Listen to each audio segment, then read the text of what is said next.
Let me work. There we go. I don't know why it did that.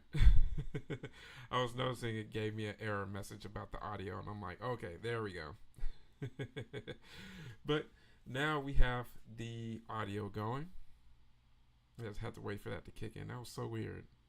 Every now and then OBS will automatically like reset the mic.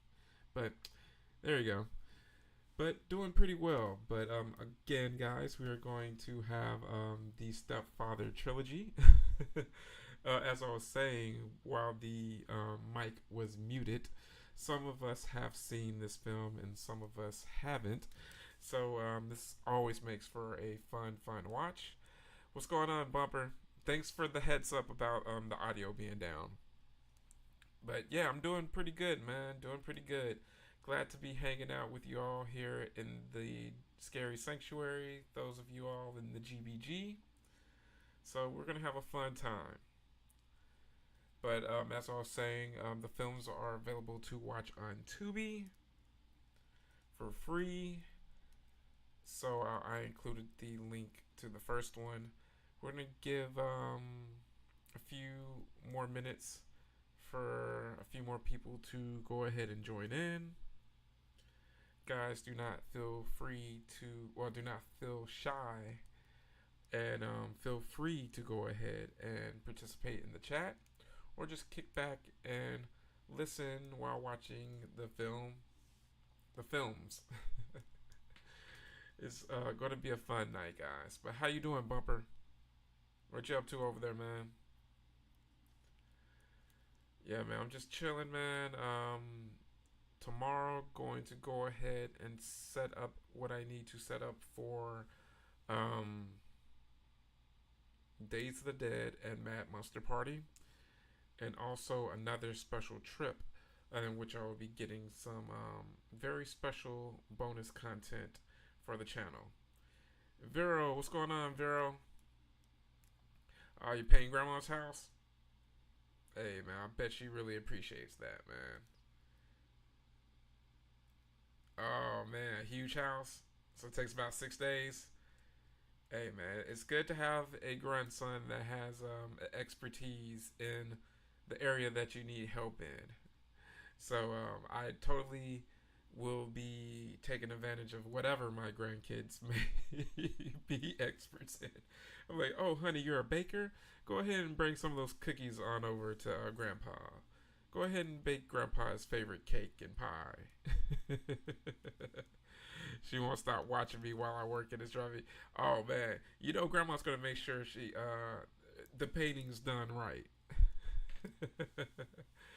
Hey, I'm pretty sure she does, man. I know you're gonna do a great job. You're gonna take good care of her. But what you up to over there, Vero? She wants to keep him company. Yeah, I totally agree. You know, they're some of the best company. So, Vero, have you seen any of the Stepfather films before? If I remember correctly, Bumper said he hasn't seen them before.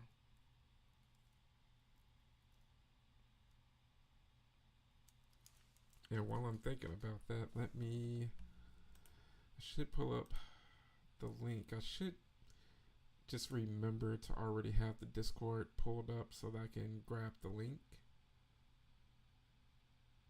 But it totally slips my mind very often. You know, gotta plug the Discord server. It was only right. Have a great memory. Hey, I try to. I mean, the special vegetables, they haven't affected the short term memory too bad. Now, I will tell you where it does affect me, admittedly. Is during when I'm meeting new people, learning their names. If I'm meeting them and like in the wild, like at a convention, and they tell me their name, unless it's something super memorable, I have a hard time remembering it. Now, the more times that I meet that person and I associate that person with their name, I won't forget, of course. But yeah, that's one of those weird memory quirks that I think I sacrificed when the garden veggies started to creep in, the smoked vegetables. You've never seen them, but have heard of them. Nice, nice. Well, you're in for it. The first two are actually pretty good. The third one is more of a guilty pleasure. You got back from the gym. Okay, yeah, yeah. Well, it's a perfect time to unwind. Watching some the Stepfather. Oh, it's leg day. Oh, leg day's rough, but you burn some really good calories during leg day. I had my workout earlier today, so I'm glad to unwind and hang out with you all. Yeah, I saw that Tim Curry's going to be there. That's going to be huge. Hey, what's going on, Tony? Welcome, Tony. How's it going? Hopefully, you're doing well tonight. We're watching the Stepfather Trilogy. You will be able to find it on Tubi. So, of course, like every time, guys, if you ever need a timestamp, feel free to ask for it. And while I'm thinking about it, I am going to do a special Discord watch party this week. So you may want to hit that link and join the Discord server. For anyone that joins the chat and is new to everything,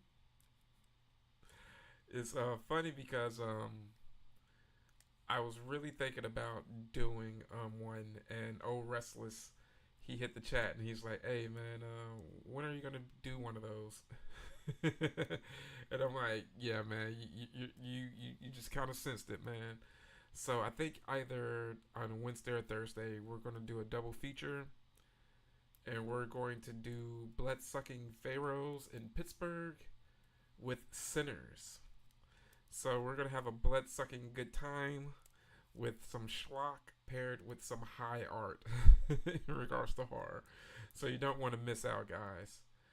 But we're gonna get the film started here in less than a minute. It's gonna be fun, guys. I absolutely love this film. It's a bit of a classic. It used to come on television all the time when I was a kid. So it's one of those films that I just love checking out. All right, we're gonna press play on my say so coming up shortly. All right, press play, guys. Yeah, right, bumper. I mean, it's one of those words that's just only right, you know. The stepfather coming to a family table near you. You're gonna name one of your future dogs Schlock. I think that's a perfect name for a dog, honestly.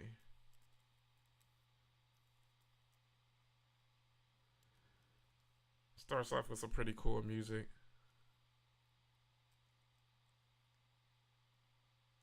And I love that Jill Schlolin. I always her last name always trips me up, but she's also in Popcorn. She's the main protagonist in Popcorn as well. So she plays the protagonist in this as well.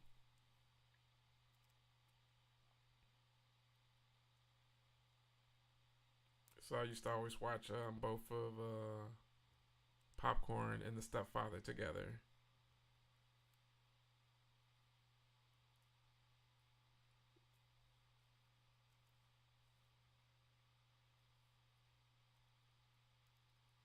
Paperboy. I wonder if there are old school Paperboy routes just like that still nowadays. If so, they're probably like in the Midwest or something.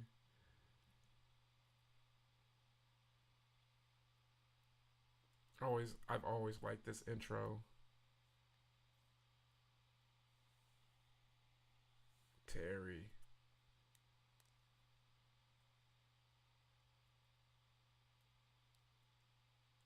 He looks so young here. And it's just crazy to think like most people, of course, are gonna know him from Lost.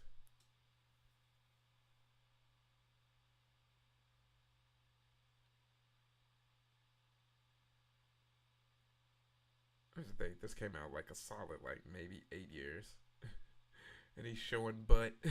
And I love how he threw um, the underwear in the suitcase. Any cons coming up? Yeah, for me, I'll be at some cons next month.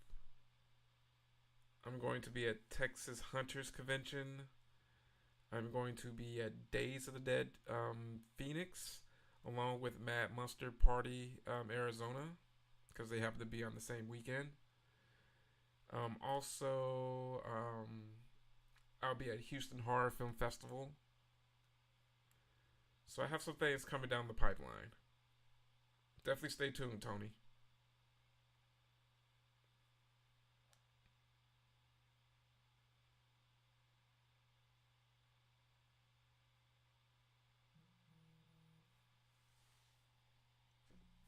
I see we got something going in the Discord.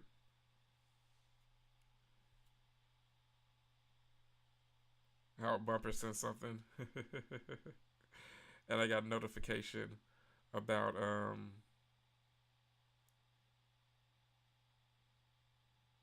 the finals. The Pacers are starting to come back. So that's making things interesting. I love how they take their time with this intro. All the Pacers clawed back within 10. Bumper's future dog Schlock. I totally just got a cool picture from Bumper.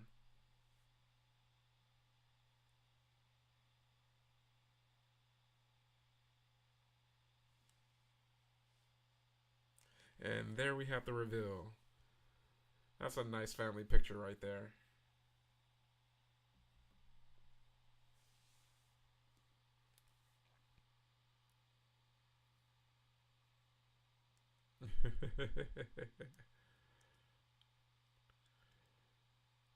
Yeah, for real.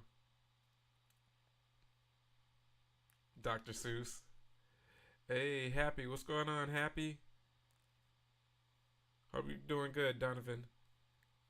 Let me know whenever you need a timestamp, man. We're just starting the Stepfather. You just got to the opening scene.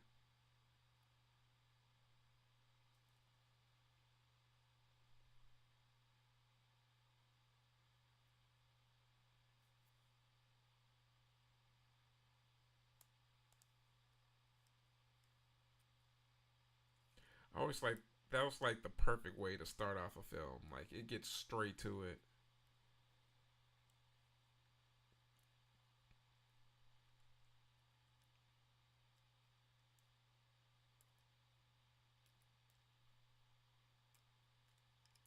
And get rid of the evidence. There you go. It's so crazy seeing Terry with hair.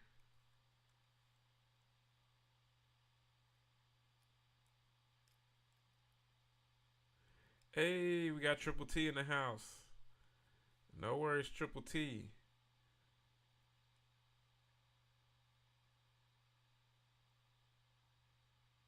Hmm. I didn't see that bumper. That's crazy. I have to check that out. That'd be interesting. I mean, I know Tom would be definitely interested in directing that.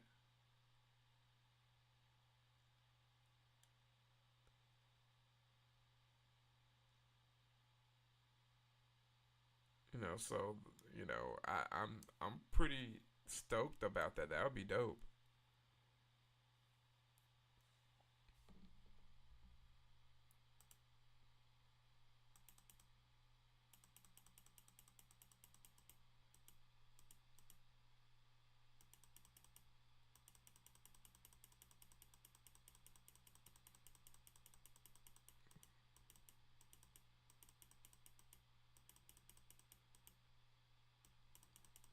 Give me 1 second. Checking some things on here.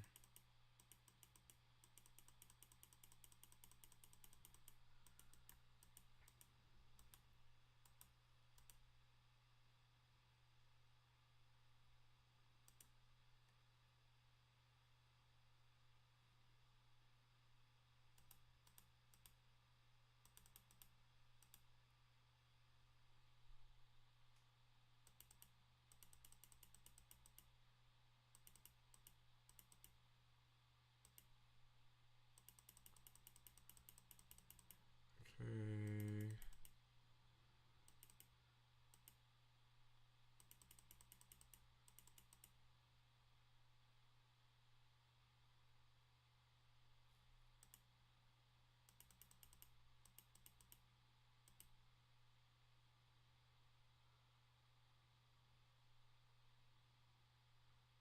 I mean, you can't blame Terry. He definitely knew how to choose them in this film. You're debating whether you should get Fright Night 2 poster because Tommy Lee Wallace, director, will be at Midsummer Scream. Oh, yeah, I love the Fright Night 2 poster. Hey, Matt, what's going on?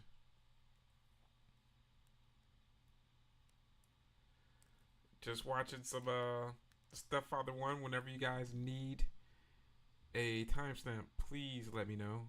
I know some of you guys are joining in. Oh, there's Schlock right there, Bumper.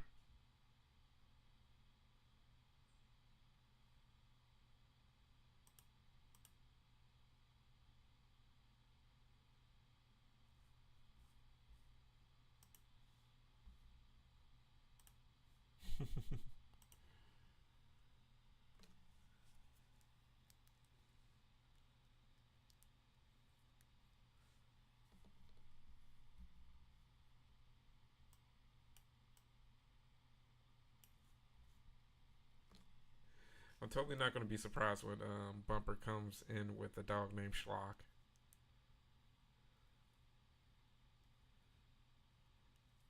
Yeah, no worries about that, Matt. I totally understand that. I've been keeping track on that as well.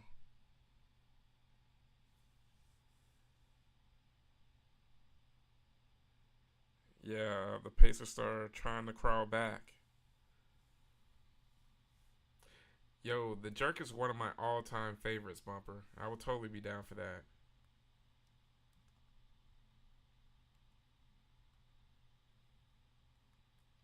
He's in for a landing.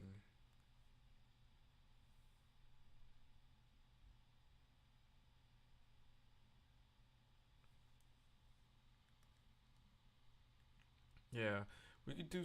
It's so funny because I was going down like a Steve Martin kick, and I was thinking of like looking at a few films of his that I haven't seen. Like I love like films of his like The Jerk, and of course like Roxanne. Roxanne's one of my favorites, but I've never seen like L.A. Story. I hear L.A. Story is like a great freaking flick, especially now that I'm like 40 now and I totally get like satire and what LA life would be like. So I've heard really good things about that, and it has a really young Sarah Jessica Parker. So that's always a treat. Yeah, the Man with Two Brains is great too. Yeah, you know what? I think I've seen the Man with Two Brains like once, but I don't remember much about it. Yeah, I have a cousin that's like a huge fan.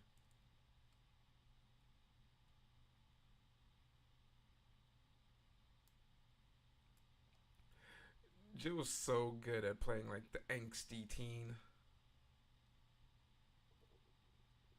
Kathleen Turner. Yeah, Kathleen Turner. Exactly. Love some young Kathleen Turner.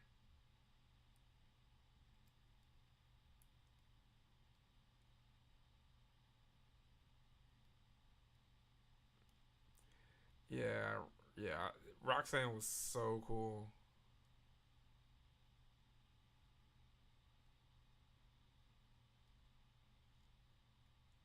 Yeah, like Steve Martin and Martin Short. Like I grew up watching their comedy.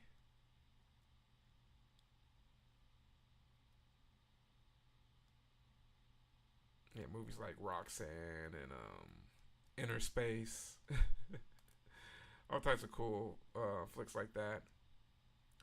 Man, Daryl Hannah. Oh man, I've loved Daryl Hannah, but I kind of understand because she doesn't look the same, so she probably doesn't want to deal with fans asking questions or being insensitive. Man, I love Clan of the Cave Bear. That's one of my favorites. Like, I love watch a good double feature is watching Clan of the Cave Bear and In Search of Fire. Good caveman double feature.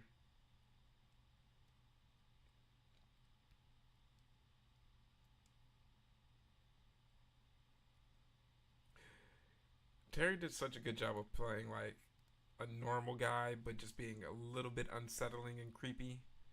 Like they had to have had him as a little bit of an inspiration for one Dexter in the books, which inspired Dexter in the TV show Quest for Fire. That there you go, bumper. Quest for Fire. Yes, with Ron Perlman. We were just saying Ron. That would be dope to get him to sign something of that. Hey, I appreciate that, Matt. Yeah, 10,000 BC was pretty good. It's been a while since I've seen that. I remember seeing that when it first came out. I haven't seen it since. Caveman. You know what? I love a good schlocky caveman flick. There's another one. There's a what's the name of it? It's something stupid. It's completely stupid flick, but it's such a fun watch. I think it's called like Egon or I have to look it up, but it's always available to watch on Tubi because it's just a stupid, which I'm assuming is a public domain film, or I would imagine the rights to stream it are incredibly cheap. Like you could probably spend more on a night out for dinner than to obtain the rights of that film for probably a year. Ringo Starr is the main guy. Oh man, you got a Beatle in there, so why not?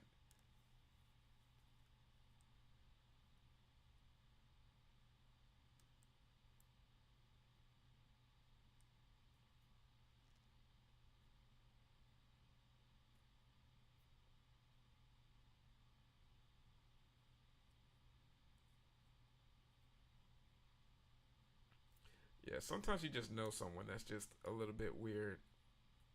I'm not going to say anyone's name, but I knew someone that kind of like when you met that person, they immediately gave you the willies. We were just like, something's just not quite right with this person. So I know what Jill's feeling right there.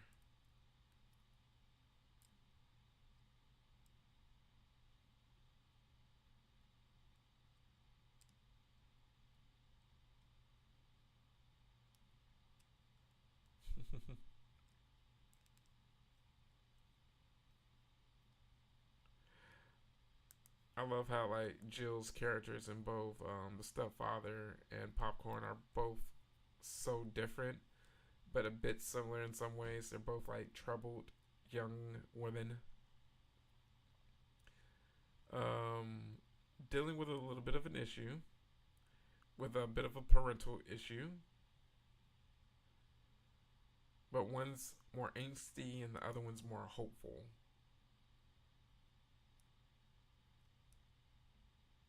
Yeah, no bumper, and it's so crazy how it's kind of snuck up on me. I was looking at an email about yeah, I sent you guys the picture about the promotion that AMC's having with the posters, and I was like, wait a second, it is about to come out soon. So I can't wait, man. We're gonna have to do a double feature of that before it comes out to kind of catch up and get us in the mood for it. So be on the lookout for that, guys. Can't wait for that film in Jurassic Park. You know what? I have a funny story of going to see the previous Jurassic Park film, like the first weekend that it came out, but I do not remember a thing about it. So I need to actually watch it again. You pray to Return of the Living Dead. Yeah, I know, man. I've been hearing some conflicting news about that, so I'm interested in seeing how that's going to turn out.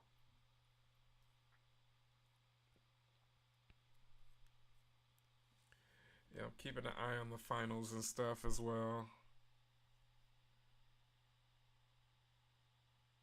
OKC's up 7, at least up at this point. By the time you guys get this message, it'll probably be updated in regards to the score.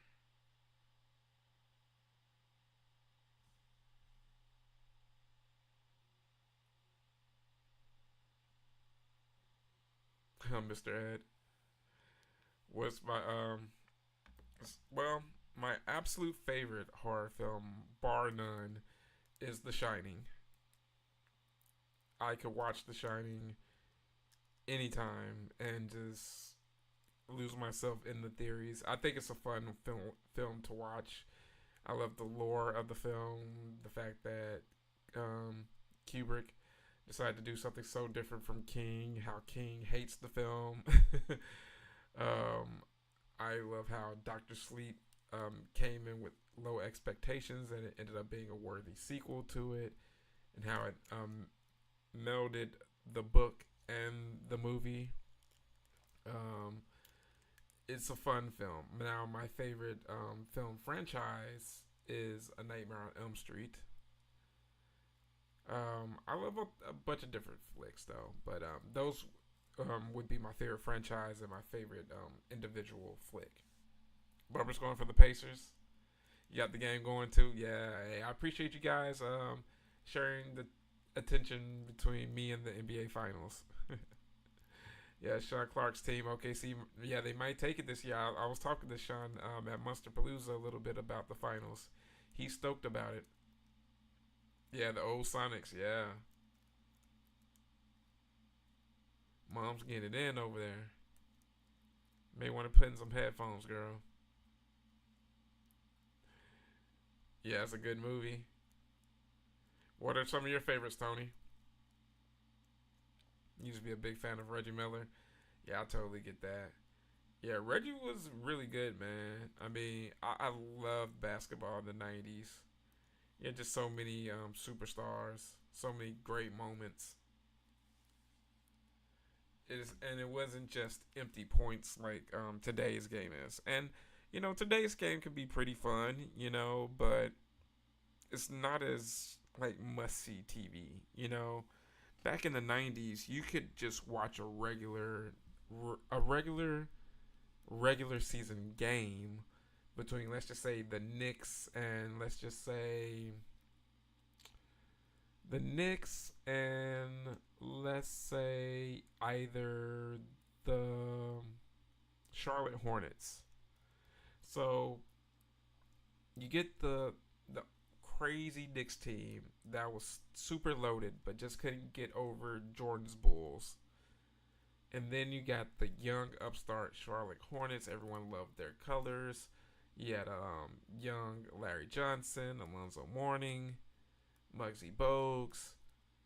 You know, he had so many names. So I just really miss those times. You're a fan of the Halloween movies? What are your favorite Halloween films in the series? Dan Marley as well? Exactly. Man, I wish I had my NBA cards from back. Yeah, I know, right? Yeah, man. I mean, seeing those moments, like seeing Jordan's double nickel game in the Garden, you know, like his what fourth or fifth game back, or when he hit that buzzer beater against the Atlanta Hawks and he knocked on the court. There's just so many moments. Even just like fights. You remember the fights? Yeah. So yeah, man, it's hard to record those moments. Well, just see those moments now because people have these scoring moments where they're like, "Oh, this I scored 65 or whatever," but it's kind of like, yeah, then some other guy's going to score 67 next week. No one's playing defense now. Halloween 4 and 5. I have my Halloween 5 poster right here, and I have a picture of Daniel Harris from Halloween 4, not too far away from here. So, hey, cheers to that.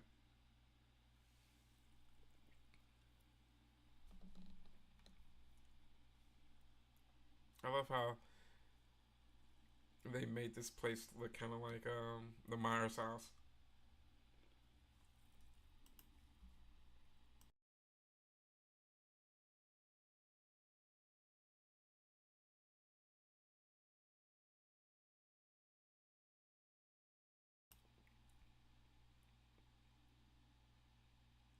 Of course, he's going to make a speech by the grill.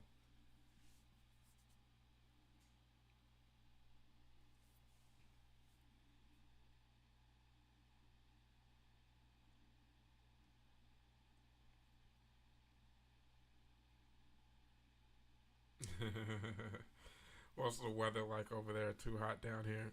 It's actually pretty tolerable right now because we've had a little bit of rain that has brought in a little bit of clouds. So we're the high has been like in the low 90s for the past few days.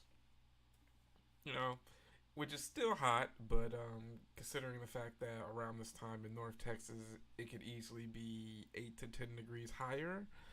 I'll take those small favors when I can get them. Thank you so much, Tony. I appreciate that. Yeah, I'm a huge Nightmare on Elm Street fanboy.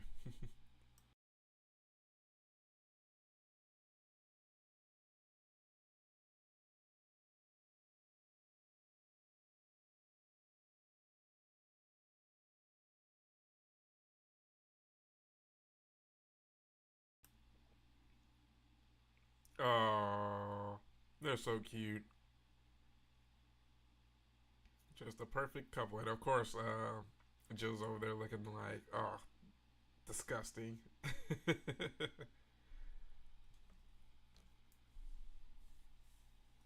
They do such a good job of setting up the suspense for this.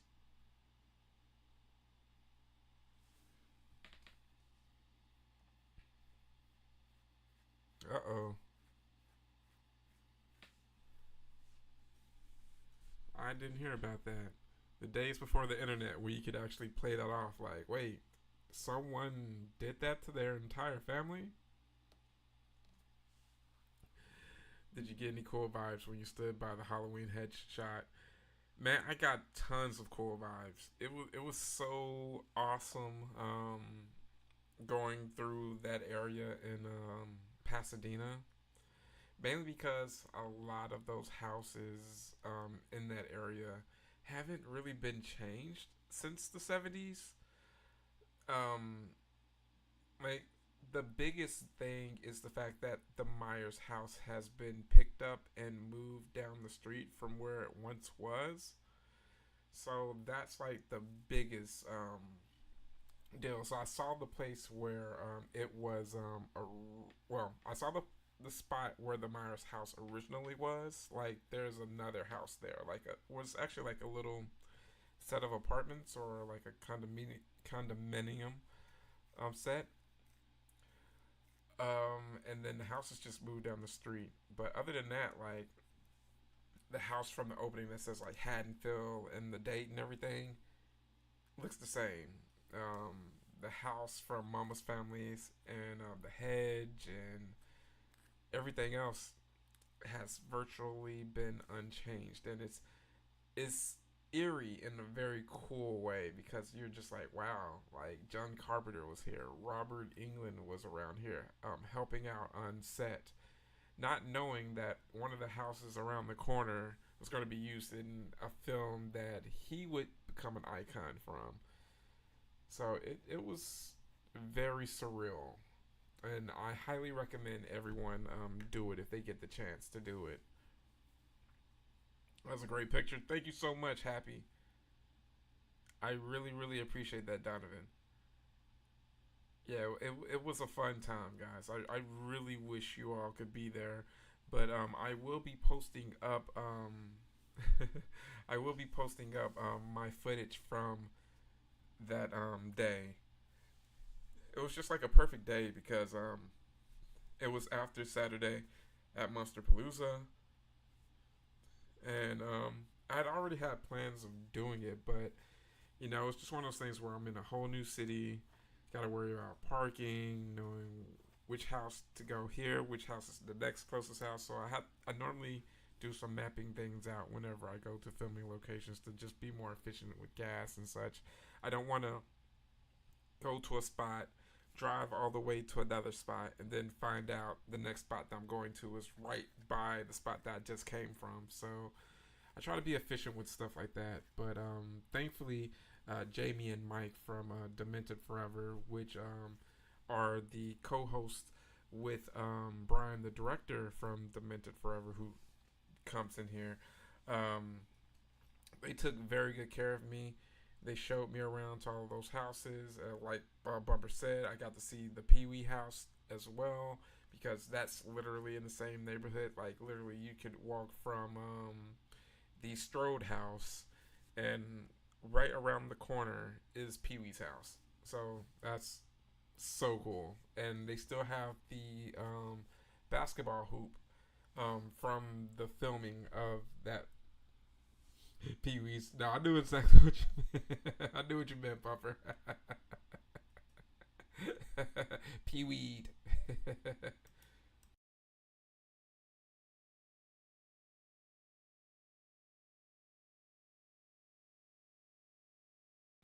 That's got to be like a brand new strain out there in Vegas. Bumper's Pee Weed.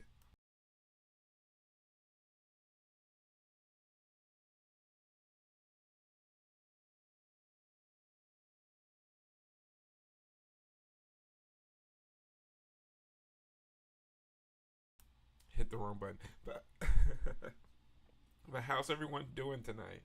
Hopefully you're having a good night. What did everyone have for dinner? It was spaghetti for me tonight.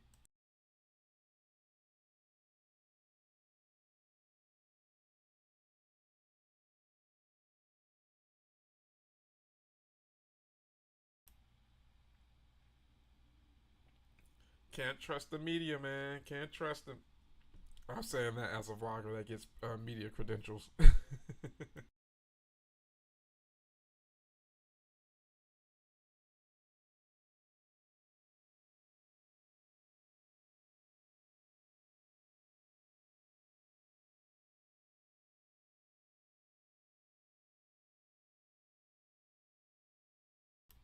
Just one man. Just like Dusty Rose. He's just an ordinary man.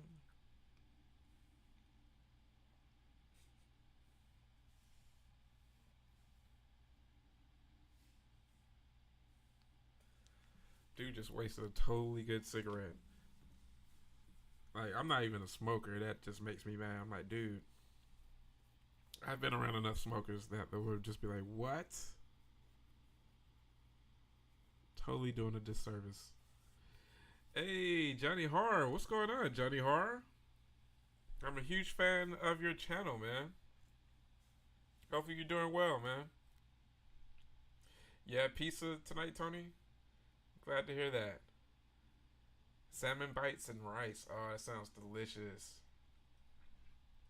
Yeah, Johnny Horror. Yeah, you guys, definitely check out Johnny's channel. He does a lot of conventions on the East Coast.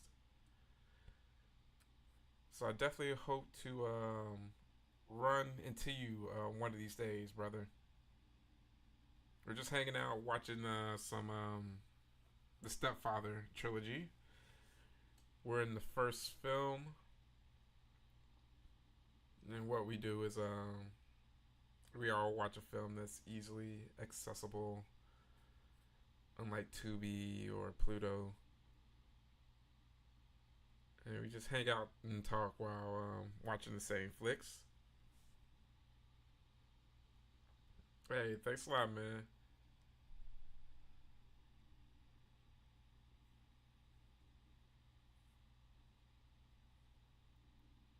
But yeah, man, definitely looking forward to meeting you one of these days.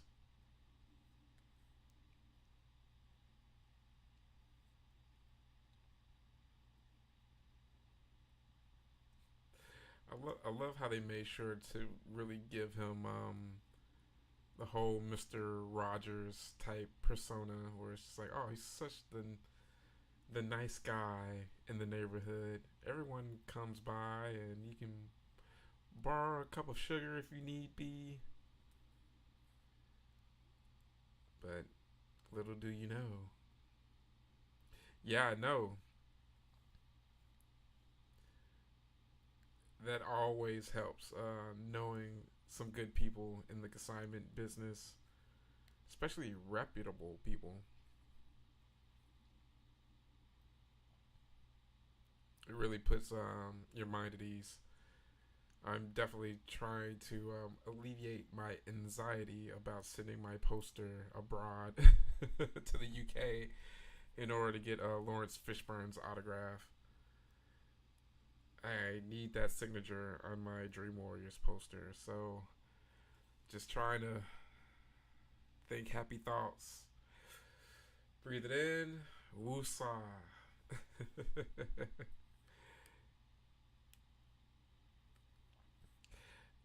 I went to Scarefest last year, Tony, and I was accepted for media this year. So I am planning to be there for sure in October. I mean, they're going to have a lot of the Dream Warriors cast there. I have most of the cast members, but whenever a lot of them, are getting together, I always try to go and show up, especially if they're going to have like an awesome panel. And there's a chance that Patricia Arquette may show up. They may have her as a late announcement. You haven't gone yet, Johnny? Yeah, man, you should definitely check it out whenever you get a chance. Last year was my first time going. It's a very big convention. The sheer amount of guests that they had was crazy. So if you were going to do consignments there, man, I imagine you would have a crazy busy weekend just grabbing signatures because out of all the conventions that I've been to, it was definitely well. They were going around boasting that they were the biggest horror con in the United States. I'm not sure what they were basing that on. If they were basing that off the number of attendees that went and bought tickets, or if that was just based on the sheer amount of guests. Now, I can definitely vouch for out of all the conventions that I've been to, they had the most amount of guests that I've ever seen. It was highly impressive. So I'm looking forward to going again this year. I'm glad that I could actually drive to it, and not only that, but I could actually use hotel points, so that saves money. Timestamp, Tony. 35 minutes and 32 seconds. Exactly, Johnny. Exactly. That is exactly what I was thinking, man.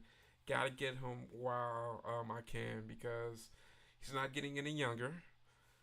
I unfortunately, I always talk about this on the channel. I never got a chance to meet Tony Todd. Um, he just never appeared at any of the conventions that I had planned to go to. And then the one convention that he was going to go to that was within driving distance to me last year, he canceled. And of course now we know his health kind of took a turn for the worst. So it is what it is. So definitely gotta send that off for Lawrence because I could be greedy and say, well, I eventually want to run across him at a con, and then something happens and I don't get the signature. So I'll go ahead and try to get the signature and tempt fate to possibly cross paths with him later. And that's why they call you Slim Shady. Exactly, Tony, you're back, man. Guess who's back? Yeah, Vero, the amount of guests that they have is crazy. And they're not done announcing stuff. So I wouldn't be surprised if Patricia shows up.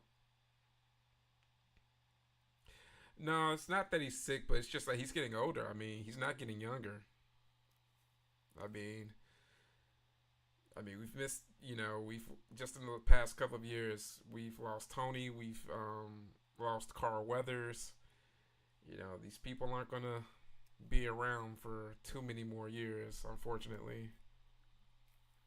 Yeah, exactly. You need to get him on Event Horizon. Exactly. Yeah, Johnny, for real, brother. I mean, I never got to meet any of them as well, man. Bumper got a chance to meet Sid many times. It's because of Bumper here that I have Sid's autograph. He had he had plenty of them, and he's like, "Hey, man, I have one to spare." So I'm forever in Bumper's debt. Gunner, oh man, Gunner. See, as someone that has a Texas Chainsaw Massacre poster with most of the cast that's still alive, seeing people like Marilyn Burns, Gunner, and of course Toby missing from my poster, it hurts. Being a fan that I never got a chance to meet them. Yeah, I love Pizzazz, man. You miss more conventions with dude Doncast with ceramics. Hey, you know what, Tony? You'd be surprised the amount of dung related material that you'll find at conventions. So come on out, buddy. Oh, of the real actors. Well, it depends on who you consider a real actor. Oh, so Thunder won. Okay. Hey, one away, man. They pulled away, man. Game five, so that's a pivotal game. Yeah, Bubber's a really good dude, Johnny. So I'm glad that a lot of pretty much everyone that's in the chat has found their way to the GBG. Jill from Stepfather was that Chiller in New Jersey last year. I want to make it to a Chiller, man. I want to make it to a Chiller. I want to make it to a Monster Mania, a New Jersey Horror Con. The only East Coast related cons that I've been to so far would be I've been to TerraCon in Marlborough, Massachusetts, right outside of Boston. I've done that twice. And just this year, I went to Living Dead Con last week, so that was a lot of fun. I'm hoping to do Silver Scream Con this year in September, if all goes well. I should still be going to that one, so I try to add, at least a new East Coast and a new West Coast convention every year. Most of my conventions are in the Southwest to Midwest area because it's just a bit easier for me to get to all of those. Thankfully, Texas has a lot of conventions and such, so I could make a lot of work with that. But yeah, man, I really need to go check out all those ones on the East Coast because you guys get some really good guests. And I'm assuming it's also like with the West Coast where a lot of those celebrities live out that way. So it's a bit easier for them to come to a convention out there for a weekend. So, man, I'm definitely hoping to make my way out there. Yeah, man, you got to come out to a Texas Frightmare or a Houston Horror Film Festival. Um, One of these years, man. I know that you said that you've mainly done East Coast related cons, so I definitely know how it is with travel and trying to make it work with your schedule and just life in general. But yeah, man, the Texas ones are a lot of fun, man. They have a really good after convention scene. So it's good to get your work done, but everyone from the vendors to the actors to people like press, like us, or that do consignments, it's a great time for them to unwind. So yeah, it's always a great vibe.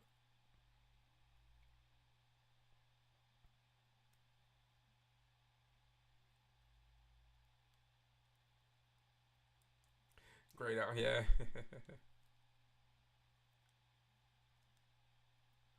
He's already scoping out.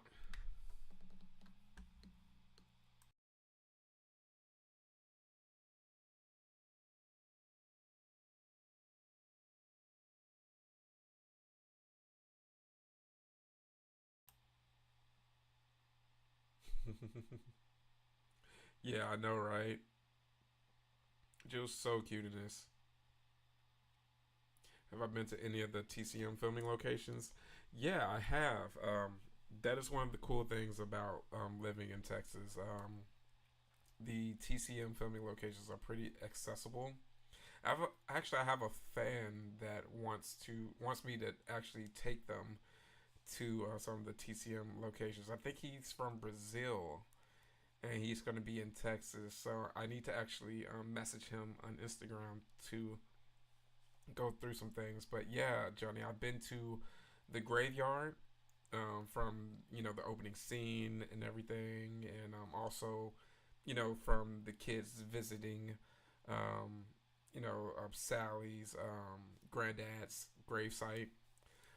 I've been to the gas station, which is a landmark.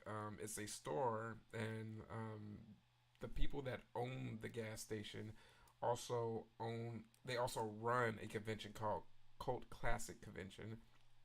Um, they got into a bit of a lawsuit hassle to where they had to kind of remove all of the Texas Chainsaw Massacre related stuff because the people that owned the rights to TCM then just did not like it. So they had to sell like this iconic bench that was made in memory of the cast members that passed away, the cast and crew members that passed away. Like you can actually find the listing of that bench on eBay right now. I'm not sure if someone bought it, but I think fans were trying to buy it and possibly give it a home at Hooper's, which is actually the house from Texas Chainsaw Massacre. It is now a restaurant slash B&B. So you can go and have dinner at the Texas Chainsaw House. It is a fun time just hang out on that porch and have a drink and look at the stairs and just literally it's a fun surreal moment. I highly recommend it. I've also been to some of the Texas Chainsaw Massacre 2 locations. Let's see. Yeah, exactly. Over the rights, and then the funny thing is, the rights are up for sale now. So I'm hoping that they could possibly, whoever will get the rights, hopefully they can work something out to where they could, redo some TCM related stuff because they had the original sign from the gas station in, you know, at the gas station, and they had to take it down. So it just really sucks. I think they had to do that within the past like maybe year. So they couldn't sell anything Texas Chainsaw related in the store. It just sucked. You bet I met a lot of famous people. I haven't met as many famous people as some other people that do this. I'm still a bit more new to this. I would say I've only been doing this for a good going on maybe 4 years now. But I'm fortunate to live in an area that has a lot of conventions. So in my 4 years of doing this, I've been very fortunate of meeting a lot of the celebrities that I have wanted to meet. So like I said, like my biggest signature that I have to get right now is Lawrence Fishburne. Other than that, my next glaring omission would be Bruce Campbell, since I missed out on getting his at Texas Frightmare. But I did get some of the harder signatures to get because those cast members don't do as many conventions as Bruce. So it was still a very successful one. I got Patricia Arquette's autograph. I got her during her first convention day, so I'm one of the first people to meet her at a horror convention. So I'm very proud of that. Yeah, exactly, Johnny, man. There's a lot of people that are trying to bid on those rights. So, I mean, I hope it goes to the best person. I mean, forget the highest bidder. Just whoever's going to, be the perfect fit for TCM, and just remember the spirit of it, and respect it. You definitely want to see Rose Red Hotel. Yeah, I love Rose Red. The Halloween Hedge, Monroeville Mall. Definitely going to rent the Poltergeist Airbnb. Yeah. Yeah, speaking of another Airbnb that, well, B&B that I didn't get a chance to see while out there in Pittsburgh, I didn't get a chance to see the Buffalo Bill House because the Buffalo Bill House is, I think, 45 minutes away from where I was. If I had maybe an extra day or two, I would have made an effort to go there because I've met the owner a couple of times, and he's a very cool guy. He's a very enthusiastic fan, and he respects the film. He's definitely the type of person that you want to own a filming location like that. You just really wish they all did that. Kind of like with the owners from the Creepshow house, how they put the trash can out there with the Creepshow comic, and they had a mail on the mailbox. They had like a guest book where people could sign and show where they came from, and those are the people that you love, and that you root for, because that's how I would want to be as a fan.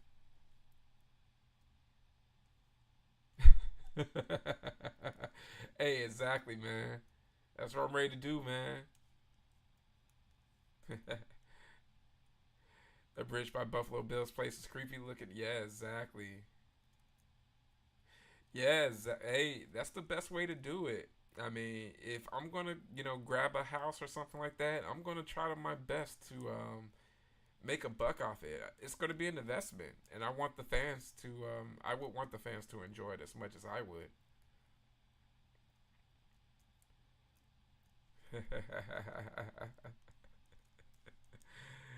Man, but yeah, man, that Creepshow house was just so cool. So I appreciate the people that own spots like that in the Halloween hedge house, because you get to see where that yard is worn in from the amount of people that step on their yard to, take pictures right there. And they don't mind. They're just like, well, hey, I mean, it's not the rest of the yard. So, I mean, way better than the dude that owns the Elm Street house. And as someone that is and a Nightmare on Elm Street fanboy, I mean, that still hurts my heart. Going by to see that house and how that dude has put those plants up there to block people from getting a good view of the house. It's just like sad, but it's okay. Dude's gonna get his karma. I don't know what it is. It could be just someone just leaving a flaming turd of a flaming bag of dog turds on there, but he's gonna get his.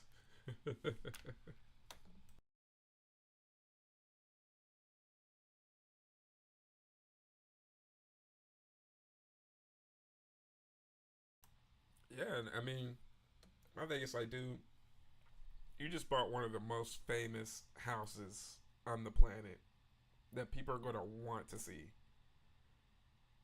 Like, if you want privacy, dude, you could have easily have went to live in a gated neighborhood. There's plenty of gated neighborhoods in Southern California that you can go live in.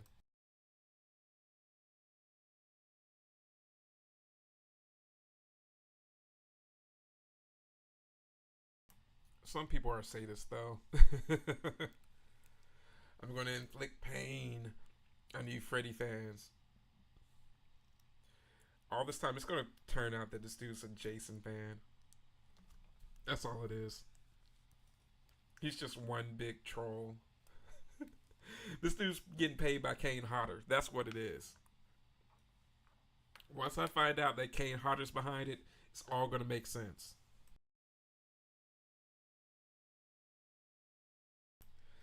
Yeah, exactly, Vero. Vero is it baffles me. Like, I saw that video of that guy like screaming at that lady, and I'm like, what is your problem, dude? Yeah, now I totally understand that lady with the Breaking Bad house, but it's kind of sad though because they kind of they're trying to sell that house now, but it's kind of sad because they kind of waited too late. They should have struck while the iron was hot, while the show was still hot. You know, you should have sold it then, or you should have turned into some sort of museum. Could have easily have probably have gotten the permits then to make that work. But now it's just like, dude, I mean, they're still fans of the show, but nobody is really going to care that much to want to buy that house at the price that she's asking for now. Isn't it kind of weird how short the street is? That's how it is a very very short street. Like I was noticing that, like going through the neighborhood, how it winds going into it. I was a bit afraid of where to park at because I got I got there during a time when there were just like no parking on the street. I guess for the residents and such, so to get all the other people off of the street. So I was just like, oh man, I don't want to get towed here in this rental car or get any type of static out here in these Southern Cali streets. But it was pretty cool. I got in, got out, got my footage that I needed. Got a good view of the house. It wasn't like I was going to get a good picture of it anyway, but I got my hey, I was here, and you can kind of tell this is the house picture. But it is what it is.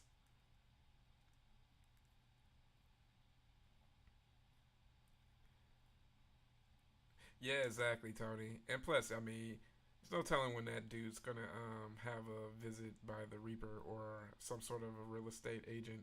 All I just need is Freddy to hunt that dude's dream a couple of times, get him out of that house. It just sucks that I never got a chance to see that house, before everything changed because that dude like painted the door. I think the door's painted like black, and I'm like, dude, you suck. Like you just totally suck.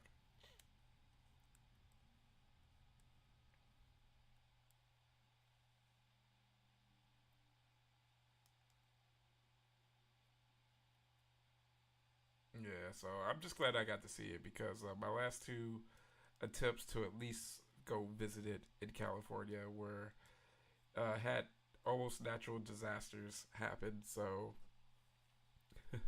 I at least didn't have to fight going with a wildfires or tons of rainfall.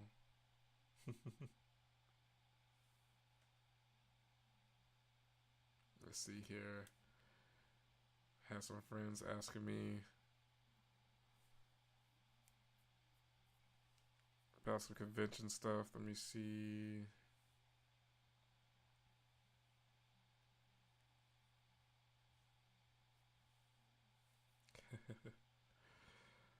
Well, I'm glad that they asked me about that. I love how they're just like, you seem to be an expert about this.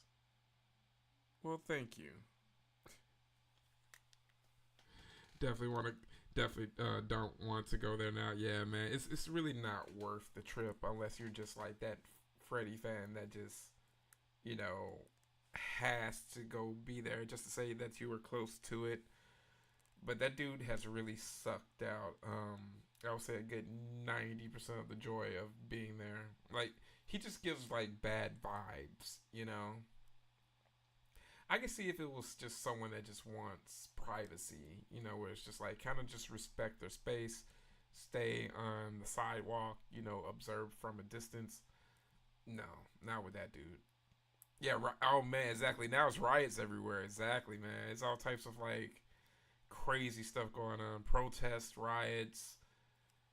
Is chaos. Leave him a note.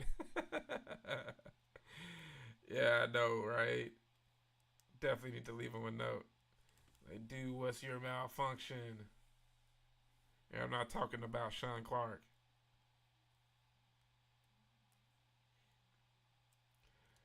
Tony, you should get one of those, Tony. Yeah, Tony. It's your cool moped.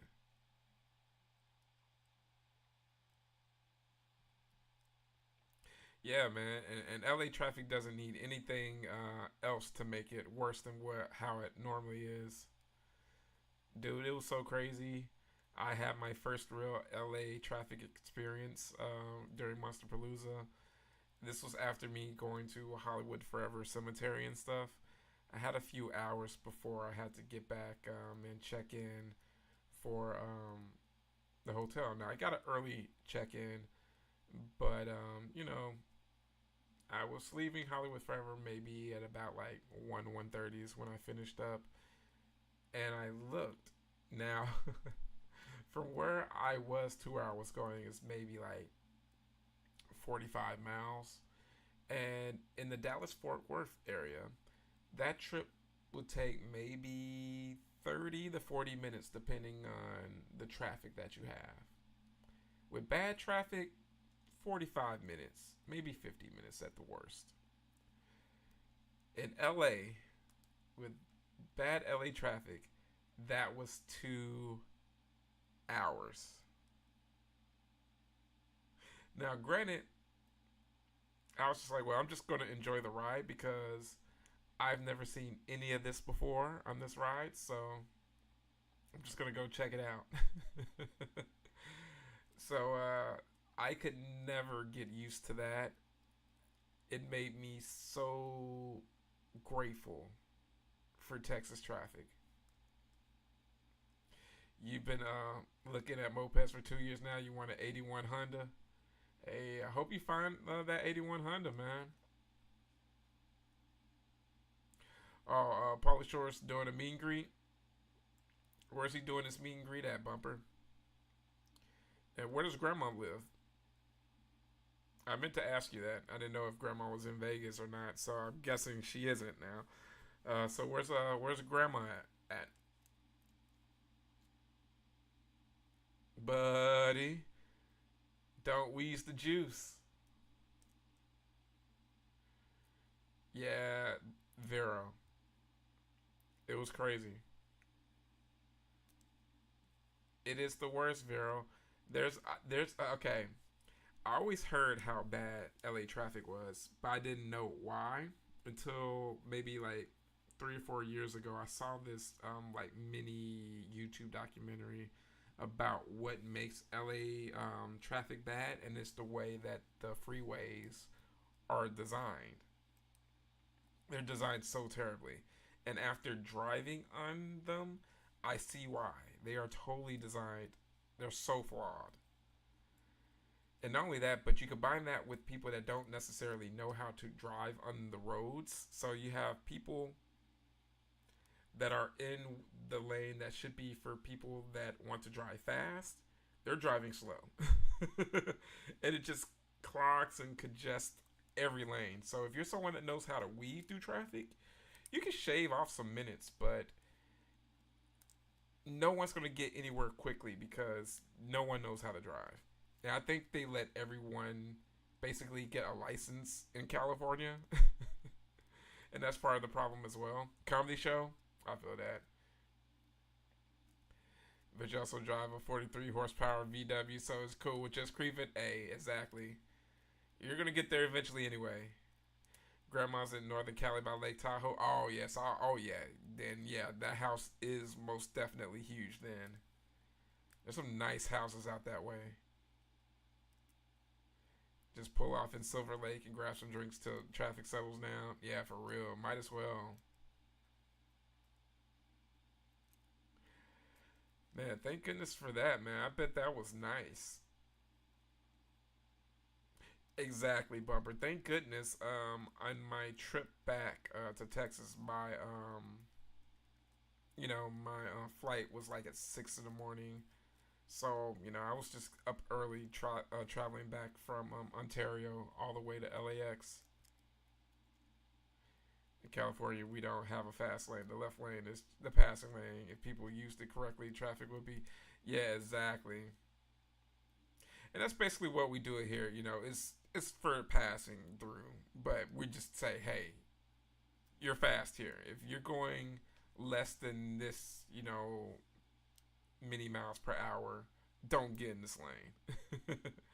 Now, in Texas, The passing lane is for like when it gets down to two lanes. So yeah, you can't get in the left lane unless you're passing then. But in regards to like our four, 5 lane, 4 or 5 lane freeways, yeah, that's totally how it should be. Like those two left lanes should be. If you're fast, you shouldn't be going under 75 going in those lanes.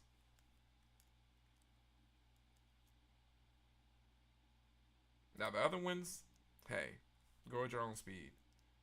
Driving a V Dub Beetle, I know every lane change when you got to, man, and it kills me the people that don't have the common sense to get over beforehand. It's like, dude, your GPS tells you you have a mile and a half before you get over. You may want to start getting over. No, they're waiting until they're there, and then they want to get over 4 or 5 lanes. It's like, dude, what are you doing? Jill's missing her dad. Oh, daddy.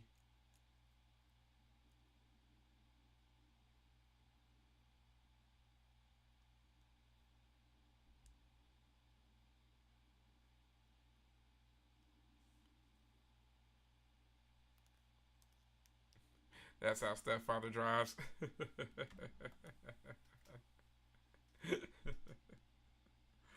That's yeah. I mean, sometimes people they just pull it off like that.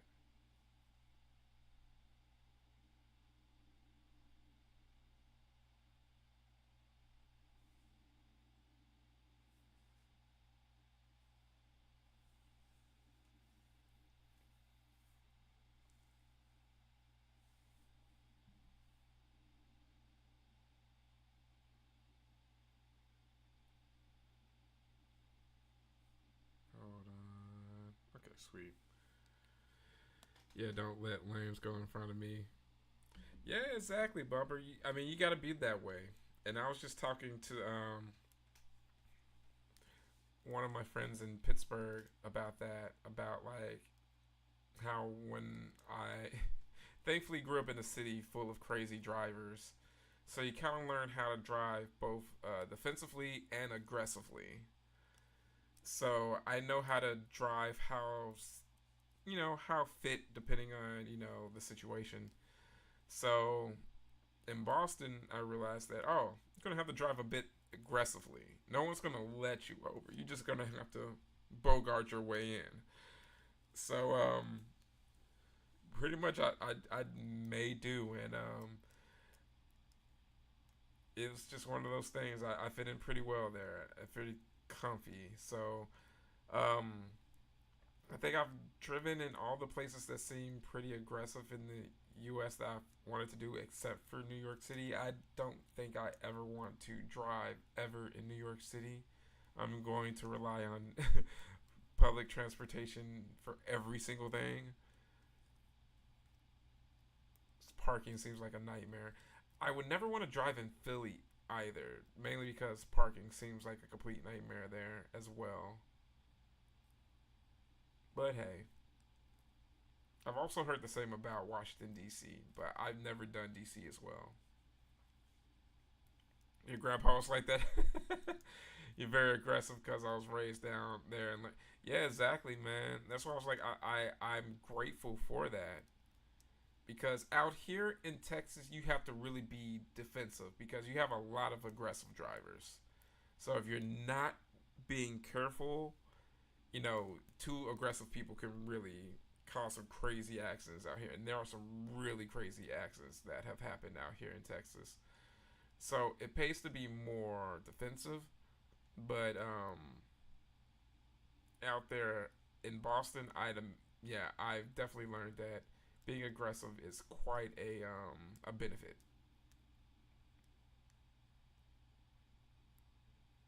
You have to get very. I'm walking here. I'm walking here. Grandpa was a fire chief. Car accidents are no. Yeah, exactly, man. And also, like I said, man, like I mentioned, I was I learned how to drive from a stunt driver. So he showed all types of cool stuff like red concrete and all those crazy. Um, Look at all of these accents and the crazy stuff. Like we went to a funeral home and all types of stuff. Just to let it, hit home that hey guys, these are actual machines that can kill you. You know, if you're not careful. So I mean that really that really gelled with the macabre boy inside. Oh man, Chicago. I've never drove in Chicago, but I have one of my best friends. Um, his family is from Chicago. Well, they're from Memphis, but they have a great migration northern section of the family from Chicago. And my only time going to Chicago, I realized how crazy the parking is there. Also, especially like around like the Lakeshore Drive area, man, it's so beautiful down there. Like I really want to go again. Like I really loved Chicago. Chicago is such a dope city, and if you love food, wow, Chicago is such a underrated food city. Like New Orleans and Las Vegas get a lot of love, and with reason. But a lot of people really downplay how good Chicago food is. Yeah, they really do enter in the fast lane in Chicago, which is really interesting. You're right about that. That was weird. I remember my grandpa telling my sister her friends died in a car accident when I was visiting in the early '90s. Your sister was supposed to go, but she had to hang with. Thank goodness she was hanging with you and your brother, man. I mean, it's like I said, man. It's one of those butterfly effect things, man.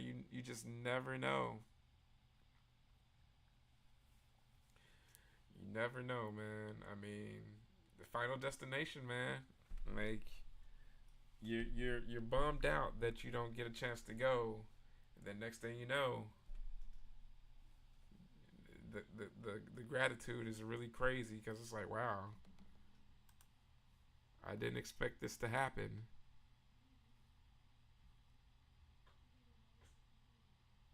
But that's definitely something now.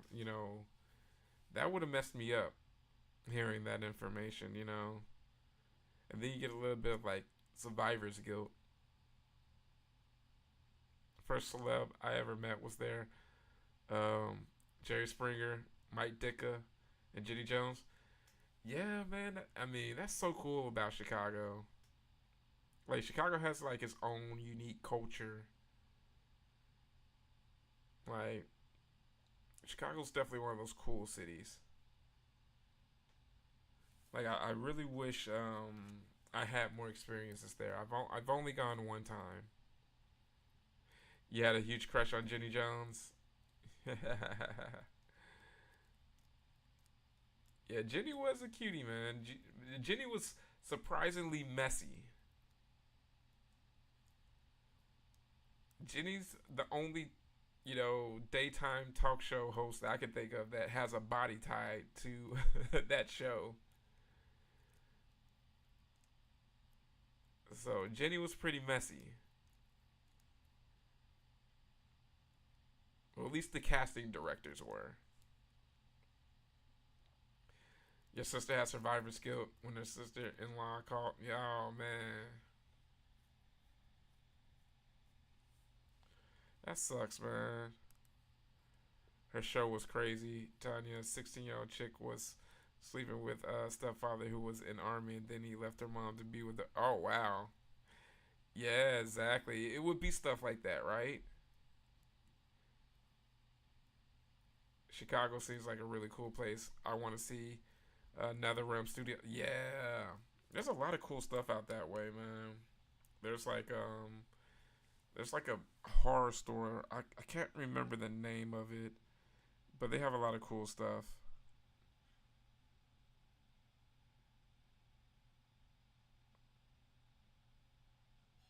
Hold on one second, guys.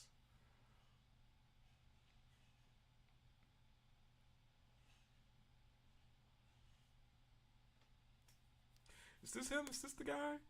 But another cool thing is like with Chicago, there are so many like filming locations related around Chicago as well. So there's a lot of cool stuff out there. I mean, of course, I mean all the cool John Hughes films. And then you got horror related stuff. You got, Candyman, you got Child's Play, Poltergeist 3. There are things. Yeah, exactly where they turned the river green in Chicago. Yeah.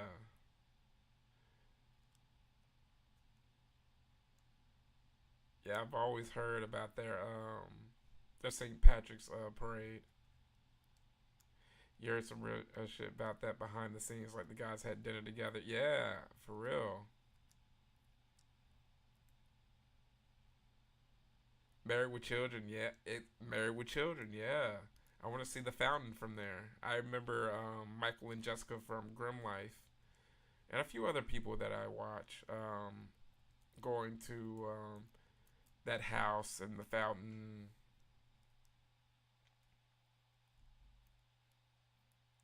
And then not only that, but some of my newer stuff like Shameless. I love the show Shameless. So especially the first couple of seasons, those were really really good.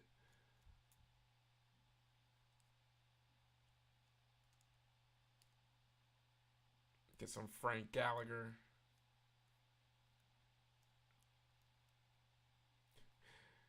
and Joan Cusack being in there. Like I think Joan Cusack was probably the MVP of those first few seasons of Shameless.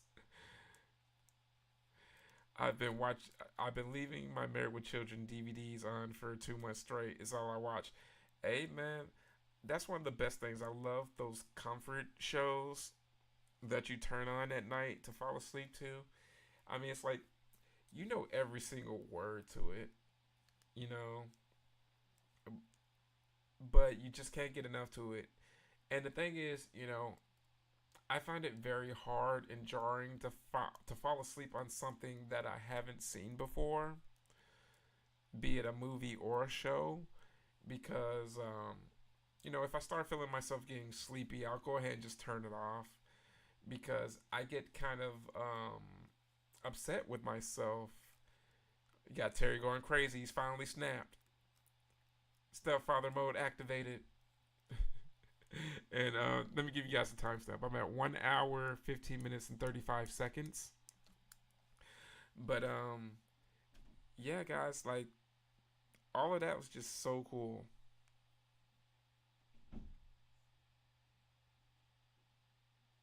Like Joan was totally awesome. But those conference shows are the best. I have a couple of those. But if I fall asleep on something new, I hate waking up and feeling like I spoiled something right in the middle of like the next episode down the line or an important scene. Like, oh, this person is revealed to be the killer, and you just so happen to wake up at that point. He's like, what? Yeah, Bumper. I highly recommend both of those. Those are definitely some Danny McBride gems. Eastbound and Down with Kenny Powers. Oh man, there's so many quotables. Like I laugh my ass off at those. I mean, to tell you the truth, just to get you started off, man, we may even watch a couple of episodes of that on Discord. What trips me out to the max is just how TV works. Like, how the hell does this go to a camera through space to this box, bro? Science, bro, it's totally like that with I totally feel like Jesse from Breaking Bad with moments like that. Like, yeah, science.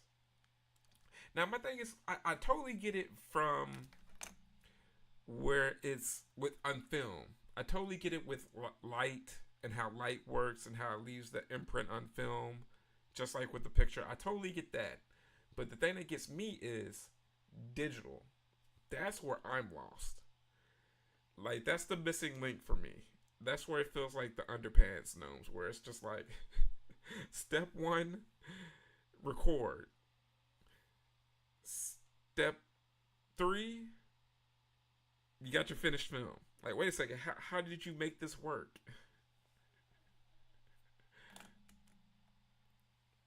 Yeah, Eastbound is amazing. Married with Children, especially where Al falls off the roof. Yeah. Yeah. Yeah, definitely start with Eastbound for sure. Yeah, like 50s live TV. Exactly. With all those chords and stuff. It's like beaming up to satellites and stuff. Exactly, man.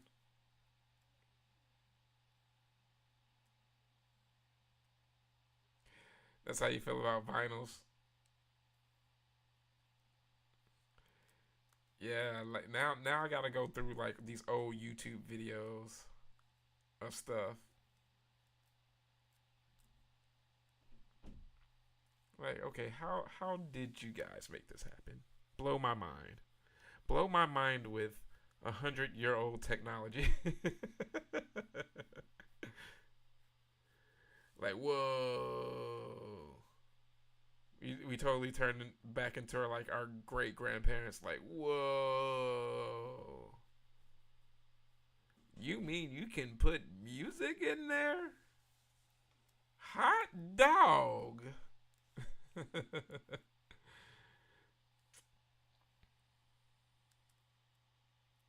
I like the Married with Children episodes where they went to England. That was funny.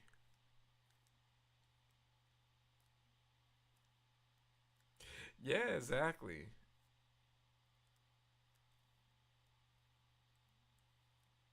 The Dodge. Yeah, I like Vice Principals. That was a pretty good one too. But I think Gypstones and Eastbound are a step above.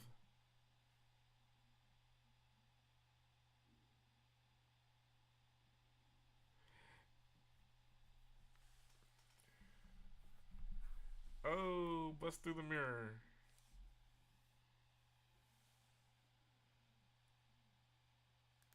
Oh, Jill, your little friend, your detective friend.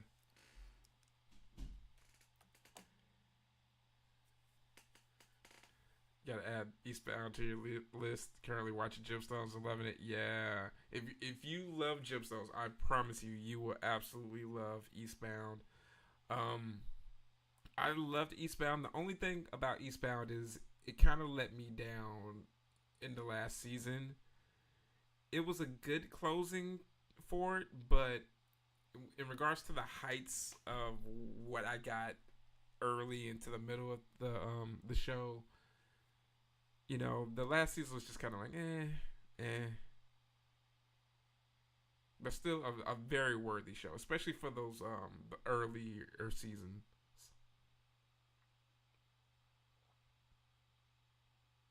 Yes, yeah, they're like Chevys in real life. The other day that we can watch any movie now in Discord. Nice. Yeah, I have a ability to watch at least most movies. I should be able to find. I would say maybe a good 85 to 90% of things to watch.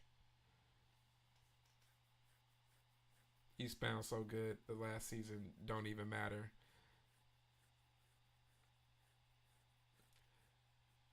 And we haven't watched any. We haven't watched The Cave before.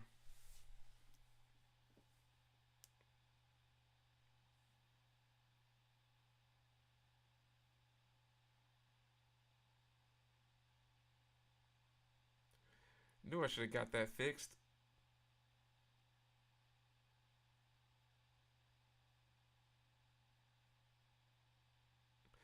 Jill was so young in this. I'm kind of sad that I didn't get her autograph at Houston Horror Film Festival when she was there.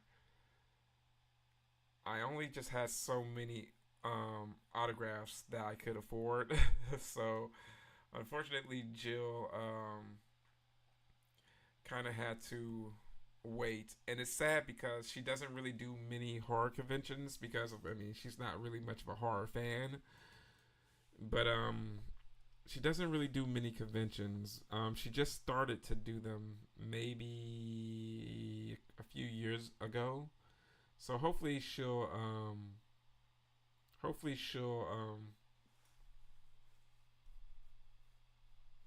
do them again.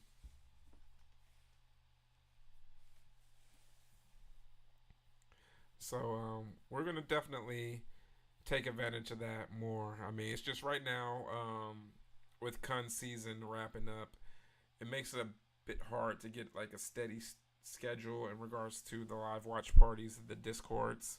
So I'm definitely going to keep you guys posted whenever I'm thinking of doing them. In regards to YouTube, of course, if you're in the Discord, YouTube is going to let you guys know whenever something's scheduled. Also,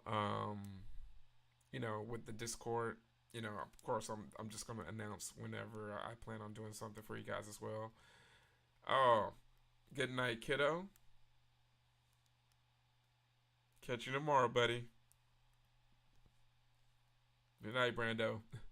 Cole Hauser, yeah, I remember you mentioning Cole Hauser was in it. Didn't you just recently pick up a Blu-ray for that too?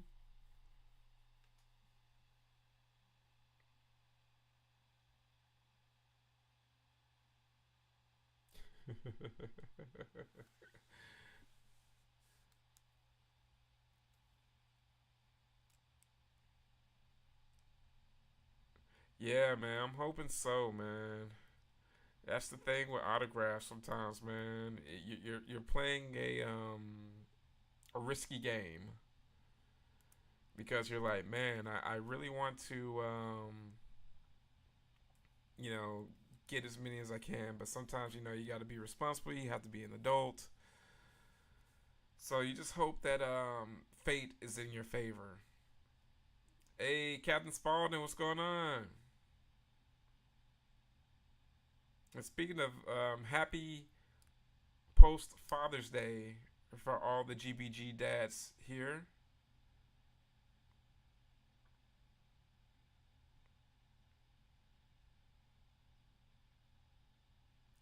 Hope you're having a good day, Captain Spaulding.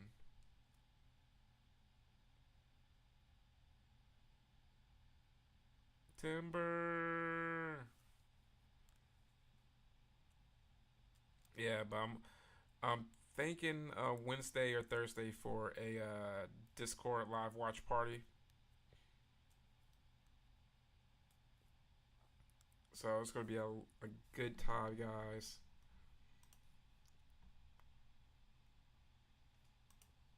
Yeah, I told you, Captain. I was like, yeah, it's gonna be pretty deep. I mean, it's just like, eh. I mean, I would say if you have like a teenager that's maybe like 12, 13 years old, perfect flick to go watch with them. If they're just trying to get their feet wet into horror, go check that out with them. And try not to judge it too hard because they're just like, all right, if they're just getting their feet wet, all right, it's a decent enough flick for them. Now, if you're like a diehard horror fan, okay. You're stoked to see Jonathan Brandis. Yes, sir. I'm gonna get Brandisified. All right, guys. Well, that was our first flick, which was the Stepfather. For those of you, let me go ahead and post up the link for the Discord again. Of course, guys, we're going to watch all the flicks. So let me go ahead and get set up for Stepfather 2.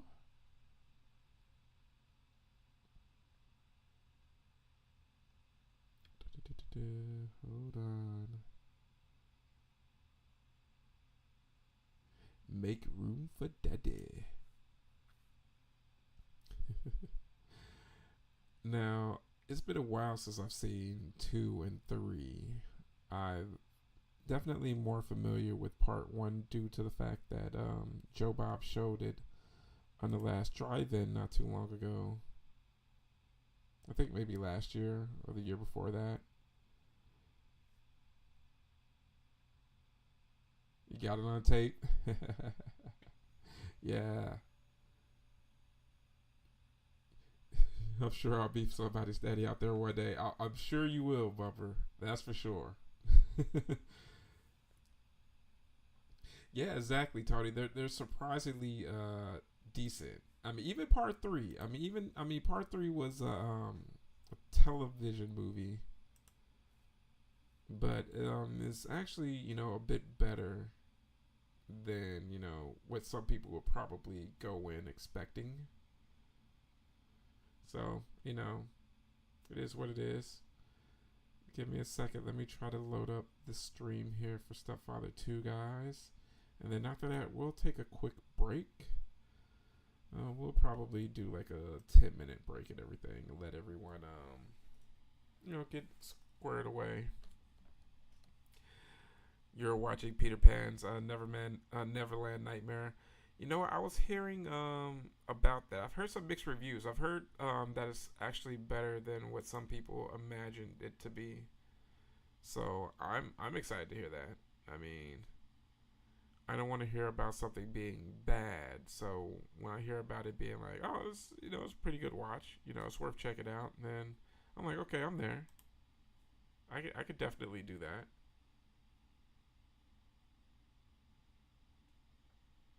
Yeah. So I'm interested to see what people will be able to do with a lot of these very interesting ideas. Well, not interesting. I would say these established ideas. I meant to say. So hold on a second, guys.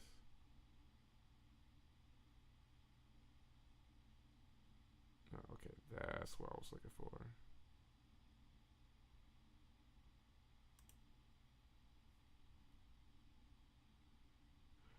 Okay, so what is everyone up to over there? Enough with the Peter Pan movies. Know how many they gonna make? You too, Superman. Oh man, yeah, the new Superman movie.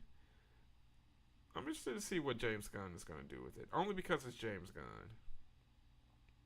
But Superman, I mean, anything post Christopher Reeves is just gonna be like, to me. Admittedly, your first time for part 3? Okay, Diet. Nice, nice.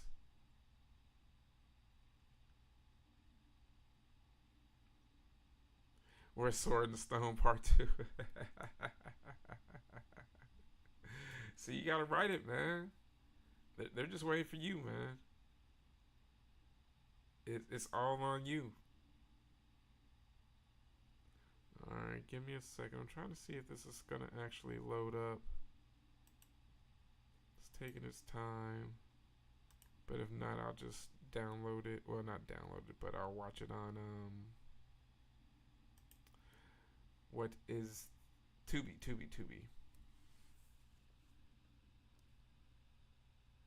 So no worries here. But alright guys, what we're gonna do is we're gonna go ahead and take a quick break. It's 11:11.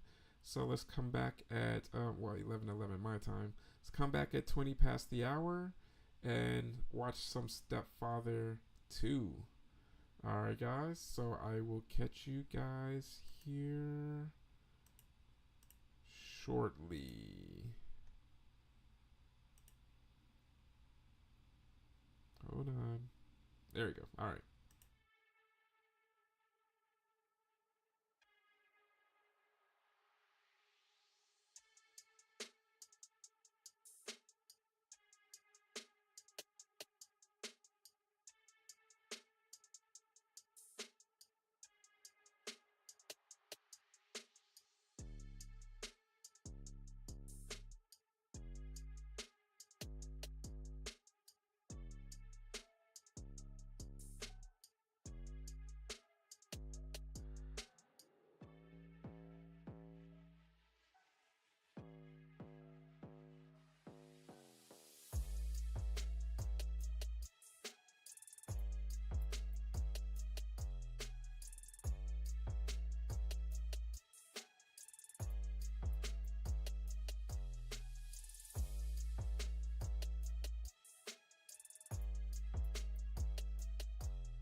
Hello, travelers. We are back. Hope everyone's having a great night. Let's see what everyone's talking about here. Uh,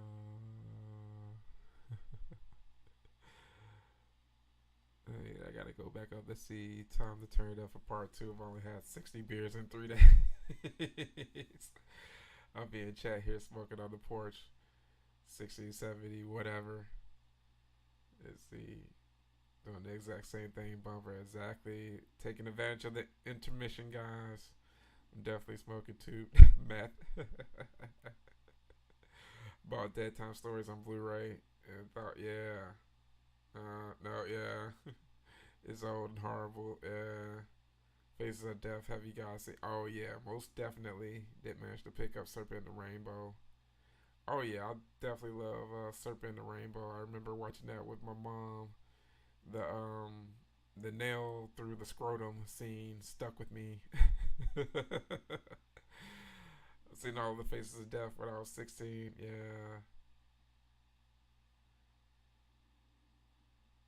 Hey, Lori, what's going on, Lori? Glad that you're here.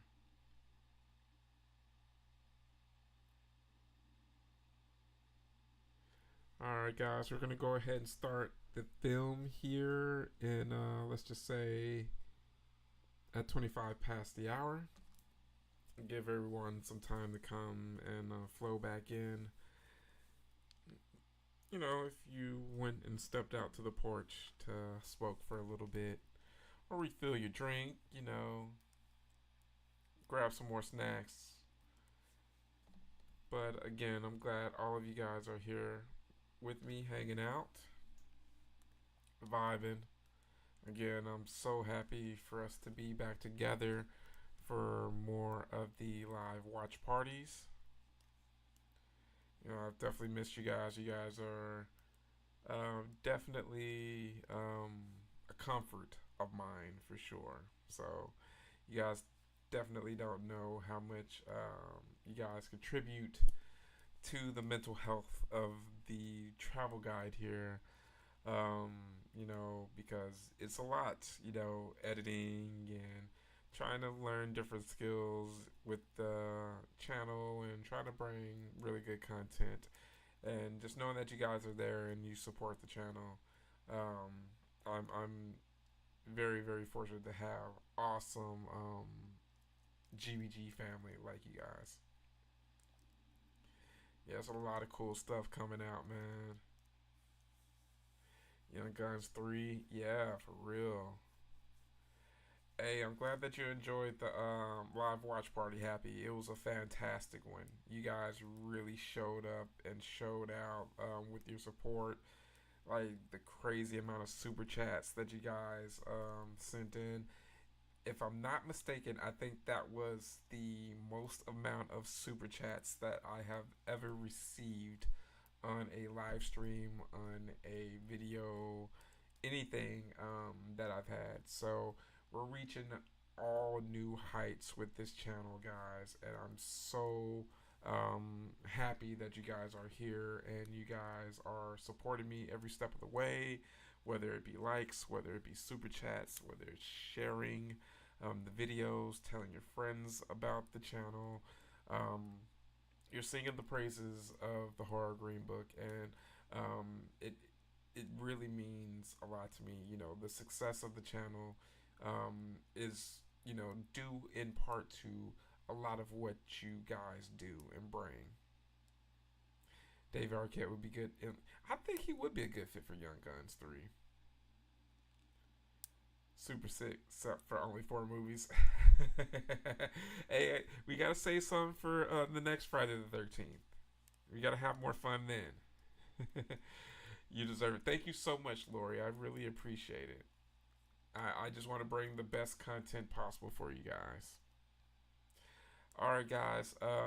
We're getting close to starting up for Stepfather 2. So go ahead and get those play buttons ready. Let's see. Happy, what cons are you selling your things at this year? If you did 24 hours stream, you'd be there for 25 hours. You know what? I've thought about that. I'm like, you know what? We probably won't go straight to 24. We got to build up for that. But the next one will probably be a 12-hour one of these days. We'll do it Joe Bob style. But I have to actually be prepared. What I will probably do is probably have like special guests show up or something like that, whether it be virtually or actually show up to the scary sanctuary. All right, press play, guys. Probably make it like a party type atmosphere. I think that would be pretty dope.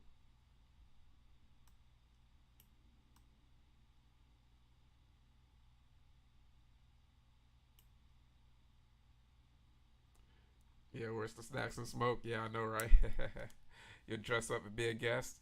Yeah, exactly, man. Have you guys show up for some of the segments or some of the films.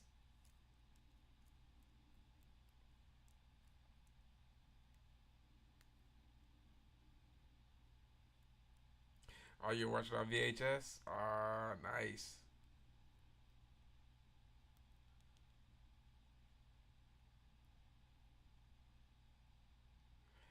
I love how they do that old school style recap.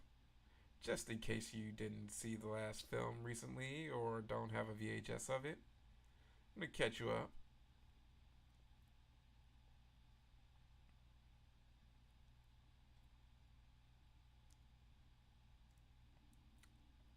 I love you.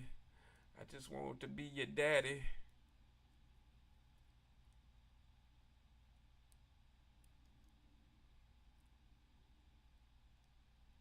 Wake up with the trauma and a ball spot and stress this man out. Wish y'all donate for a green screen for you.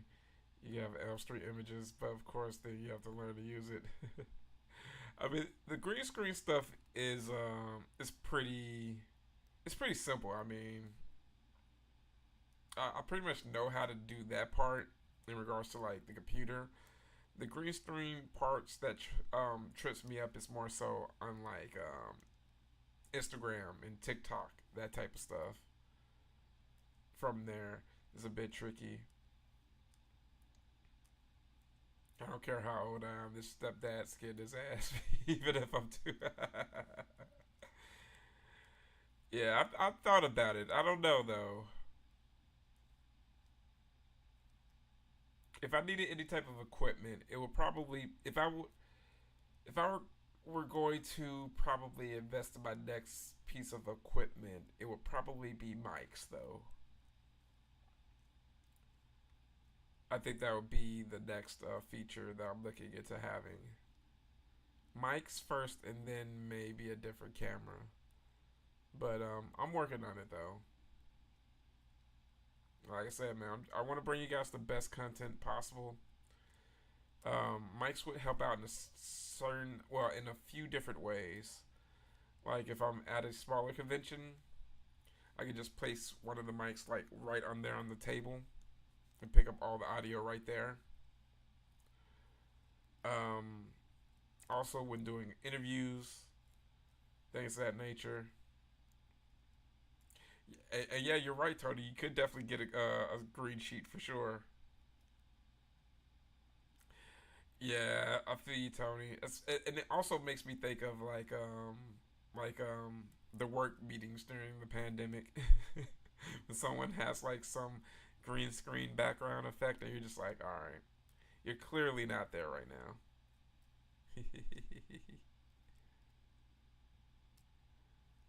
You want Freddie dancing behind you with Al Bundy? Yeah, I can totally see that for when you guys drop in,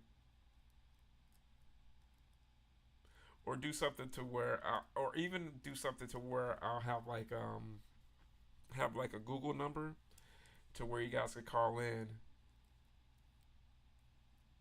and have you guys featured on the YouTube during segments. we'd have to put an advisory up for the Triple T segment.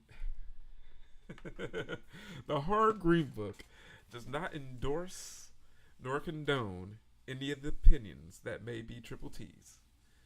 He may have 40 beers in him at the moment.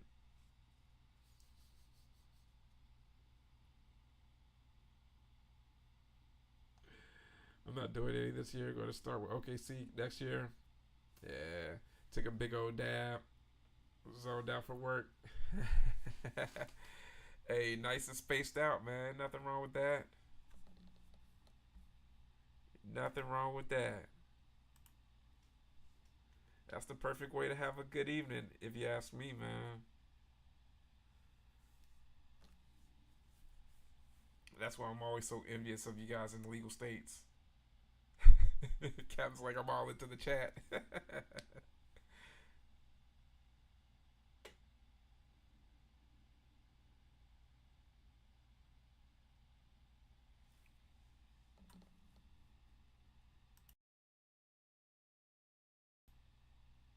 Yeah, I love the psych ward with the professional that may be doing his job, but they make him look so bad.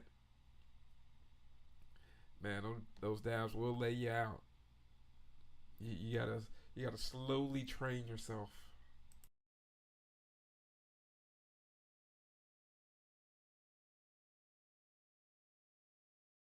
Oh, he's a camel guy.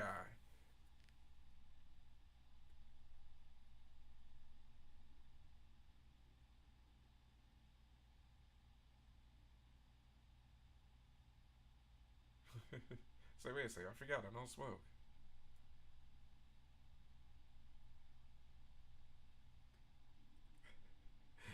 Baby camel trying to breathe. Hey, El Paso will do that for you.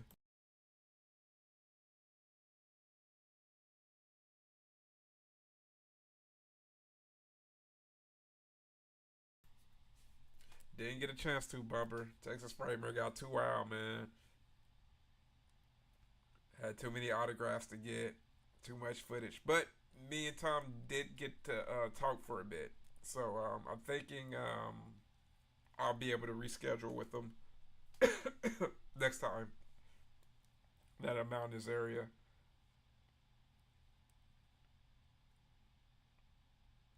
Yeah, basically spending a few hours in Patricia Arquette's line and a few other things kind of threw off my schedule for Texas Frightmare. What that did was that interfered with me getting a chance to talk with Tom because by the time I got a chance to go to Tom's table when I did talk to him, he had to go off to help with Kane's photo op. So, you know, that's just the flow of things sometimes.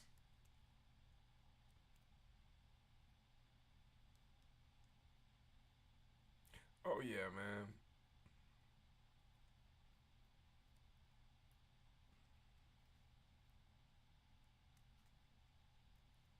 Which,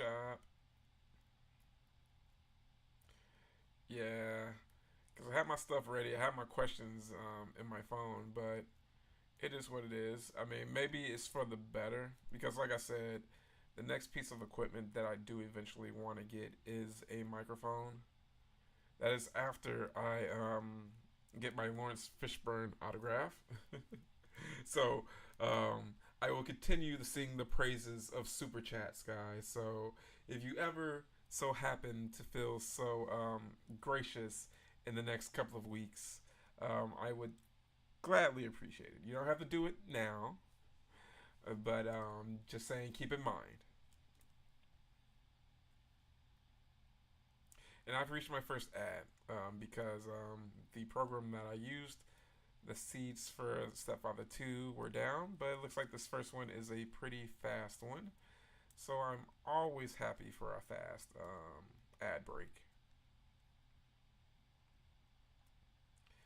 Yeah, so I'm the next conventions that I have. Well, thankfully I have some footage that I will have coming out Even though I don't have any conventions in the next couple of weeks, I'll have to go ahead and start my I'll go ahead and start my process of getting my flights set for Arizona and for my other trip next um, month. It has to do with an iconic horror film. I don't want to give too much away because you guys may be able to guess it. You know, it's real calm out there. Where out that way, Captain. I haven't had the time to spend too much time out that way. I've only gotten to New Mexico while I was driving on the way to Vegas, so I got a chance to see like Albuquerque and drive through a few other things, a few other places I should say, and see some things. But I would like to go and see more of it. You know, a lot of place that part of the country. It's very beautiful. You know, it's very serene, very peaceful.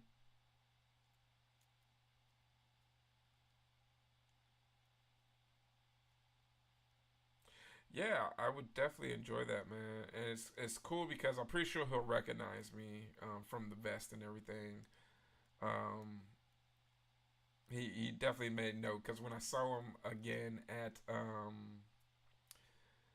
Saturday night for the documentary for Hearts of Darkness, the Jason Goes to Hell documentary, he saw me and he pointed out my badge to one of his friends.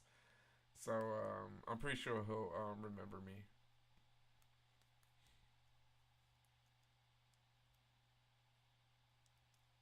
All right, man. I'll keep that in mind, Bumper, for real, man. I'll definitely let you know. I've never done El Paso. I have to check it out. Like, that's just Texas is such a big state, man. Like I've been here over close to 13 years now, and I have yet, well, no, no, actually getting close to 14 years now, and I have yet to go to El Paso, um, South Padre Island, a few other places.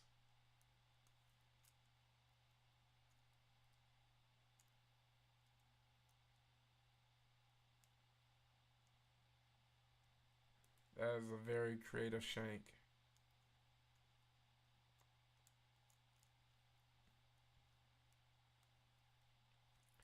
That is a very cute diorama shank.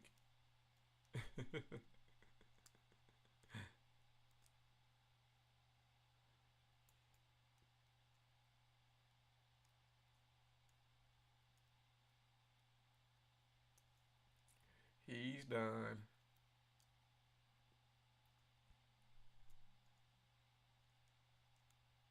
See Juarez through the fence. Yeah,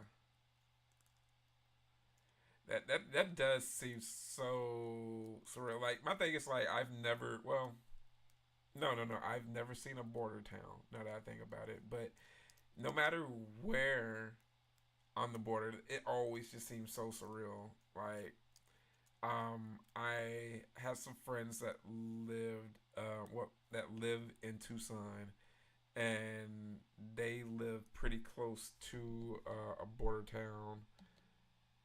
I'm at 11 minutes and 50 seconds, Lori.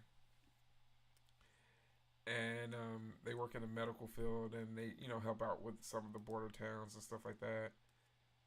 And they were talking about how like they had to like send their dog to a vet across the border because the vet bills and vet care was more affordable. And I'm like, hey, that is one benefit about being in a border town. Your parents are from there? Yeah, man. I've only been one small. We go back and forth a lot. Yeah, that's one of those things. Yeah, I have friends that work across. I know people that do that for work, so I'm like, that's pretty cool.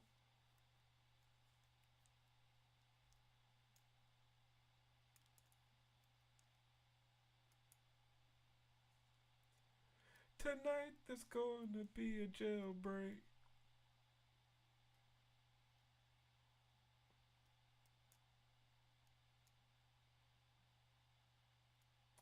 Such a helpful fella. Oh, there you go.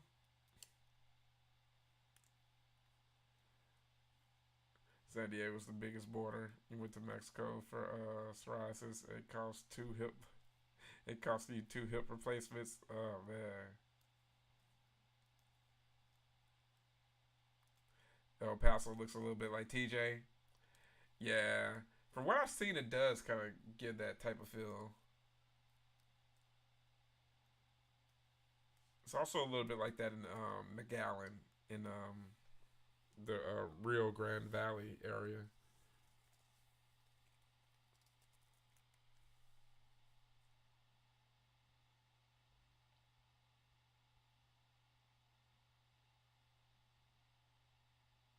All right, now to change this appearance. I love how he grew hair back. So I had to get this toupee.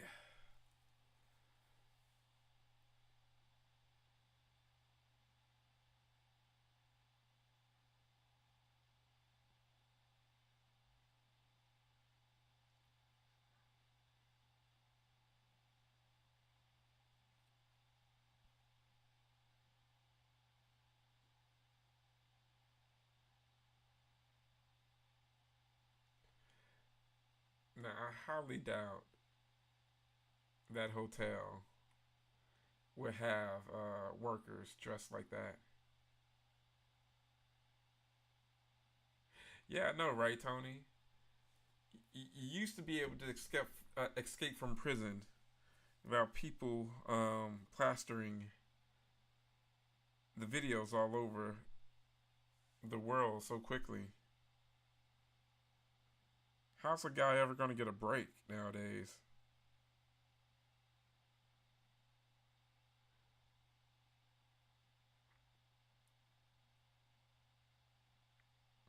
Also known as Triple T.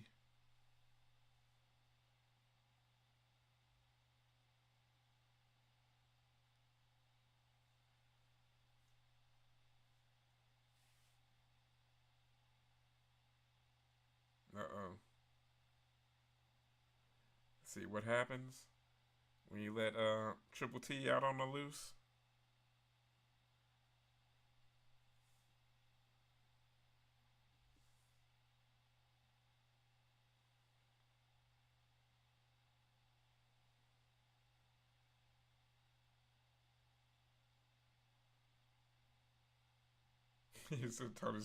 Tony said he's tanked, y'all.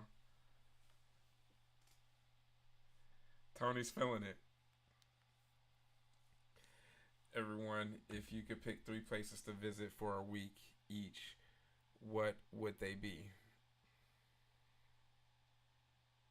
Like Boca Vista Phase 2. Amsterdam, Jamaica, B's House to Chill. Hey, I appreciate that, Captain Spaulding. You can literally be anywhere in the world. Let's see. Pick three places to visit for 1 week each. Um, for me, probably Japan. I wouldn't narrow it just to Tokyo because I want to see the countryside and stuff like that too. There's so much that I want to do out there. Next would probably Rio or just Brazil. I'd tried a couple of different spots in Brazil to check out. Third, man, that's a very good one. Um,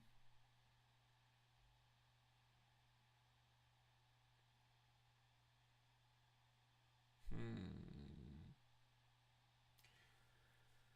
that is a good one. Let me think. That final one is a doozy.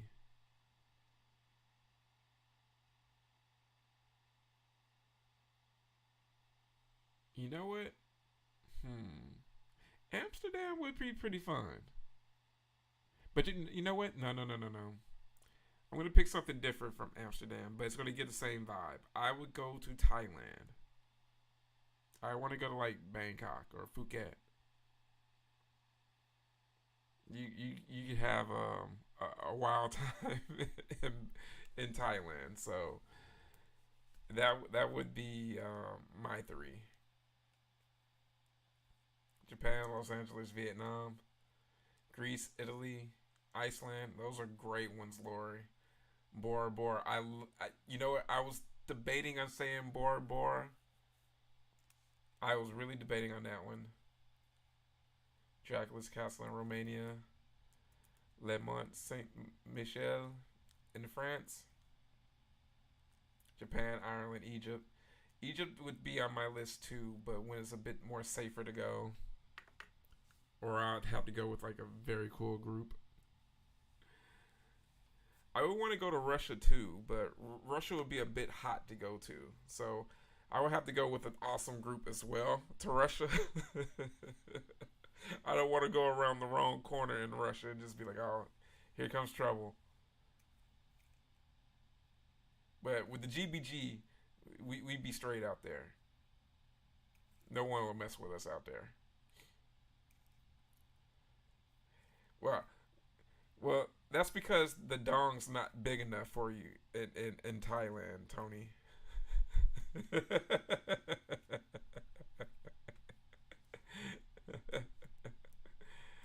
Inside the Roman Catholic Church.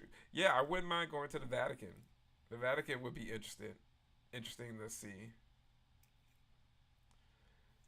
Tony's like, lady boys. No, I need something bigger to see. Weedy tots. Well, needless to say, I would be in the other section, Tony. But you can tell me all about it. I would definitely be finding where the Thai sticks are. I definitely want to experience having a Thai stick just on the street, like it's no big deal. Yeah, for sure. I've been to Jamaica. I went to Jamaica last year. Jamaica was absolutely awesome.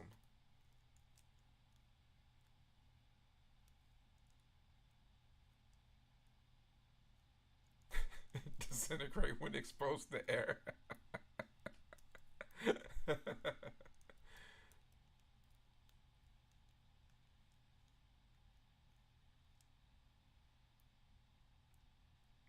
Oh, sweet home.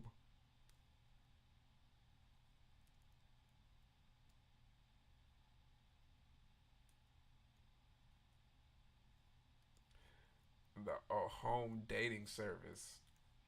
You going straight up Mad TV lowered expectations.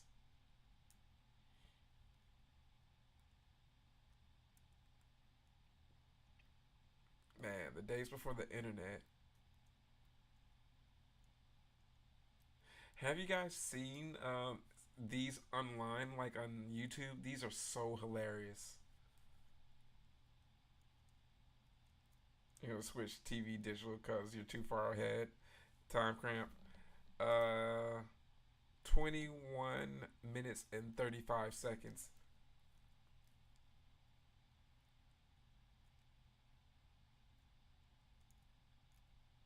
Like the hangover in Bangkok. Yeah, for real. Totally would be like that.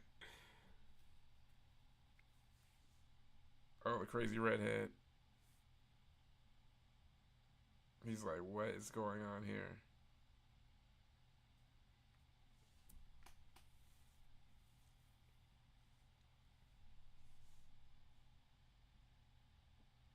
It's very important. You gotta have that quality time.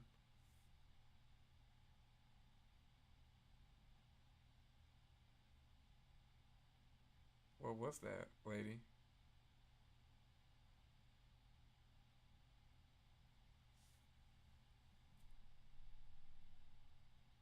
Jake seems like a very unhappy person.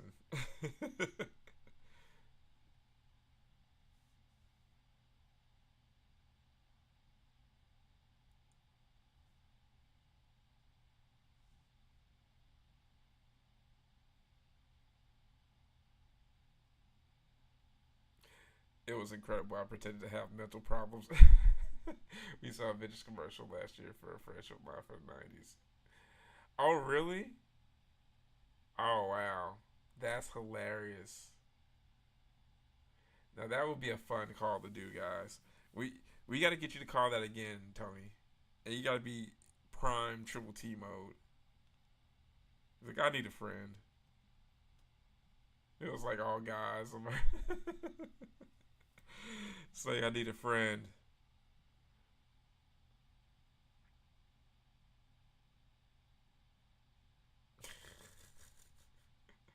That means she's pretty good at it. I mean, if he's humming while she's humming, they're having a humming good time.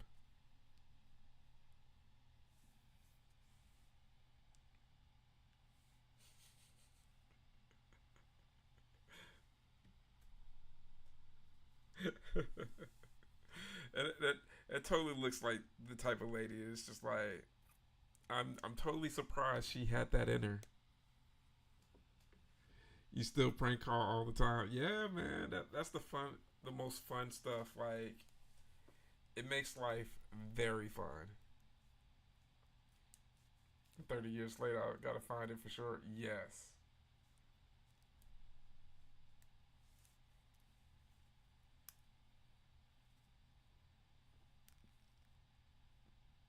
Oh, Caroline. Now that's a woman I had a crush on and still have a crush on all these years later. I love me some Caroline Williams. Oh, that southern accent. And we have a great value, Kirstie Alley here.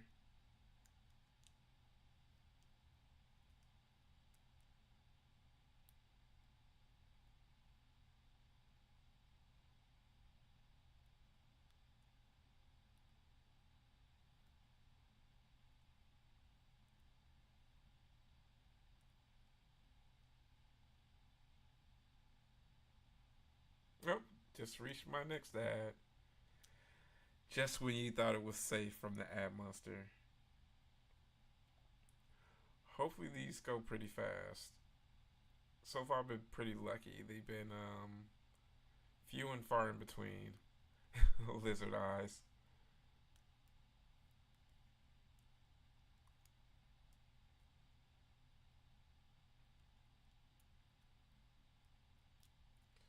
Oh, they're trying to sell me Subarus now, guys. Damn, a $90 oil change? Now, unless you're driving like Bumper's truck, there should be no way you're paying $80 or $90 for an oil change.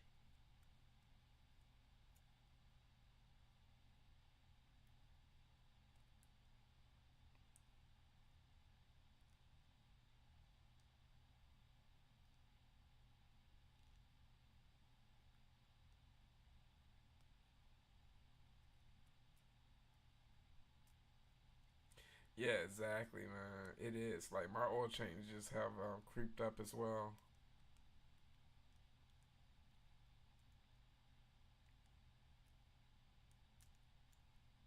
Oh, you like it?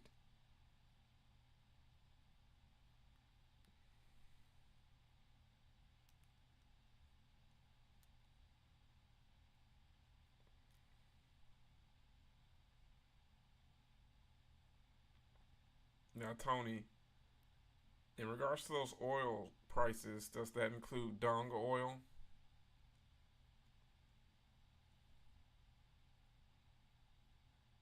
Is that a part of the oil stock prices?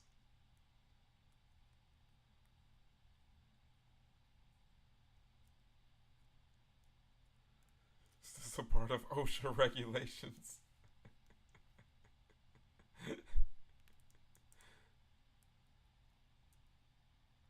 No, he's gonna hit her with the Ted Bundy.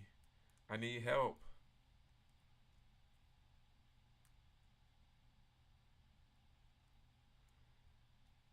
These TV dinners. I need a woman to cook for me.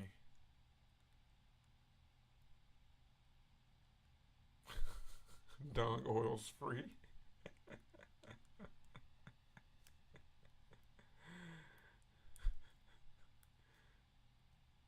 Well, it depends. I'm pretty sure somebody's charging for that.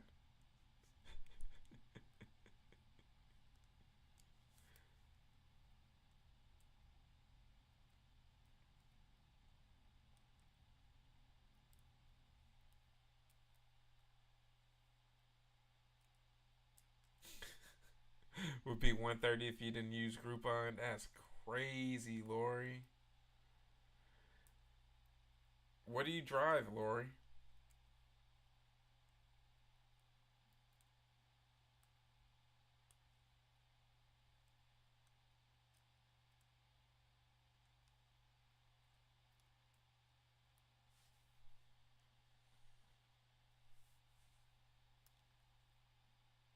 The family is the heartbeat of this country. Oh, okay, yeah, 2023. You know what, Lori? That's one thing I've noticed. The newer the car, the more expensive the oil changes are as well.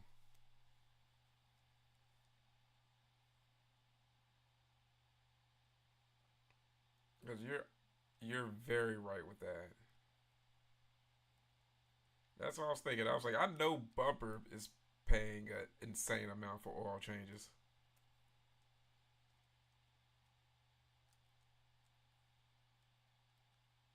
Yeah, like, unless you're going to a rate, good dependable place, and then not only that, but you can't just go to a place just because they're cheap. They're gonna end up messing up something. You gotta go somewhere dependable. Yeah, and you change it yourself exactly, man. Everything's going up, brother.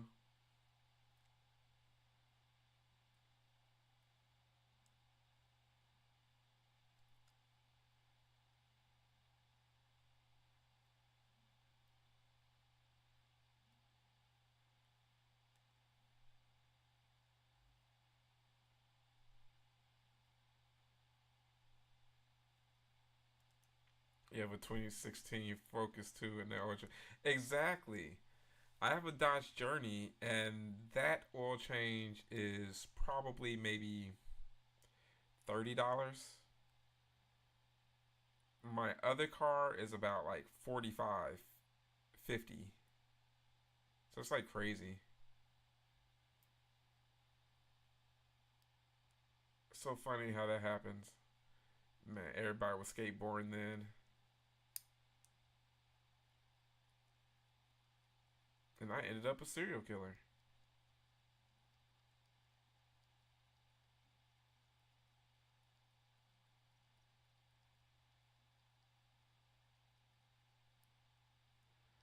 Oh man, those old skateboards like that, that camera.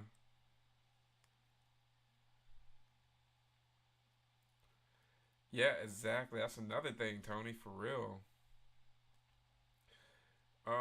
When would be the next live watch party? Well, the Discord, when I'm thinking we're gonna do it maybe Wednesday or Thursday. I'm not exactly sure just yet. But as far as for YouTube, I'm thinking we're gonna do a 28 days slash 28 weeks related one. If they're, I know 28 weeks later is on Tubi, and I think 28 days later is maybe on like Pluto, if I'm not mistaken. So we're gonna try to watch both of those before 28 years later. So those are gonna be the next ones. Yeah, 170 oil change. That's what I figured. I was like, Bumper's probably paying the most for the oil change. Yeah, rest in peace, John, man.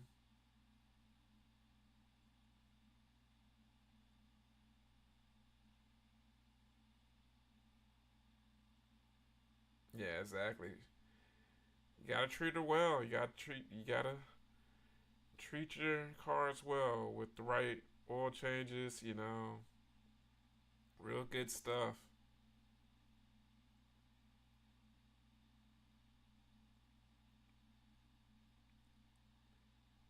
Getting too hot. Ask too many questions.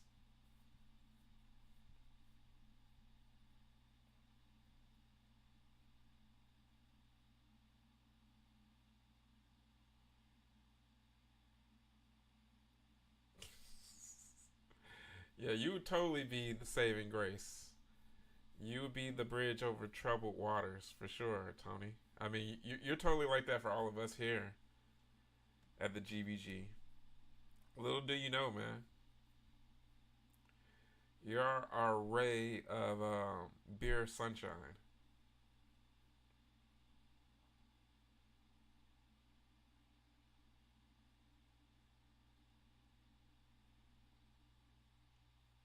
I mean, a little bit of triple T makes everything better.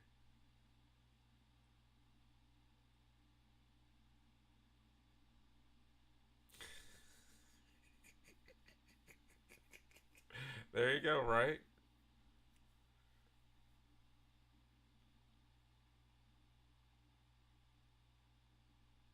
It's like, oh, you're the guy.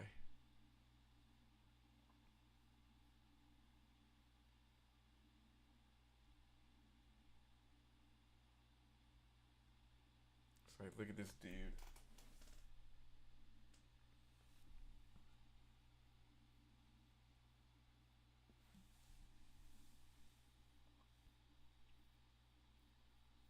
Gotta work it out.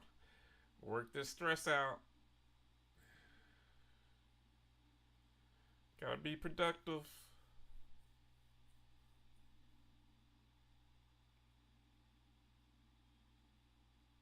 Gotta work on this wood.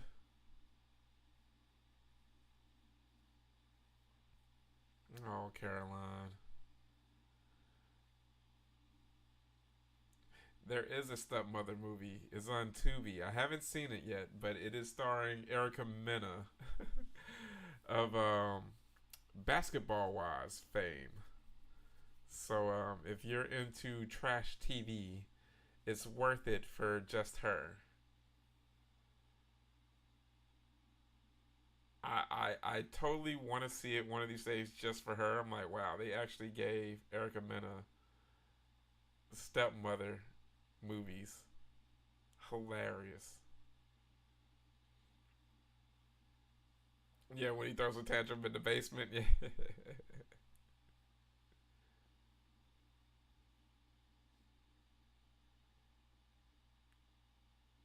Say no, Caroline.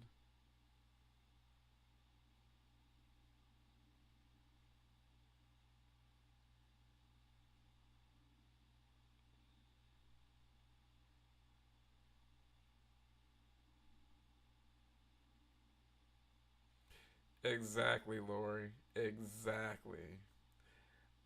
That's the one thing that I totally remember about the stepmother movies. I was like, wait, wait, wait.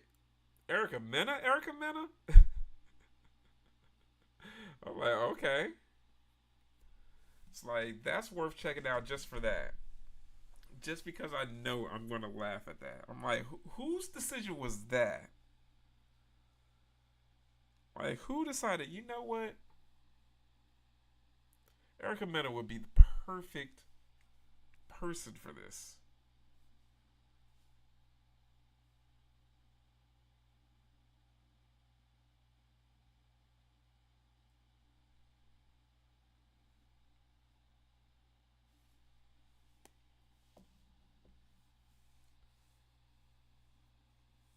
Yeah, you shouldn't have came over, girl. Who didn't want to live a nice house like this? I might actually be willing to put up with my stepdad for my. Yeah, having your own bathroom counts. Yes, Lori, it is a Tubi movie.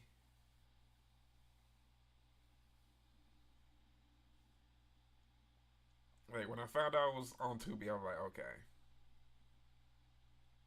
this is starting to make more sense.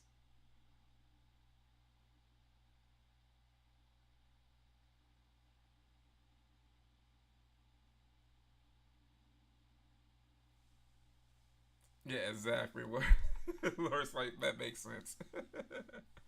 Totally checks out, right?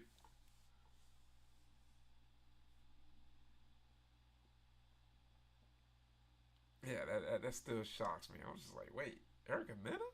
Okay, all right. If that's the case, I mean, y'all could, if y'all just giving movies to anybody, I mean, you might as well let me star in the movie. I mean, as a matter of fact, I don't even have to star in the movie. Just give me like a little bit role. Give me a couple lines, you know.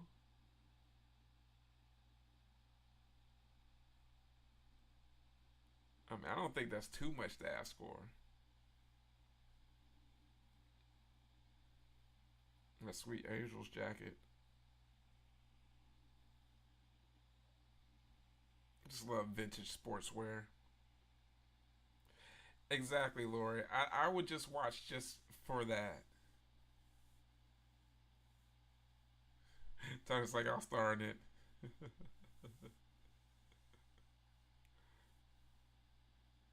Tony's like, one shining moment.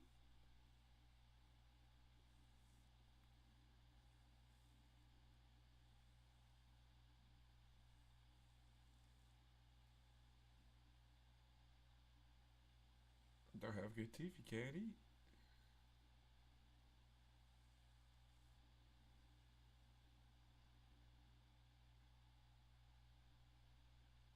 I love he just lit up a cigarette in No Boy's crib.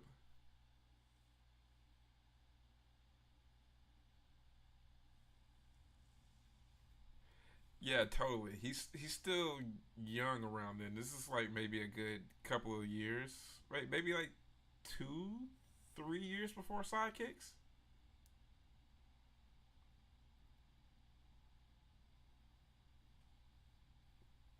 Yeah, probably about 2 years before Sidekicks.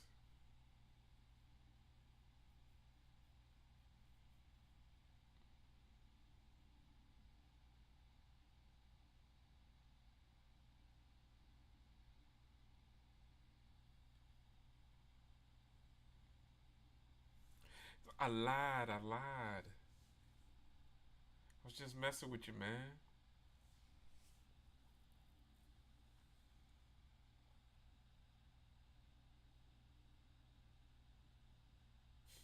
I can't believe he fell for it was a test thing.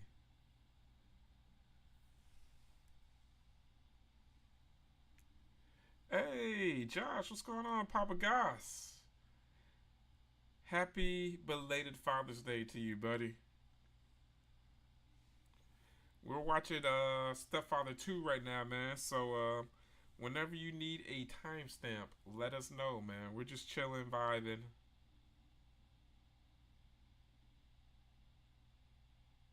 You know how we do, man.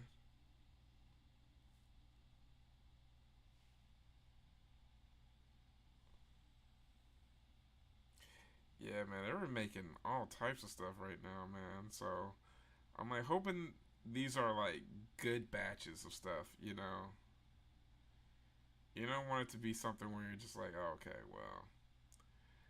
Now, granted, they're in the business of making money, so that's their biggest goal.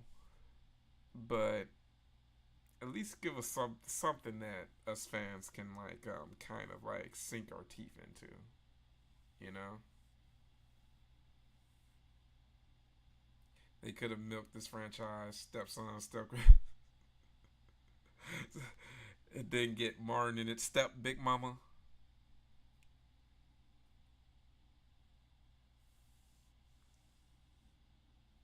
because he's weird. That's why. Why do you think he's weird? Because I know. You know why I knew he was weird? Because he weirded out Tony. If Triple T isn't feeling it, then something's up.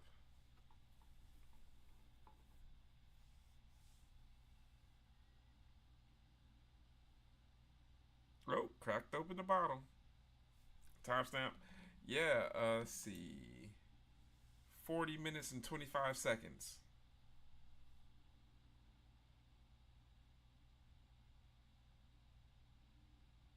Yep, they are remaking it. I think Jordan Peele is supposed to be a producer on it. It's like supposed to be through his like production company.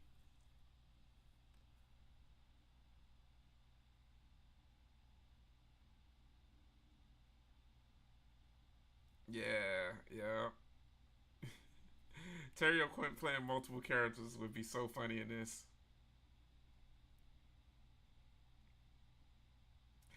Yeah, you're right, Lori. But that's Hollywood for you. They're gonna go for the easy buck in a lot of cases.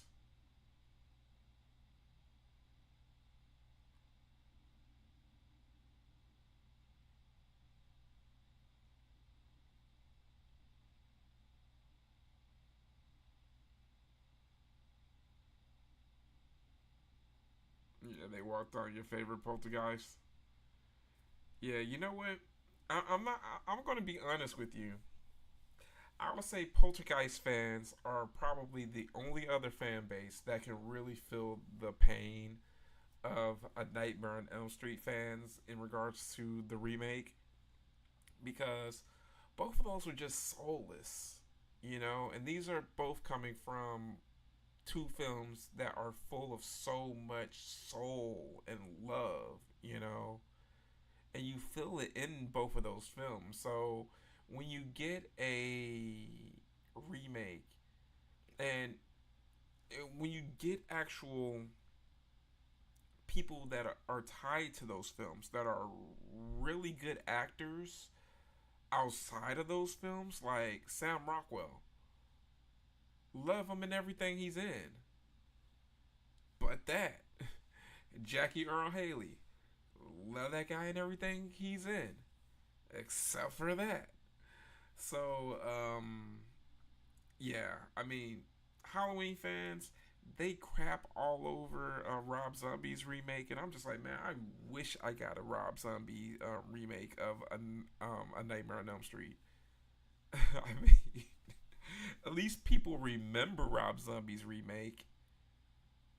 At least that film actually has fans. There are actual fans of Rob Zombie's remake. There are people that prefer Rob Zombie's remake.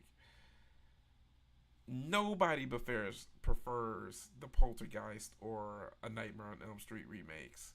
So it sucks. Yeah, the creep show lighting. Mike Flanagan just posted they started production on the new character. Yeah, yeah. Mike Flan. I'm interested in seeing what Mike Flanagan's gonna do. Exactly. See, they forgot they even did a Poltergeist remake. Don't watch it, man. Don't. Yeah, I feel sorry for Jackie Earl too. I feel sorry for Jackie Earl and also for Sam. I mean, at least Sam got an Oscar after that for his trouble.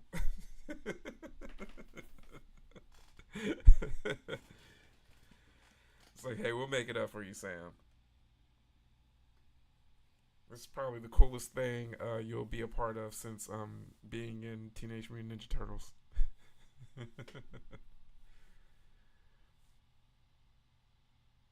Yeah, I watched the. I mean, I'm always the guy that's gonna at least watch some stuff at least once, just because I'm just like, at least I can say I can actually give an educated opinion on something instead of just ripping on it and just not knowing.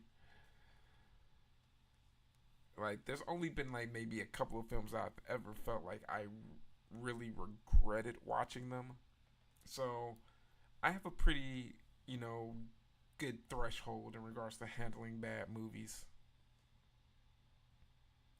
Yeah, exactly. I mean, Jackie's more like just a regular person now. I see him, on his Instagram, and he's just hanging out and doing all types of regular person stuff.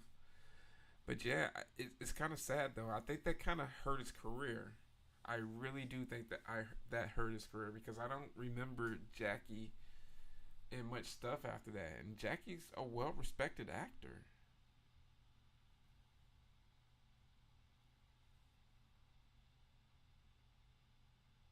Yeah, so that just really sucks. Camptown Races, sing that song, doo da.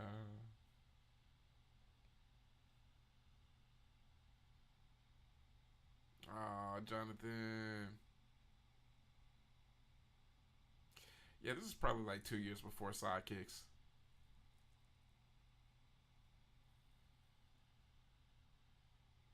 Yeah, because he looks like 13 here.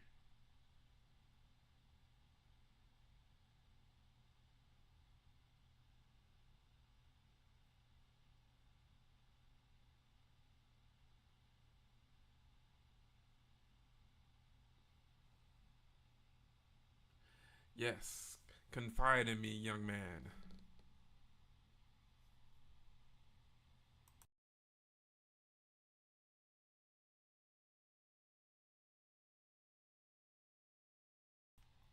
Well, you are the Brandis expert, so I'm gonna trust your opinion. Yeah, man. Johnny Hard came through, man. That was super dope, man.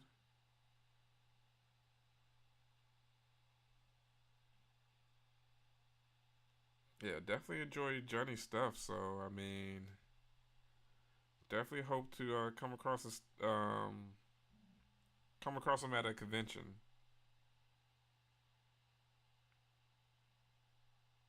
That's cool when you pop up in the algorithm for other people that you watch. So it's like, okay, YouTube is bringing us together.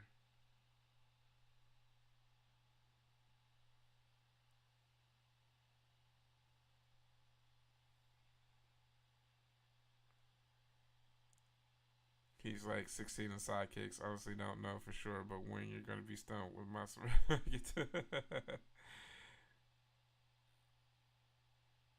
not allowed to have a mailbox here, cause I totally get that. Yeah, I mean, to tell you the truth, mail-in packages aren't safe anywhere nowadays. I remember being a kid and people talking about, yeah, people stealing stuff out of people's mailboxes, and it just seemed like such a weird concept to me. Like, wait, someone's breaking into someone's mailbox and stealing stuff. Now, it's so all too common now. He's the man. He has to have so many people out. Plus, yeah, exactly, for real, man. That's what I was mentioning. I'm like, bro, the fact that you're able to do all that consignment stuff, I mean, it's a lot of good money, man, but it's a lot of stress, man. I just couldn't imagine dealing with a lot of these geeks' personal items. Dude, there wasn't a wrinkle on this Funko Pop, but now there's like a wrinkle on my box, man. I think I should get like a 25% discount. That's like one of my good friends. He stopped accepting posters like anything over an 11 by 17. He's just stopped taking it because people just complain about their posters being damaged. And I'm like, yeah, man. I mean, I would totally expect. I mean, at least a little. If you have a fragile poster, if it's not like made of like a certain type of material, I would expect that it's gonna get a little damaged in transit. Like, it may not be a full on like major issue, but things are gonna happen. Even on my end, I'm gonna cause some sort of issue, putting my own posters and things like that. So all I'm saying is, if I'm sending my Dream Warriors poster over and I notice like one little tiny little wrinkle or rip that was in there, I'm not gonna be mad about that. But but if there's super noticeable damage, I'm gonna have a problem. Yeah, the actors lean on posters like a lot of. Sometimes it's the actors. Exactly, man. Sometimes like you're breaking out in a sweat looking at an actor making a signature. Like, because sometimes you can tell an actor, "Hey, could you sign right here?" And they're in the midst of a conversation with you, and they're about to sign at the wrong spot, and you want to go, but sometimes they catch themselves and they're just, "Oh yeah, you said right here," and you're just like, "Oh, thank goodness." Or sometimes they may sign a wrong character name, or it's a lot of anxiety. And then not only that, I couldn't imagine being the consignment guy and being blamed for that. I would love to see them in the GVG. Yeah, for real, man. He has a wicked Evil Dead 2 art poster. It's just a cool image of Ash standing over Henrietta in a cellar door. I bet that is dope, man. I would love to check that. I'm gonna have to look out for that.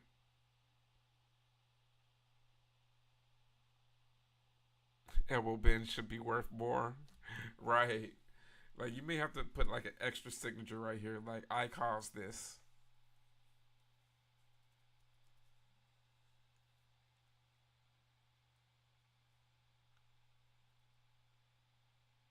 But that makes me appreciate the celebrities that take the extra time to do stuff like that. Exactly, bumper. So that's another thing. I see why some people keep the signature out and run straight to the JSA table or whatever certification service is there, just so that they can not have to worry about, you know, putting it back into whatever protection they have just to bring it back out again. But no matter which method you go with, man, it's always going to be some sort of hassle. And yeah, man, it's just really interesting because everyone has their preferred method of doing stuff. But that's why I love learning about this stuff from different people, especially the ones that have been in the game like so much longer than me.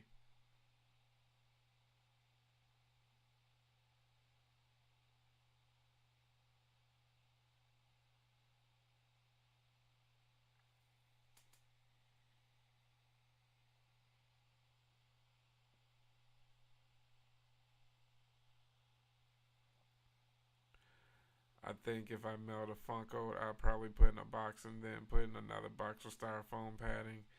Yeah, man. I mean, you got to take those extra precautions, because better safe than sorry. That's another thing I say with people. If you could take that extra step to ensure the protection of your item that means so much to you, just do it because it's going to be worth it. Because I would say like this: just have the mindset that everything that could go wrong will go wrong. So you might as well prepare yourself for it and against it. You haven't dealt with Funko Pop. Yeah, me neither. Funkos aren't necessarily my thing, but I have plenty of friends that are. I mean, obviously, like Papa Goss. I have also friends like Collectors Conquest and many other friends that they've dealt with Funkos for years now.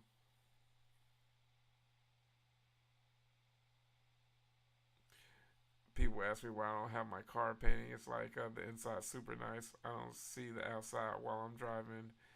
Yeah, exactly. I mean, I'm using it for what I'm using it for. I mean, if you don't like the outside, that's your problem.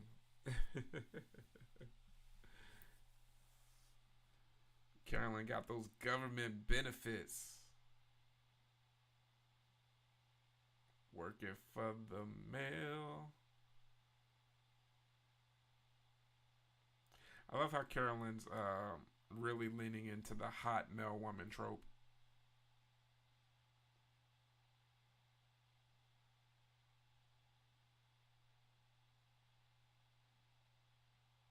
Snooping.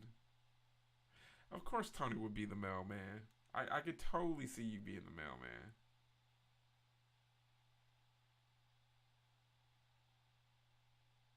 These aren't snapping. They're not crackling. I heard a couple pops. She's keeping her voice too manly for.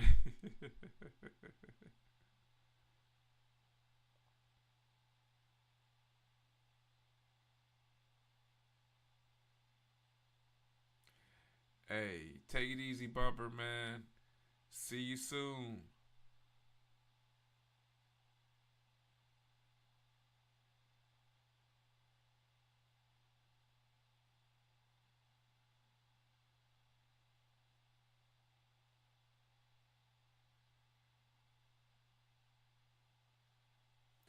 Yeah, bumper's been working hard, man.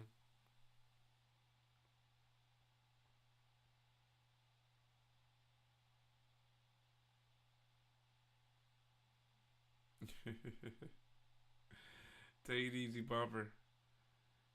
Yeah, I feel that. It's a long weekend, starting into a long week.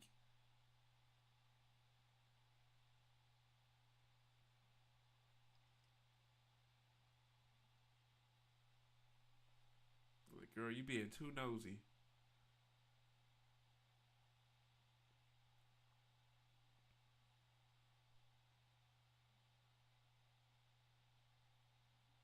Yeah, I feel you, man. You've been grinding, brother. Get some good rest, brother.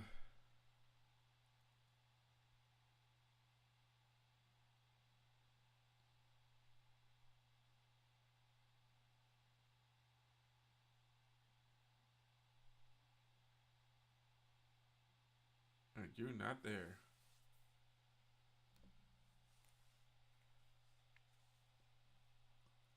Like, girl, you being too nosy. Ah, the all black team.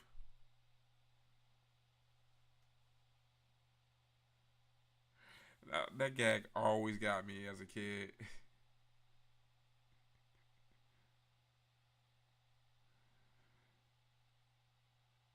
You just gotta lure him into his own BS.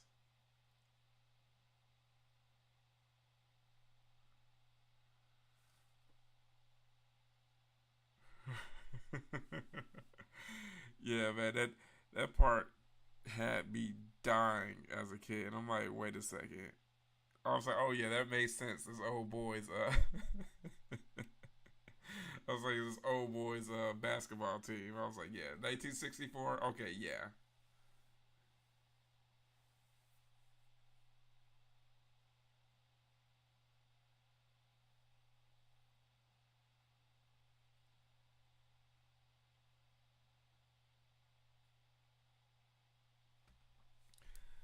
How do I not get crazy jet lagged from all these kinds back to back? You know what? That's funny. That's a very interesting conversation, Lori. One part of it is because thank goodness a lot of cons don't have the party scene that the Texas conventions have. So thankfully, I can get to bed at a pretty decent enough time in most cases.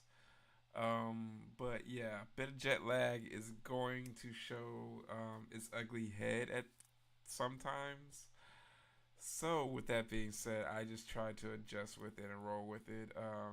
That's why sometimes I try to at least show up to a convention the day before the event starts, and then I try to at least leave the day afterwards, and hopefully a bit later on in the day if it works out that way, so that I'll just have that little bit of extra time to try to get some sort of rest. But yeah, it's just all a part of the hustle, unfortunately.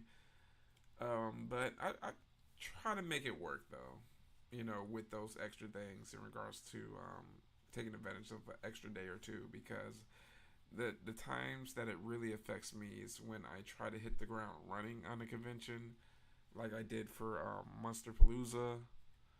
Those are the ones that really affect me because it's just like, okay, you're traveling. Well, in most cases, I'm getting up early, driving an hour to the airport, actually doing the flight, getting a rental car, or if I'm doing public transportation, doing that, and then making it in time for the first night of the convention to do vlogging, and then get in vlogger mode. So it's a lot. So if I could take advantage of a day beforehand, that helps out a lot. Exactly. Got to have playoff mentality. And then not only that, but I kind of know it's going to be, con season. I kind of know the conventions where I kind of have like back to back stuff. So I kind of try to rest up as much as I possibly can and just mentally prepare myself for the grind. Thank you so much, Lori. I really appreciate that so much because it really isn't. It's really not easy at all. There's a saying I like to say, like, it's simple, but it's not easy. Like, the things you have to do, you kind of know all the stuff you have to do, but Sometimes you get a little bit of pre-convention jitters in regards to like, hey, if it's a big convention that I've always wanted to go to, um, you can't really enjoy it like you would normally enjoy it. Like, hey, I'm just a regular attendee, so I'm just gonna go and have fun. Um, you have that focus of like, hey, I gotta make sure I'm getting good content. So that plays a big part of it because I want to make sure I'm getting good footage for you guys and that you guys are enjoying it. So that's a little bit of pressure there, but I know that you guys are like also very cool and very supportive. So that means a lot to me. You have a down pat though for the most part. Hey, I appreciate that, Josh. Yeah, man. I still have a lot to learn, but in the previous 3 years, I've definitely picked up a set of skills that I'm impressed with that I totally wouldn't have expected myself to have gained when I first started this. Yeah, you should put me to shame if I tried to. No, man, you can totally do this. It's so easy a caveman can do it. It literally is. I see some people and I'm just like, wow, you have a ton of followers and you're not necessarily doing anything too special. Sometimes it's just timing and consistency, and sometimes the algorithm um, it rewards you for consistency. So I just want to continue to do that. That Pringle scan.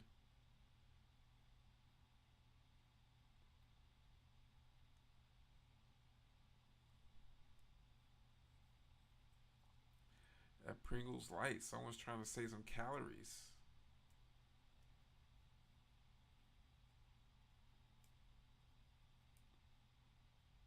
That's like a freaky wind chime.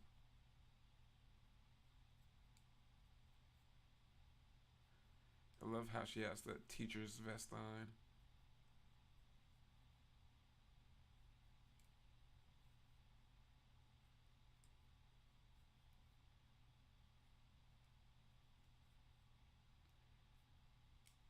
Who's there? The most obvious question to ask. So just creeping. Ooh, letter opener time.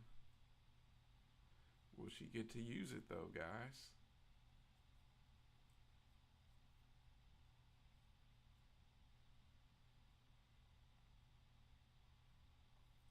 I've been around the entertainment industry to know this is your lane.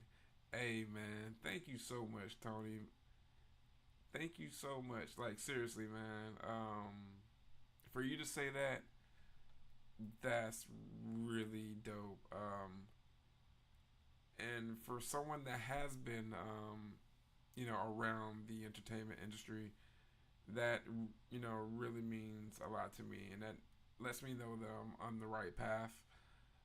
Every now and then, I'll meet someone, and they're pretty involved in the industry some way, shape, or form, and they're like, "Wow, you haven't been doing this longer?"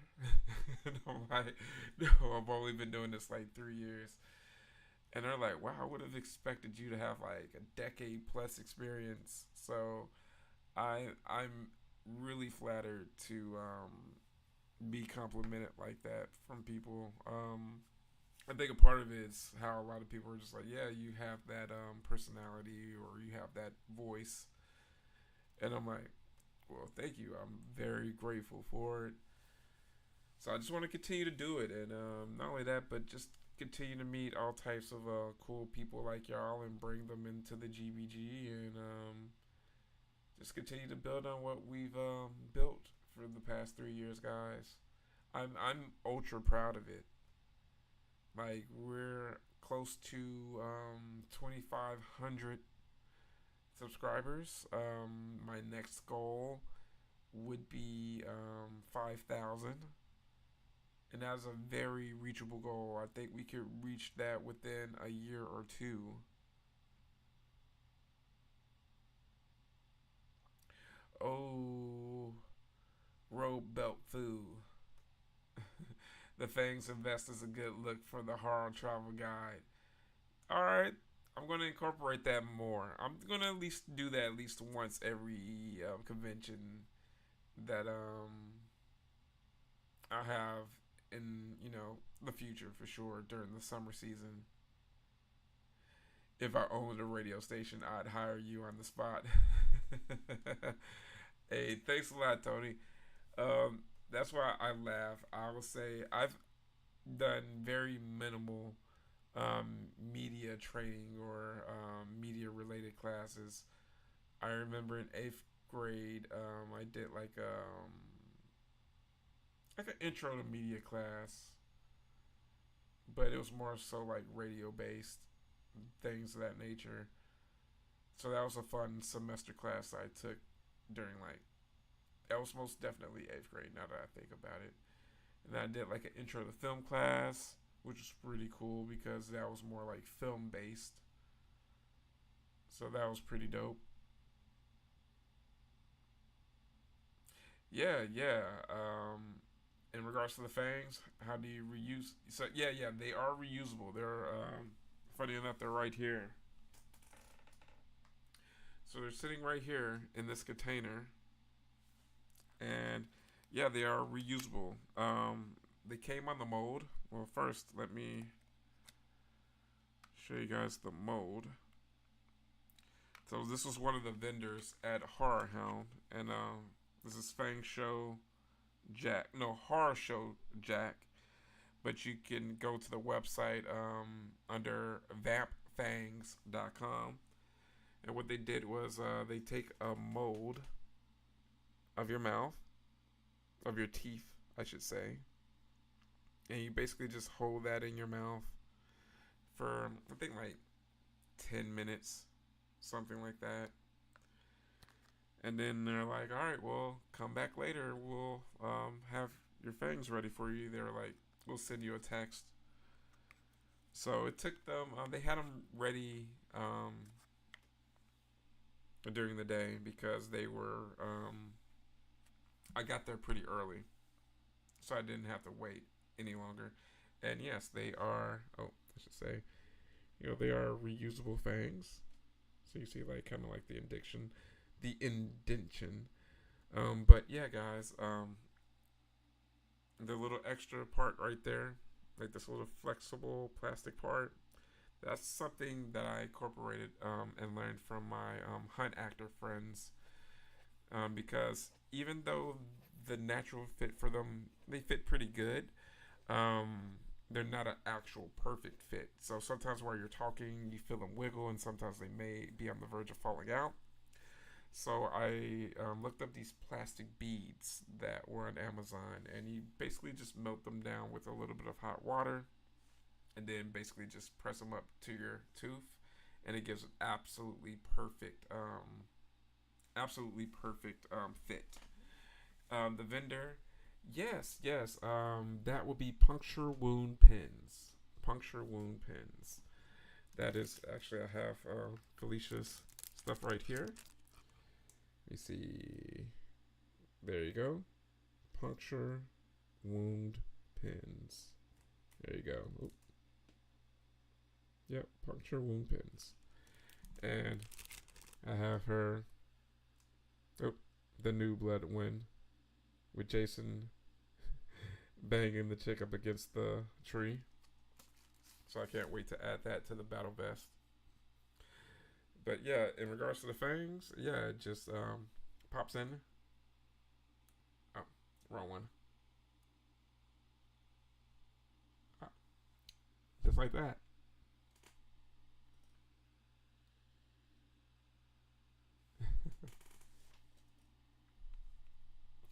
Oh, let me get it to focus again. Focus, focus. Hold on.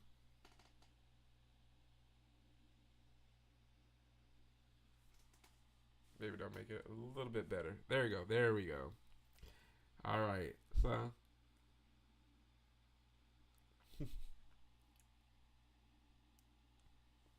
So pops in, pops out.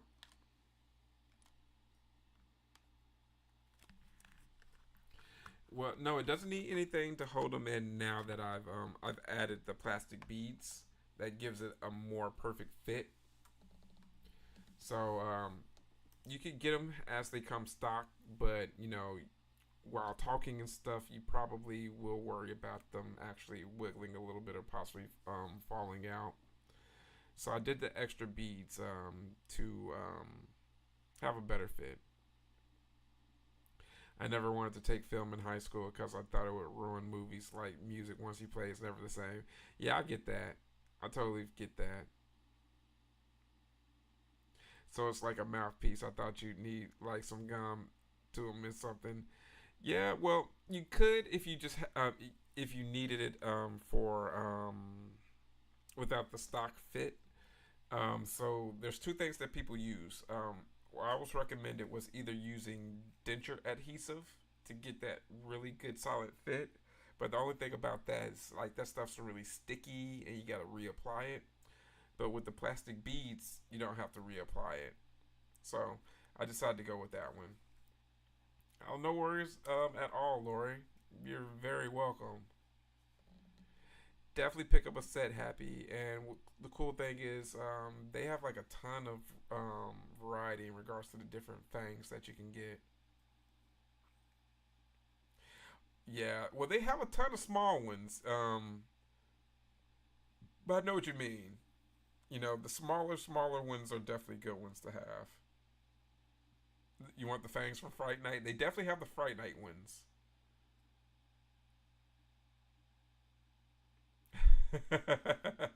No, those are a bit different. This is not the Benoit variety.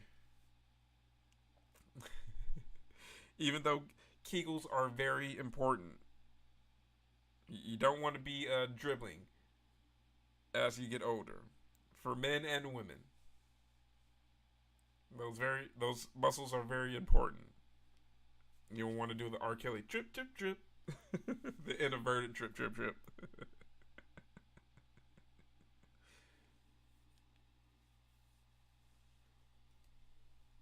Yeah, great Blink song as well.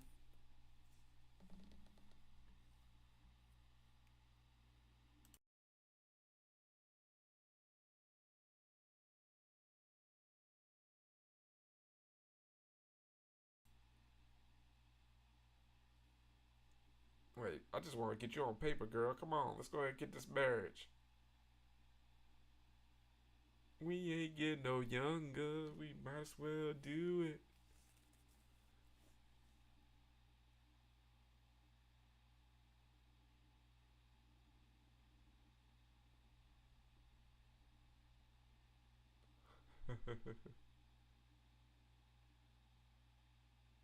The whole 9 yards. She said, I've been waiting on this.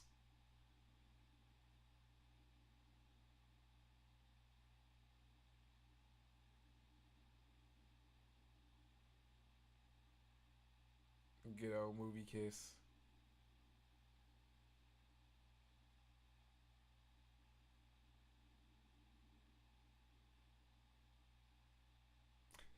Yeah, I know, right? That music right there.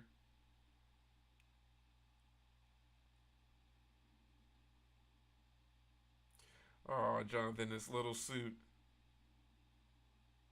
This is always a cool part, though. I always like the ending of this film. Man, like, I've always liked the style of these tuxedos during this era.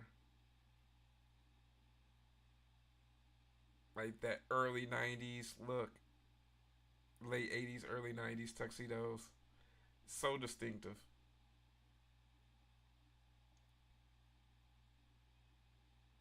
And you have to have the runner there.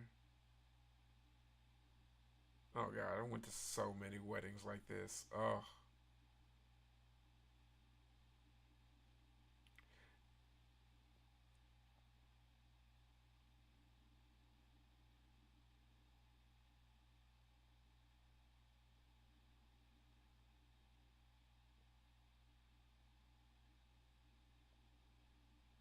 I mean, this sucks, man. Jonathan Brandis should be able.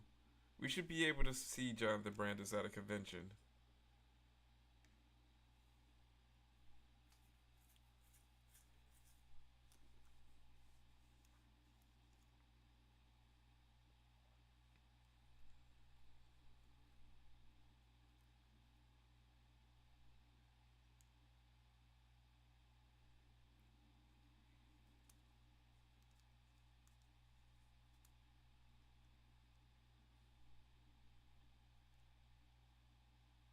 Oh, that dress.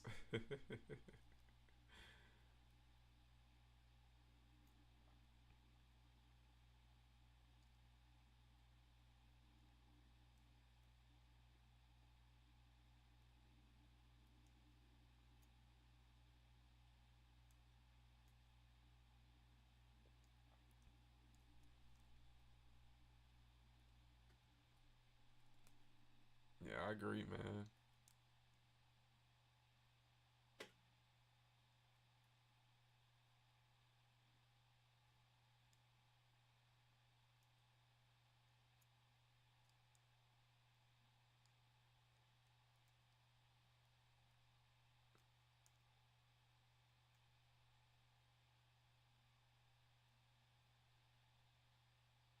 Yeah, that's what I was thinking. So probably about 2 years.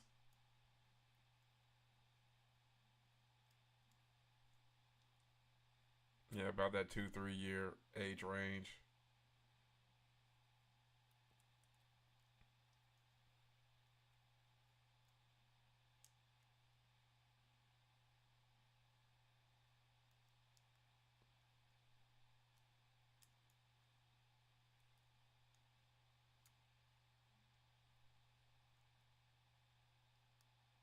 Yeah, 92, man. That's crazy, man.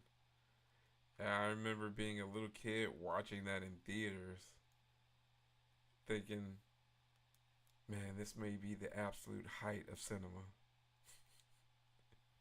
Now, why it may not be the absolute height of cinema, it's still a damn fine movie. Even as a 40-year-old, I'm like, this is a fun movie. This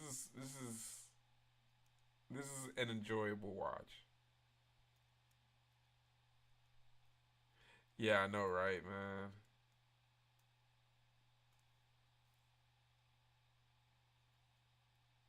I saw it twice in the theaters too. It was such a good movie, man. I definitely saw it twice that year.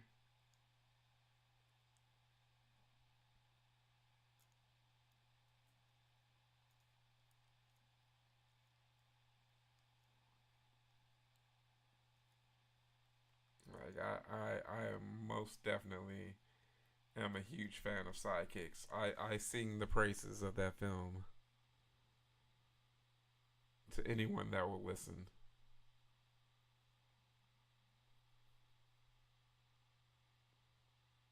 And it's cool because it's one of those films that I still laugh at the stuff that I laughed at as well when I was a kid and watched it, and I laugh at completely new stuff because I'm seeing it through the eyes of an adult. So yeah,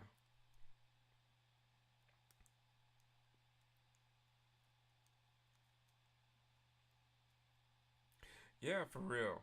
Like, cause there's certain dudes that they'll be popular with the girls, and the guys will hate them. But then again, there's also guys that are popular with the girls that the guys are like, nah, he's cool. Like Eddie Furlong was one of those guys. The chicks liked him, and the guys were like, nah, he's cool. I'd hang out with dude. Same thing, Jonathan Brandis. Some people just have that.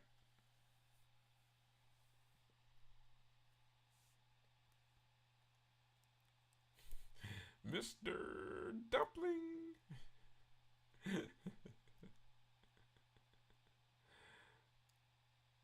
Yeah, for real, Tony.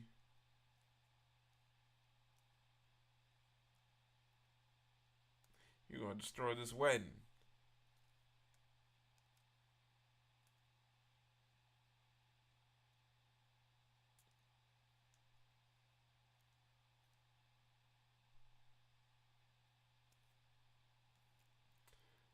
dude is legitimately crazy.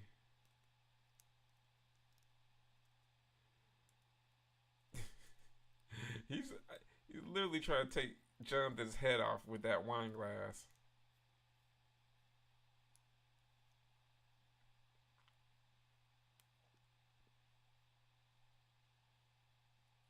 I mean, why he would stand there and just look at him as he's coming at him, beyond me.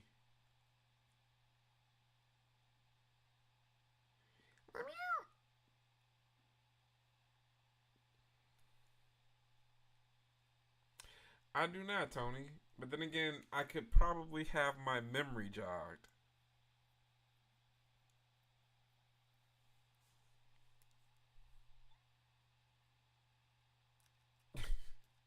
Just messing up the reception hall.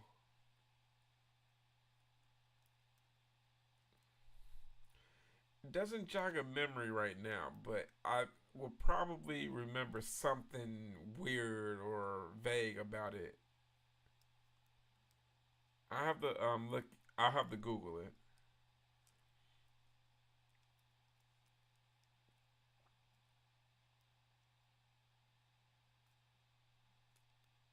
Smack my mid jump.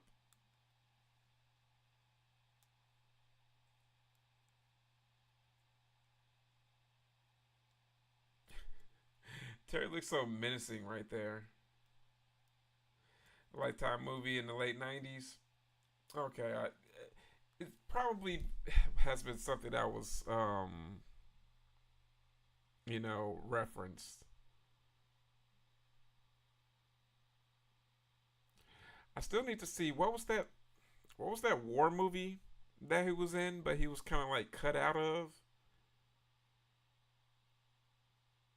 Like he was supposedly in something that he was supposed to like do very well in, but he ended up like getting cut in it. Yes, yes. Yeah, I remember hearing the story about that, and that was pretty sad, man. Yeah, Heart's War. Yeah, I definitely remember that. I've never gotten around to seeing that, but I remember hearing the story about that. Yeah, exactly.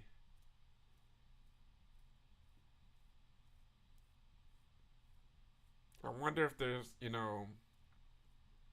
ever found or anyone's ever seen that extra footage for his character.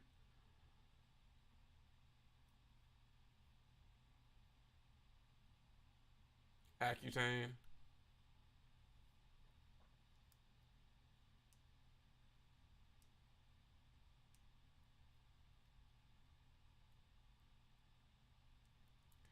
Wamp, wamp, wamp. Go ahead. Well on him, John.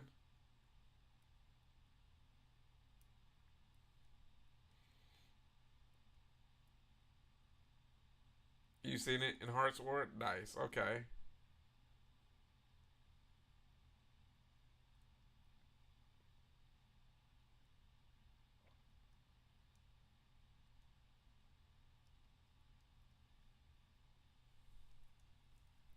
Oh Todd.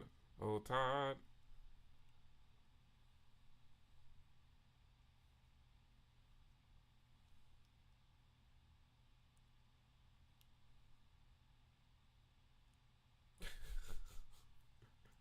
All the wedding guests. Like, what's going on?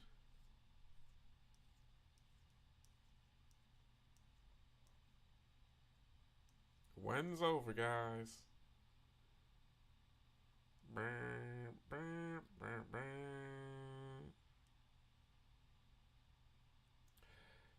Yes, this is Audio Technica, like AT 2020 plus, and I'm pretty satisfied with it. It's never really given me any issues, and I've gotten a few compliments on the audio sound, so I'm pretty pleased with that. I did a little bit of research and in regards to like a pretty respectable microphone that was pretty affordable. It was this and another brand, and I decided to go with this one because more people kind of recommended it in regards to like beginning like live streamers. Um, and also I was able to find like a pretty affordable used one on Amazon Marketplace. Quentin movie. Watch it, you'll see like the man. He could have been a rad dramatic actor. Yeah, I get that. Yeah, in the Quentin movie. Yeah. Thanks a lot, man. Don't spend a grip on a mic for that room. Yeah, exactly, man. Spend on the clip for Mike for cons. Yeah, exactly. Yeah, spend on the clip on Mike. That's probably gonna be my next thing, though. My next investment. So don't you guys worry.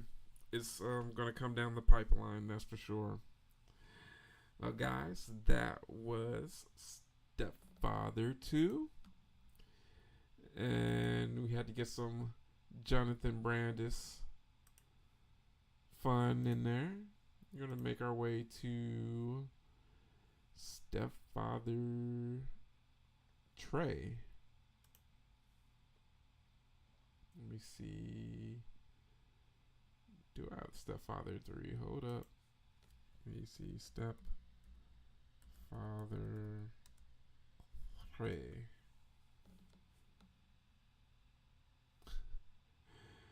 I can't believe they made a Stepmother 3 movie. That's absolutely crazy. That's funny. Absolutely funny. Alright, well let me go back here. Pull up Stepfather 3. And what we'll do, guys, is it is 56 past the hour. Let's go ahead and take another break, but let's make it a quick one. Well, let's make it another 10-minute break, guys. And we will be back shortly. So, guys, go ahead and do all the stuff you need to do. And we will be back here on the Horror Greenbook for the Stepfather trilogy post Father's Day watch party. See you guys pretty soon. Be right back.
Hello, travelers. We are back and ready for some more Stepfather fun. If I remember correctly, Tony said he hasn't seen Stepfather 3, so this is fun. This is a made for TV film. I actually remember seeing this when it first came out. I remember seeing this and also Omen 4. So those are some fun made for TV horror for some franchises during the 90s. So it was a weird place for horror. But guys, hope you're all queued up and ready for some Stepfather 3. We're going to go ahead and press play here. I think it. I can't remember what it was. It may have been Sci-Fi Channel, or it may have been. It was something. I have to double check. I'll do my research on that to see where that was shown. But let me do that now. Actually, Stepfather 3, 1992 film.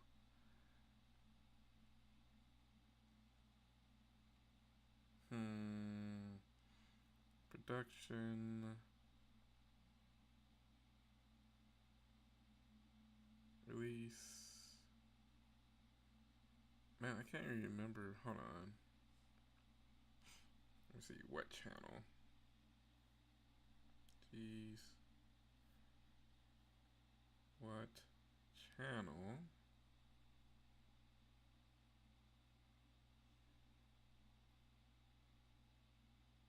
Well, it doesn't even really show. But it was definitely one of those channels. It'll come to me. I'm going to do a little bit more research. But anyway, guys, let's go ahead and press play here within the next hour. Well, not next hour. Next minute, I should say. All right, press play. It went ahead and went to 107. Now, I haven't seen this in forever, guys. So I can't wait to check this one out.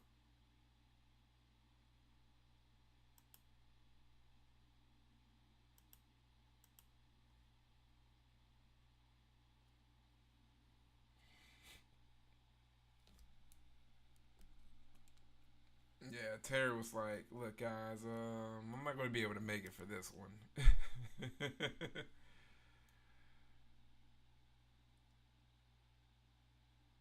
Oh, they didn't even bother to like remaster this. I don't think it was just going to add to the '90s element.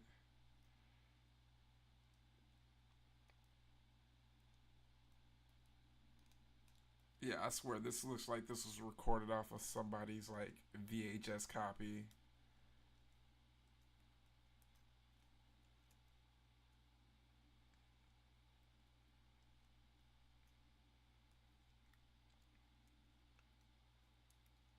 I love how this totally lends itself to this.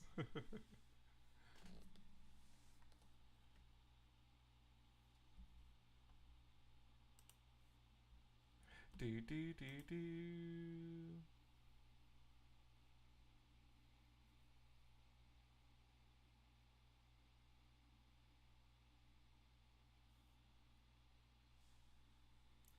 Do do do.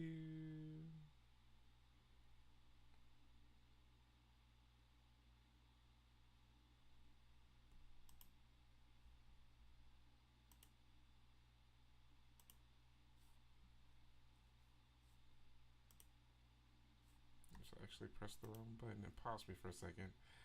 I think it was. It says straight to TV. I remember watching it on TV.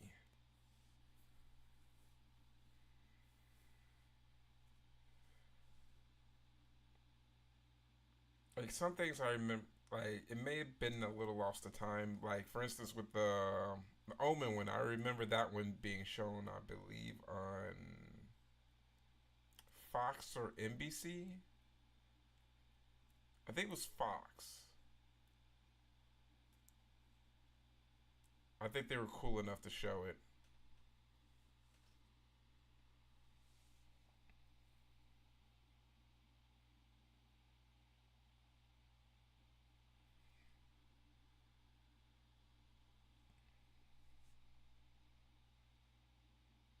Go get some surgery now. Probably so.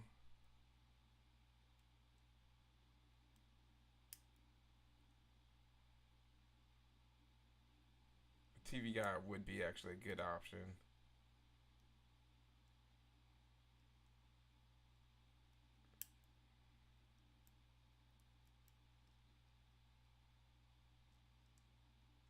Shall we begin?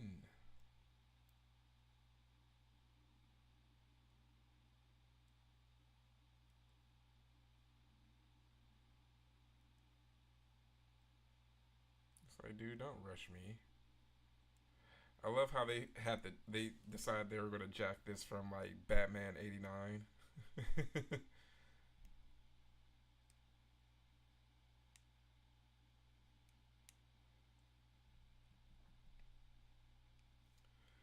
Sure, Lori. I am at 4 minutes exactly.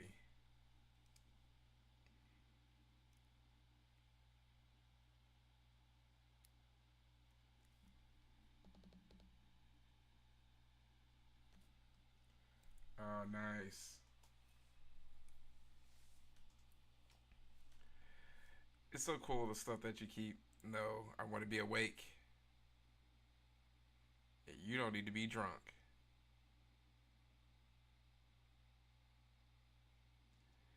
Best there is, or the best that's available right now, dude. I don't think you still have your medical license. I'm all but sure this dude doesn't have a license to practice anymore.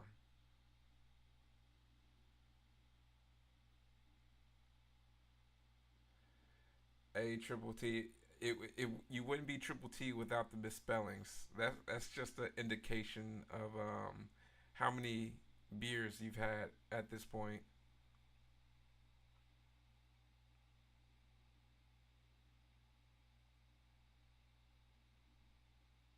It works in the dark. Hey, you gotta have that, man.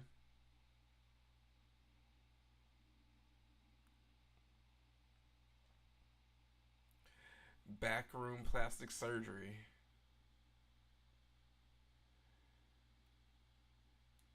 This dude's like the precursor to those chicks that were doing like the butt shots, the illegal butt shots.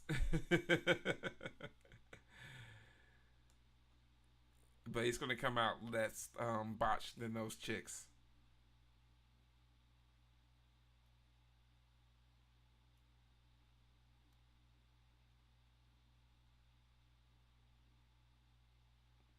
Just a little nip tuck here.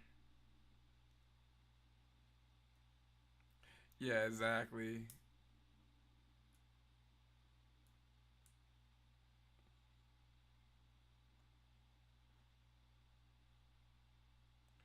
It's a miracle. Well, he held on for as long as he could.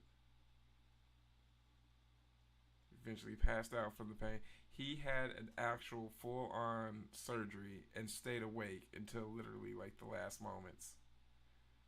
Dude's tough. A pork chop sandwich sounds absolutely delicious right now, Lori. Why would we ever judge you for that? The only judgment you would get is from not sharing.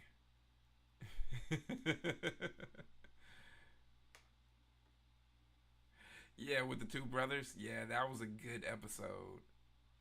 That's a very memorable Tales from the Crypt episode.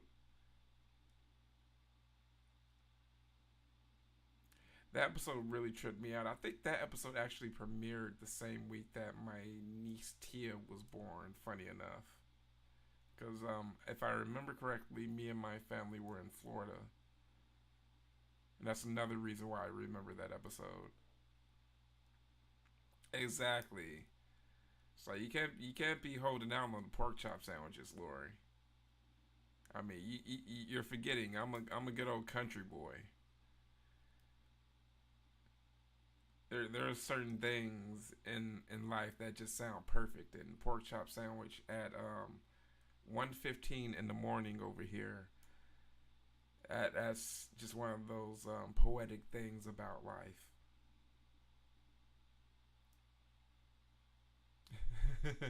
The GI Joe animated dubs. Oh my gosh, I used to love those. Those and the X-Men ones.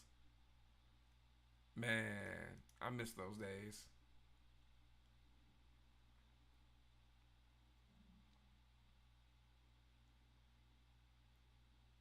I love how they just literally made this like the longest sequence.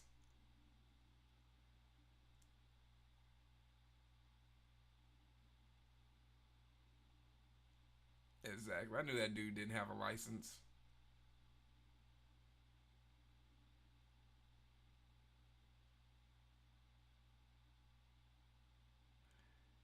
Yeah, they definitely couldn't use Terry's likeness anymore for that.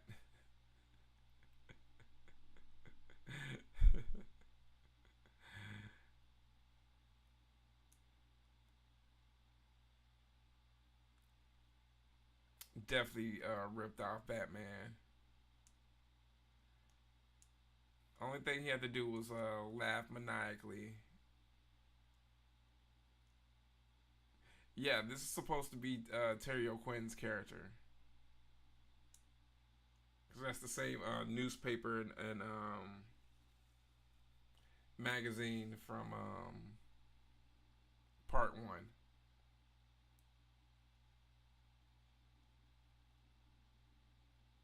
Well, the newspaper clipping from part one, and then the magazine from part two, I should say.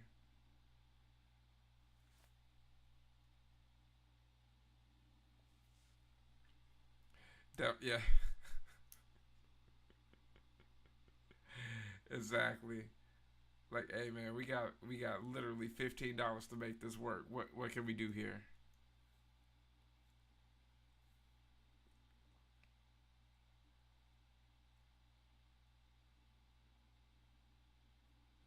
All right, they're waiting to the last movie to get the longer ads. Hey, they're gonna forget about him. Exactly. That's all it was. Wait till they get a load of me because they forgot about me and I don't look like the same guy.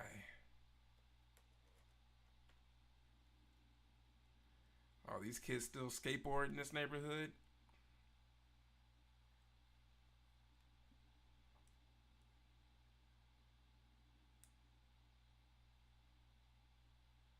Old habits die hard.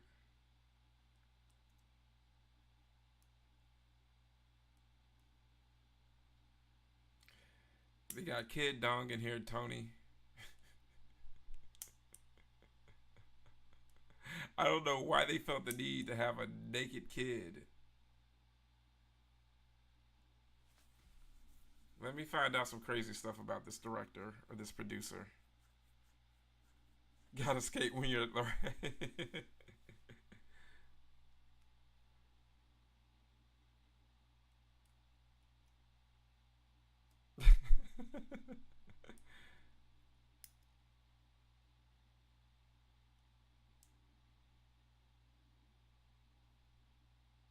Father.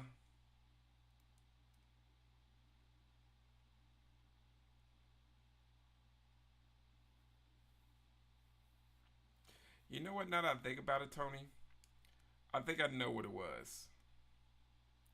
I think they showed this on like Cinemax or HBO. Cause I was debating on it. I'm like, Kid Dong, this doesn't. This wasn't network television.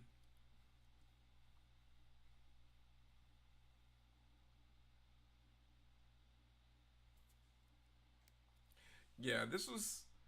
This looks like it was done on film.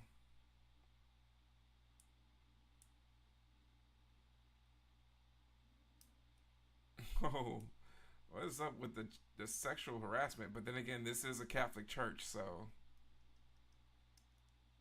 he may be a former altar boy.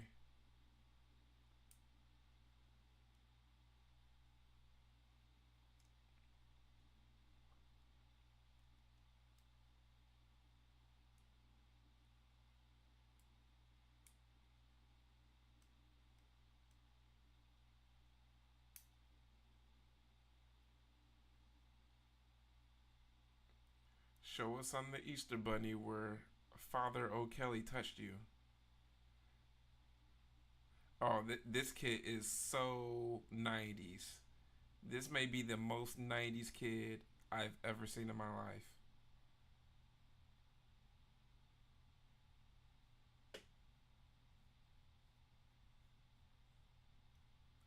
All those kids who could walk one. Yeah, exactly. And that's where you know it's the 90s because you had the super rad wheelchair kid.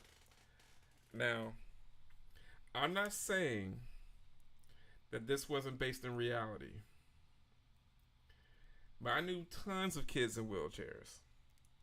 None of them were that cool. Now, they may have been cool, but that cool? Maybe I just didn't run across them. But none of them were that super 90s. It was like, you know what? They're going to make a cartoon character after you, dude.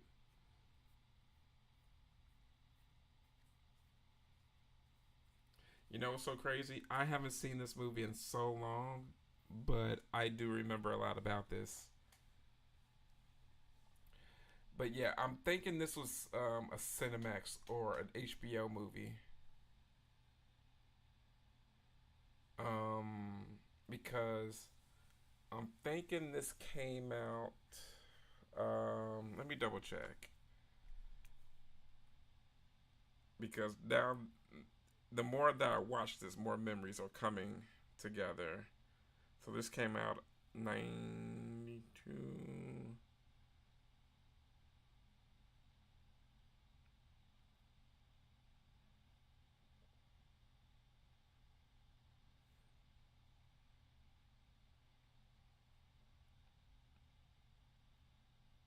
Let me see.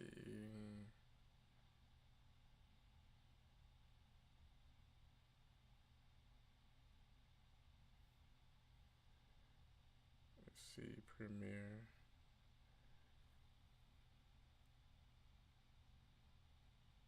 Hmm.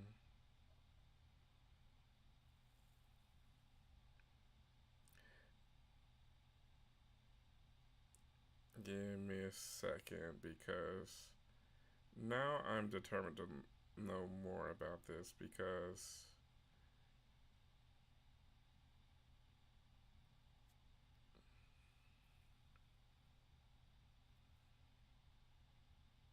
hmm.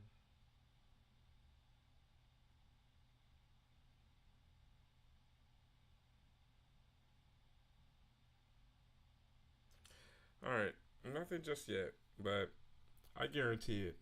I'm gonna find more.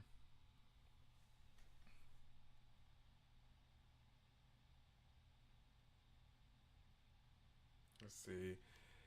Tony said we had one kid in high school in the wheelchair who was on Oprah. He was paralyzed because his dad tried to kill him or some shit. They built a whole concrete ramp.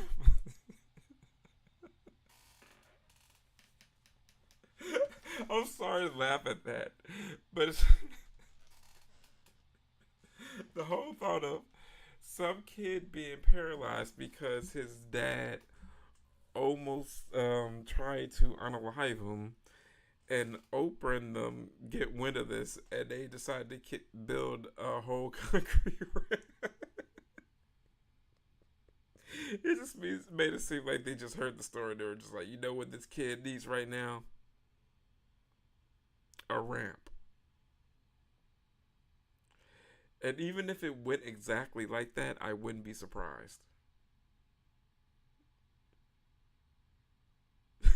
So the ramp was never there before.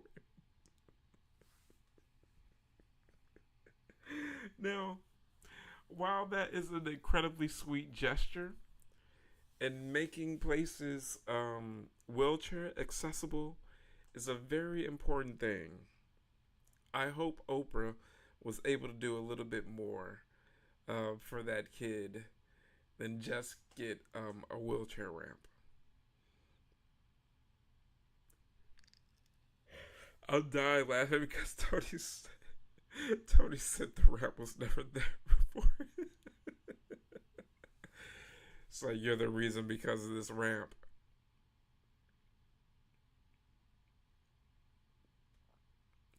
Oh my gosh, this is like such stock music. It's time for making love. Unfortunately, she didn't invest in pool ramps. He still never swam.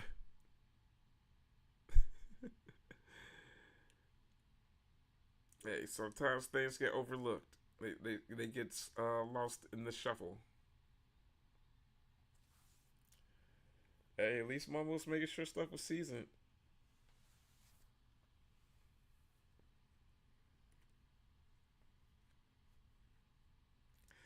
I mean, my thing is, what is this dude's thing with single mothers?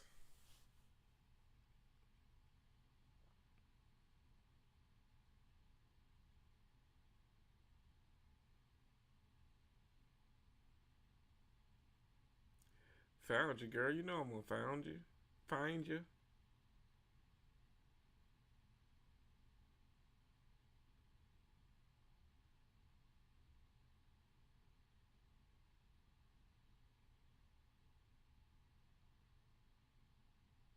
We used to piss in bottles and throw on the teacher's desk through. You some bad kids, but that's all a part of being a kid, though. You know, doing shit like that. That's just completely bad. Winston, that's watch party. Well, Lori, in regards to watch parties, I'm going to either do a Discord one for blood sucking pharaohs in Pittsburgh with sinners. So I'm thinking of doing that either on Wednesday or Thursday.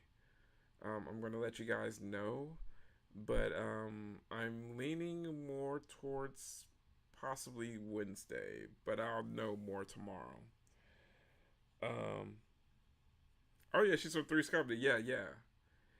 And in regards to on YouTube, I'm thinking the next one's going to be 28 days and 28 weeks later, and likely on Monday.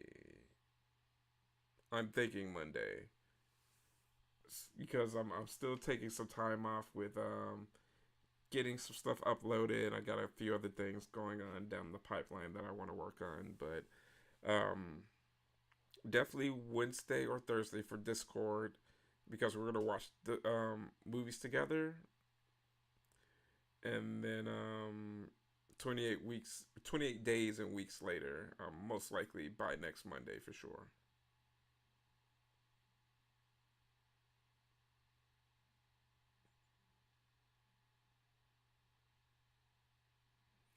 That Andy's quite a boy.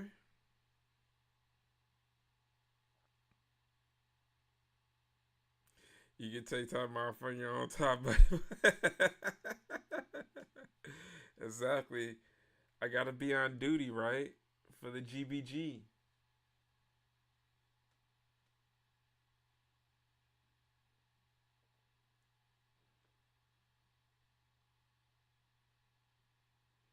Keith?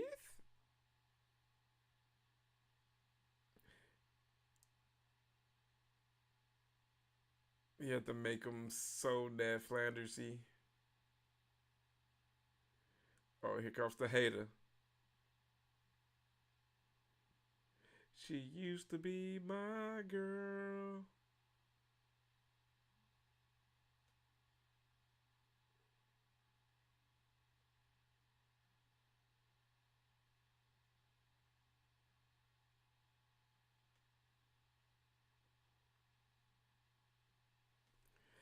This is such teacher drama. Like I have teacher friends, and the fact that she's having this conversation in front of a student, totally teacher behavior. Like I didn't understand Mrs. Krabappel, Miss Krabappel in The Simpsons until I got older and got to know teachers, and I'm like, yes, this is totally true. Yeah, I know, right? I mean, the budget's the budget, Tony.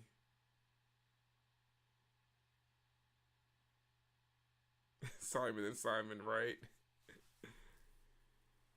They turned the actual sitcom drama up for sure.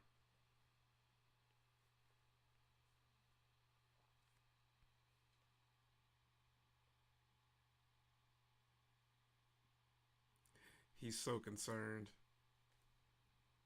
That's that faux concerned. You hit up your fifth grade teacher a few years ago, and she remembered me and was even like, "How's your brother?" That's always good, man. Well, you know what? I'm pretty sure you were a very memorable student, Tony.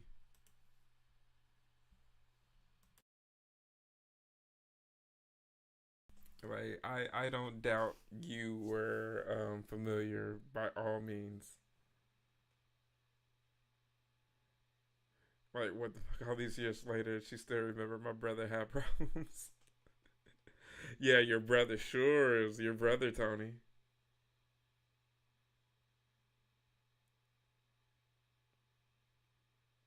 Well, you were voted funniest in class that year.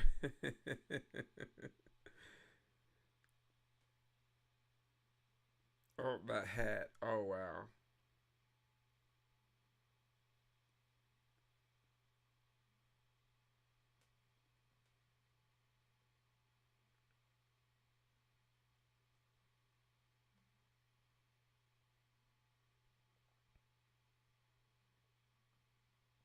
All right, mom.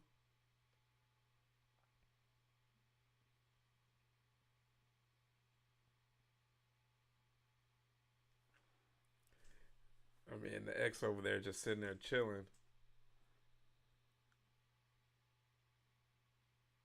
We'll take care of this.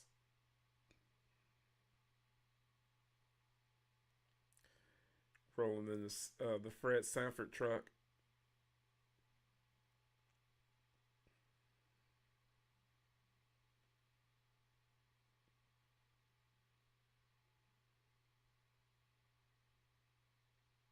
I love how they like the first two films really matched the tone, but with this one, they really took all the suspense out with just the music. The music just kind of doesn't make the mark. The first con I ever attended, um, well, the first ever thing I ever, it was a horror pop up in Houston. But as far as my first ever convention,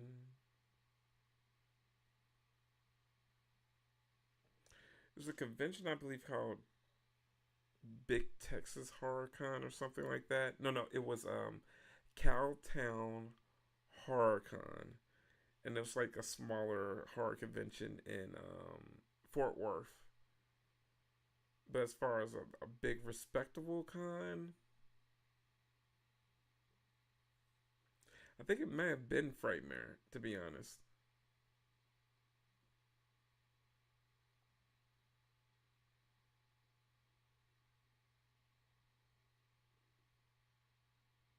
Oh, oh,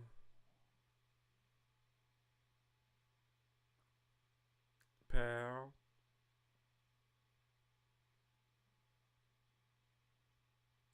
I'm not your pal, buddy.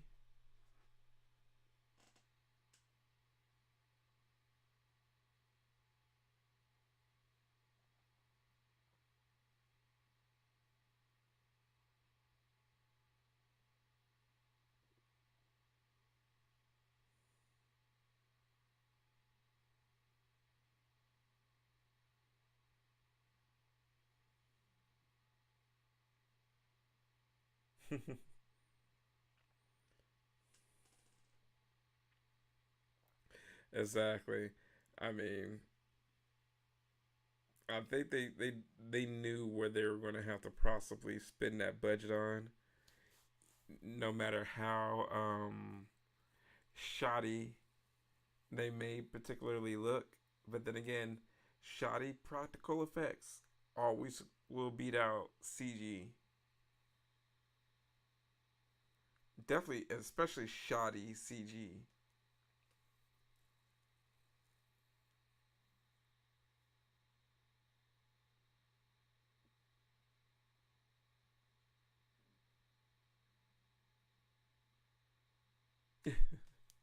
They're like, hey, we got a whistle.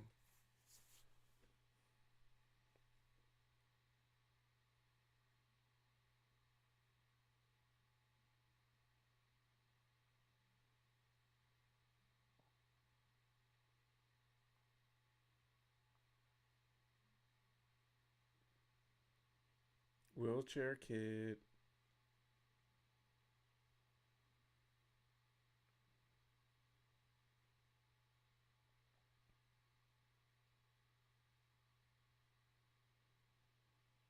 I'm watching my screen time. That's why.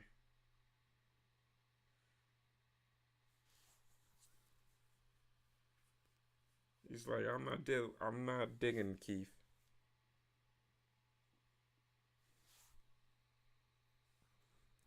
What's so funny is like he's always giving off these weird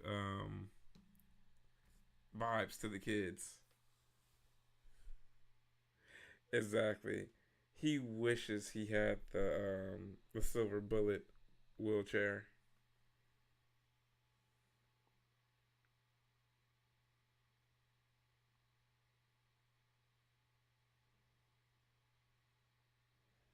Oh, those early computer games.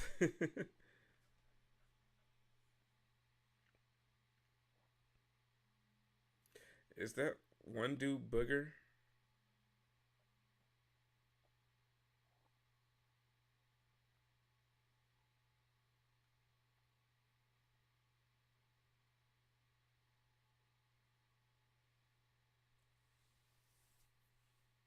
You know, from what else? Yeah, no, I was like, this kid's been in something else.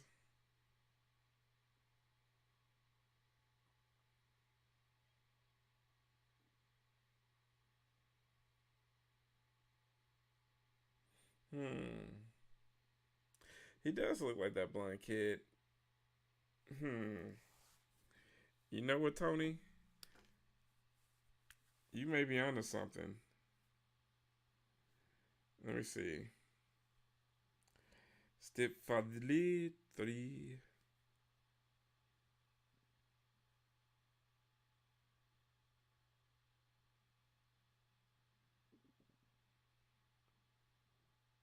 Let me see. He was in Stay Tuned. He's the kid from Stay Tuned. And I'm like, oh, yeah, that makes sense. Because I was like, man, he was a blonde, super cute blonde kid. Makes sense. And he was also in a ton of TV episodes.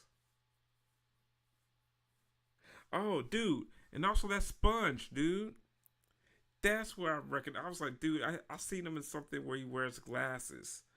That sponge from Salute Your Shorts. And he was also, let me see. Yeah, those are the main things. He was in 2 episodes of Quantum Leap,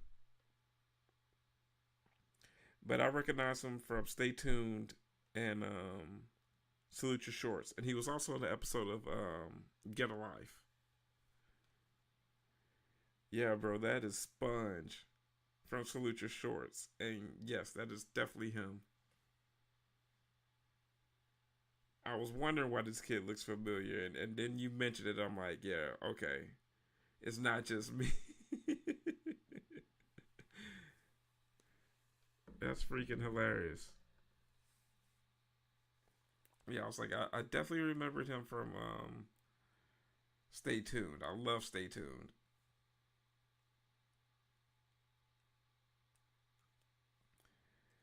Yeah, he's gonna work for Anonymous in a decade.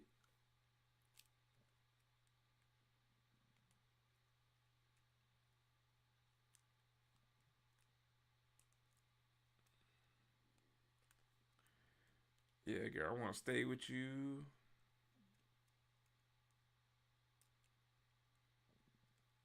Yeah, they even had a Married with Children joke. Yeah.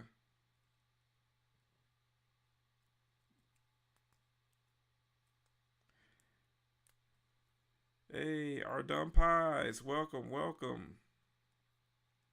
Welcome to the family.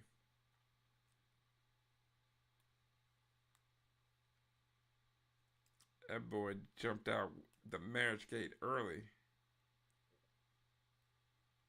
No pause except he kills. Hey, you got to make up for it some way, somehow. I mean, he's a serial marrier.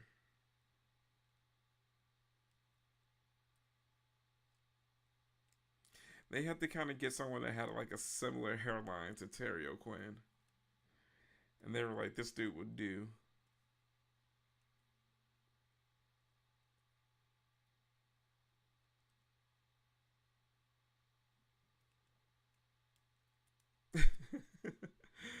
I hate how he's just looking like that. Like, oh no.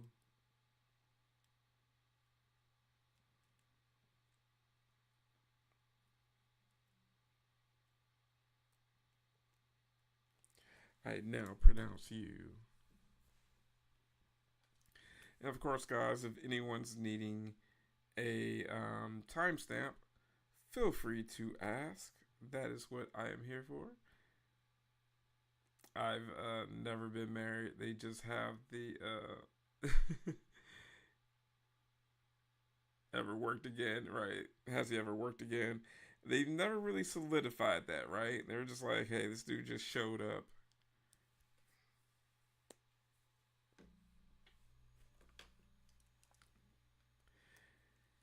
And and he's wearing almost the same colors and the same tuxedo from the previous marriage that didn't work out,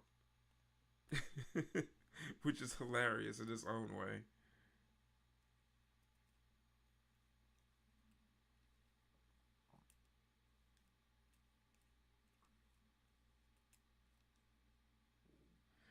Yeah, and then they got caught up in that zombie apocalypse on July the 3rd in 1980. What was it? 4?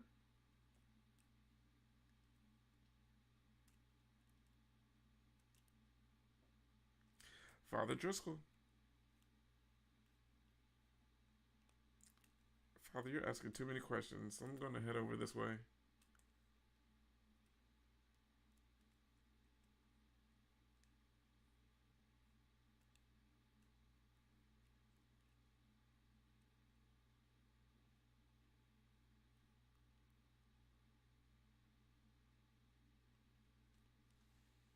Yeah, gee, thanks, Father. You know exactly what to do. Of course, the priest would want the child to withhold their bad feelings.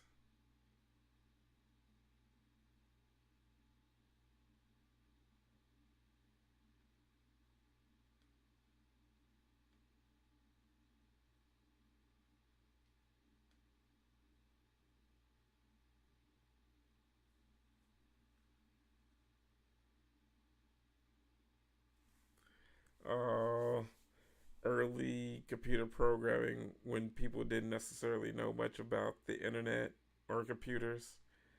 They're just like, yeah, this looks just like right.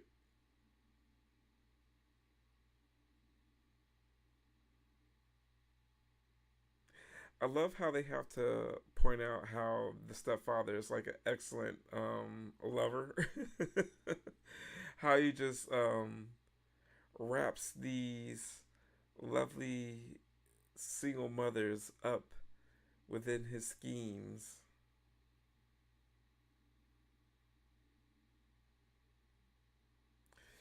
You need a tip tummy stamp. 36 minutes and 40 seconds.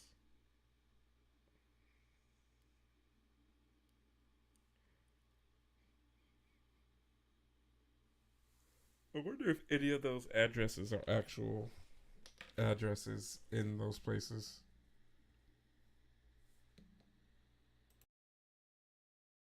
This man said hot milk. That's a hot mess.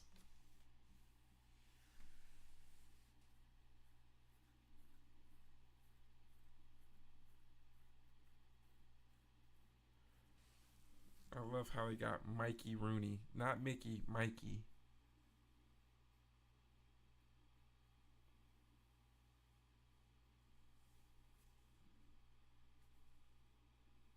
Everything, bro.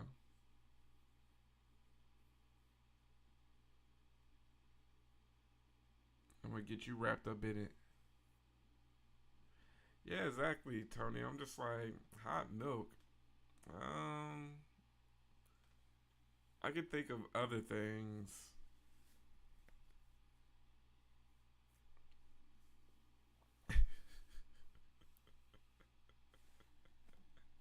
I love how he pulls out the very stoic look while he's laying the smackdown on these moms.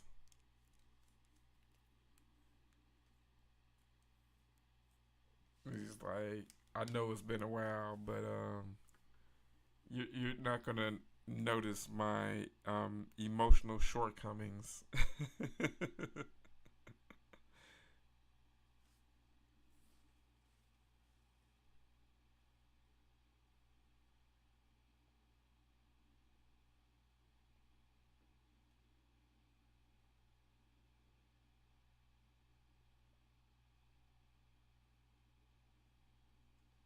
Charleston or Louisville. I know people in Louisville is not too much of a far fetched idea that he would be from Louisville.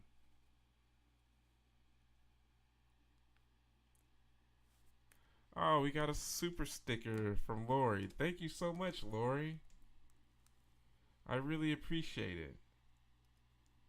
You have been hanging here with me for this Stepfather trilogy, so thank you so much. Your generous super sticker will go a long way with getting my poster to the UK to get the signature from Lawrence Fishburne. So, domo arigato, Lori.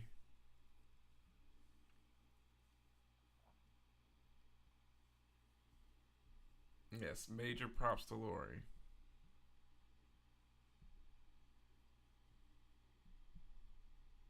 Are those Reebok pumps that he's wearing? I think those are. Yeah, they are actually. Now that I'm thinking about it, this kid is so '90s. Like he's wearing every bright color. He's wearing like those pattern pants. He even has a decal, a license plate decal on the back of his wheelchair. I mean, the only thing that would make him more '90s if he was wearing like a gecko hat.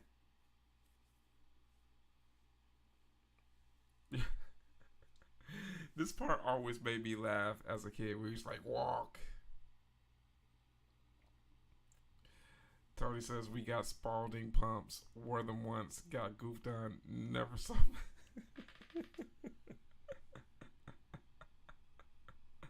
Yo, man, kids can be relentless, man, when it comes to stuff like that. It's like, bro, you got the Spalding pumps on? Like, that's like Notorious B.I.G. We had that those few bars in the song "Sky's the Limit." Where he was like, "I'm sewing tigers on my shirts and alligators. You want to see the inside? I'll see you later. Here comes the drama. Oh, that's the with the fake pow. Why you punch me in my face? Stay in your place." That's totally how that happens.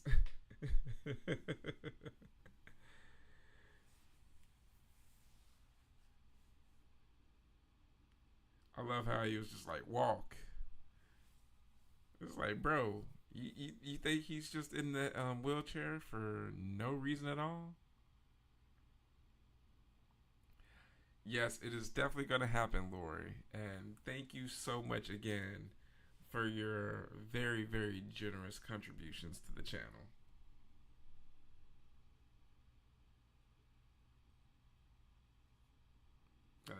I'm just thinking about like all the cool stuff that I have coming up.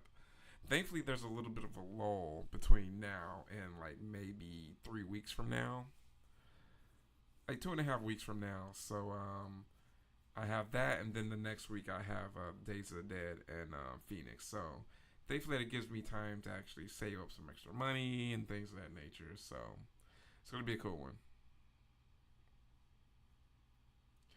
No, no. Well, technically, if you're considering the pun, the Red River, she's across that pond. No, but we're talking about sending my poster to the UK for that event that Lawrence Fishburne is going to be at.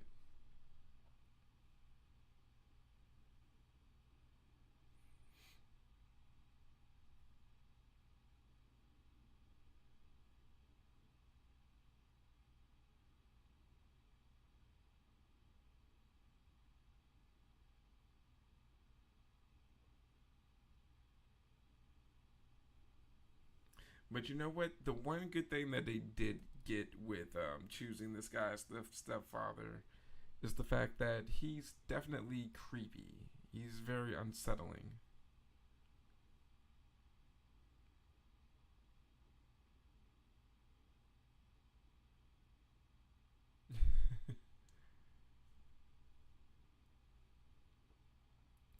I'm not gonna lie, this kid doesn't have the best '90s kids room. This is definitely TV movie territory. They didn't really outfit him with the most stuff. He has a more reality based kids room. I didn't know you could send stuff in to get signed. Yeah, generally it depends on the con. Some cons have an official send in like this one. There are other conventions like the one in San Antonio that had Danny Trejo and Juliette Lewis, Skeet Ulrich, and a few other people.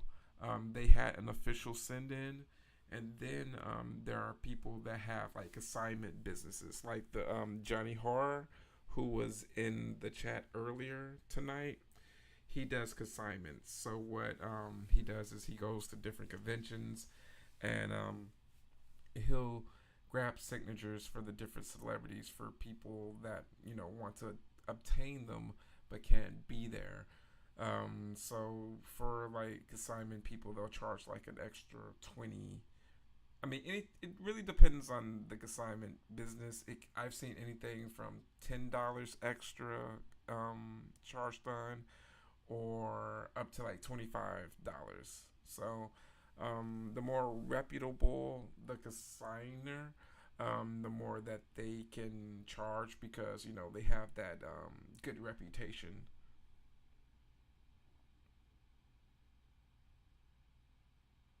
You're about to say, yeah, he is a creep, right? He's doing good in regards to it. That's the one good thing I do remember about this one. It's like you're not a Terry O'Quinn, but you're creepy in a different way. All these movies just make me want to be an absolute.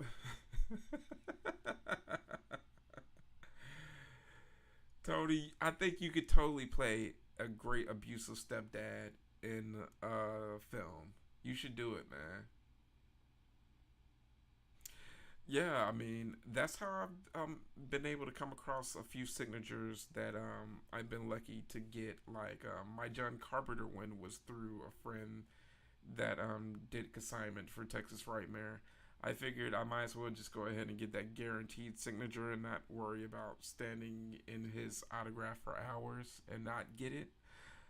And then, funny enough, come Sunday, towards the end of the convention, come Frightmare, um, they make an announcement that, hey, anyone that wants to get John Carpenter's autograph, just go ahead and go into his line and get it. And I'm just like, are you kidding me? The film, yeah, I know, right?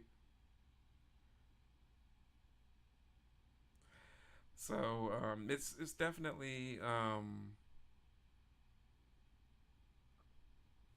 definitely something fun. I would say, it takes a lot of the stress out. That's how I got Nick Castle's autograph. That's how I got Lynn Shay's autograph on my Nightmare on Elm Street poster. Um, while not going through consignment, I'm going to get one of my buddies to get a couple of extra A Nightmare on Elm Street signatures that are missing. So it's gonna be fun.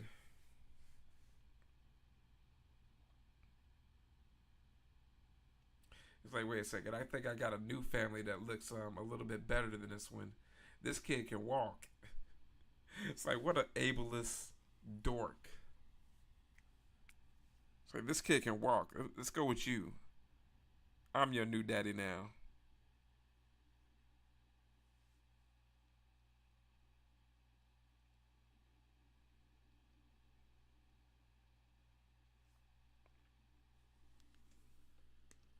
Do you guys have any memories from? I'm talking little like three or four that you can't figure out were real or dreams. The memories that I remember, the early memories that I remember from then, I do remember. Um, like I remember, like I've always had this fascination with the number four, and um, I remember not wanting to turn five, and I remember trying to turn the calendar months back, thinking that that would turn time backwards. If only it were that simple.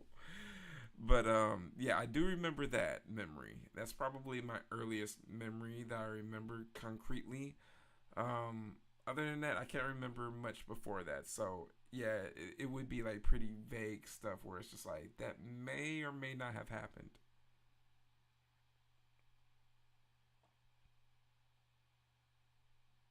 This dude's like the living embodiment of that meme of the guy walking with that one chick and he's looking back at the other chick like, ooh. This is like him whenever there's like a new family that shows up. And of course they got the little girl sitting in the front. Oh, the 90s. I mean they could have just pulled the kid in the wheelchair like 90s skateboard style like in Gleaming the Cube. Just have him hold on to the back. I mean, he comes with his own set of wheels.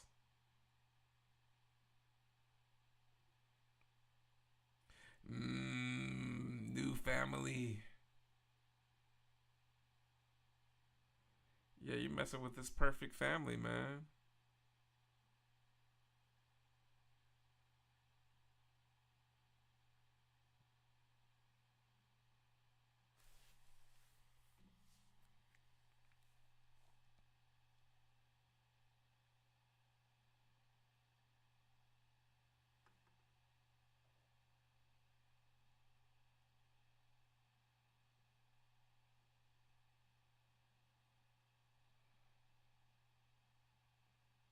Let's see.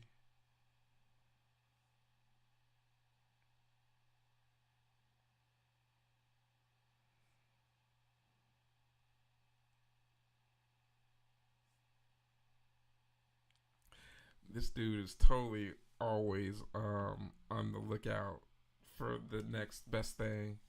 He's like, my new kid can't. He was like, my current kid can't play football. He has to go to the Special Olympics where they got bars on the windows they don't live in. It's because Freddy Krueger, man. The kid keeps trying to escape.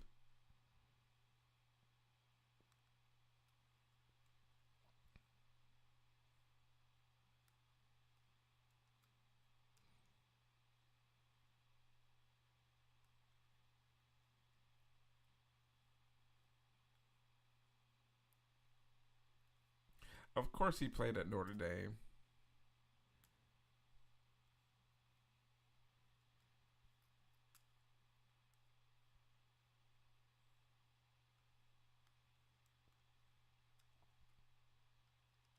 No, don't. He's like, you about to blow my cover. Don't tell him about my family.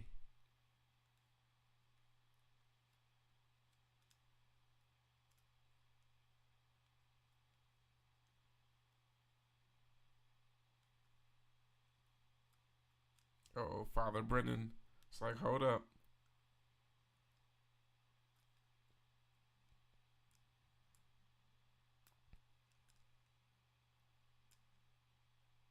Dun, dun, dun, dun, dun, dun. Every time I see him driving in that car, I'm thinking the Sanford Son theme.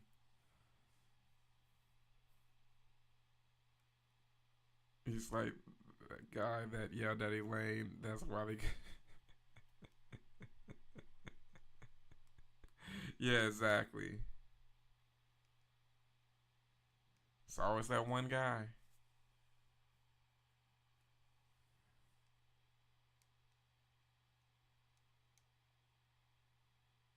Yeah, for real. And it's so funny. I was thinking about that the other day about like when I was a kid, and our parents like watched all these shows that they grew up with, like whether it be like, well, not even grew up with, but shows that they watched that were popular at a certain time, like Saffron and Son. It could be the Jeffersons. It could be Bonanza, Gunsmoke. All of these different shows that were clearly, definitely old by the time we were kids. And now I'm thinking to myself, damn, I'm doing the same thing. This is why we are watching Married with Children. We're watching, Martin and Fresh Prince of Bel Air and Home Improvement, Roseanne. All of these shows that were completely, important to our upbringing and bring us this comfort. And we laugh at them still to this day, just like with our parents laughing at those shows like All in the Family and stuff. And I'm like, bro, you've seen this episode a million times. Why are you still laughing at it? And no, now here I am doing the same thing. I watched Leave It to Beaver because my dad and Twilight Zone were two. Yeah, exactly. And oh my gosh, in my family, the Andy Griffith Show. Loved Andy Griffith. Oh, In the Heat of the Night. In the heat of. Oh, I loved In the Heat of the Night. That was a show because it would always come on like WGN, and that was an early comfort show of mine when I was a kid. And Who's the Boss? Yeah, yeah. Who's the Boss was definitely a legit one. Yeah, In the Heat of the Night is probably one of the best TV theme songs ever. Now, it's high up there, but it doesn't get the love that it deserves unless you were an avid watcher. And then speaking of Carl Weathers showed up for a couple of seasons of In the Heat of the Night. Yeah, Mama's Family. And that was another reason why I was happy to see the houses from Halloween, because one of them was the house from Mama's Family. So immediately I thought of the theme song in my head with that. That was another late night fall asleep television show. So good old Vicki Lawrence. MacGyver do exactly. Yep. The house next door. Yep.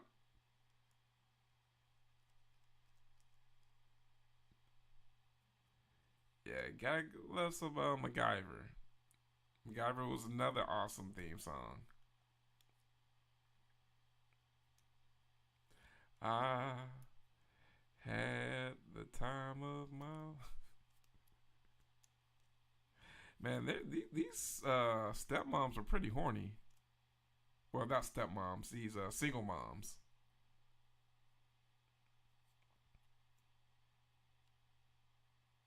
Out here creeping. Look at them. Exactly. Gotta have some of the Jeffersons.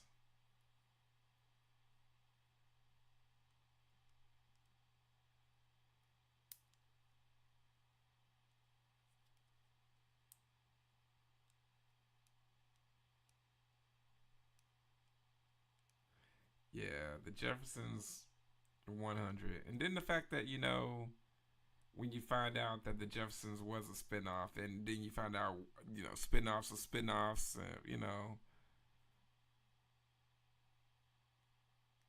with All in the Family.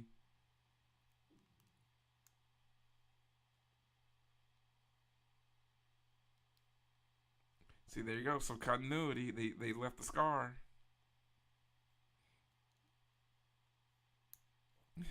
Yeah, the Cosby Show.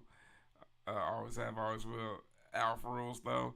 It was so funny. I was explaining Alf to my son, and he just totally did not get it. And I'm like, you guys are the generation of Skibbity Toilet. Alf isn't too far of a outstretched idea for for you kids. He's an alien that may eat your cat. There you go.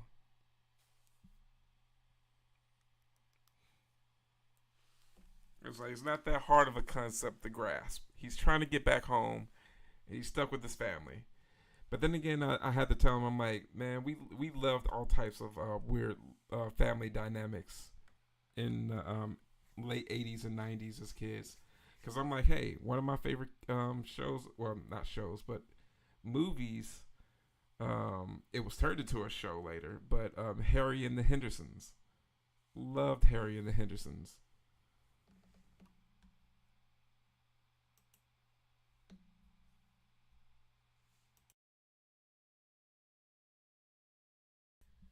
His real name's Gordon Schrammy from Melmac.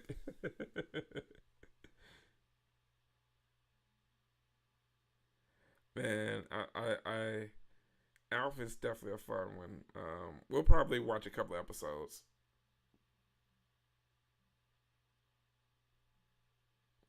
Yeah, Bobby's World and Dinosaurs for sure.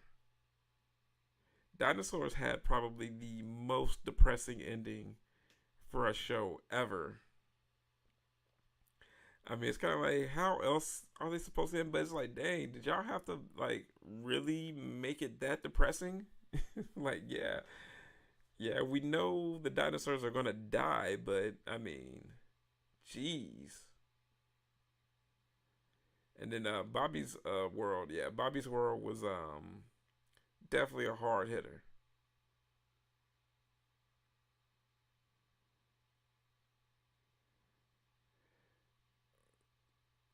It's like Bobby, generic, generic.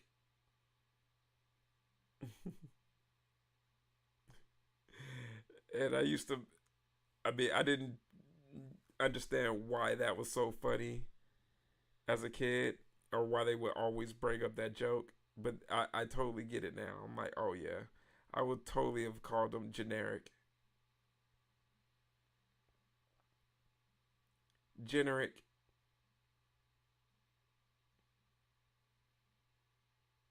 Never loved TGIF. Only watched it spending the night. But Dinosaurs was totally ahead of his time. And then not only that, but weren't those Henson Studio effects?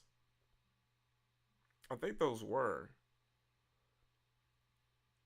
But yeah, that was absolutely fantastic.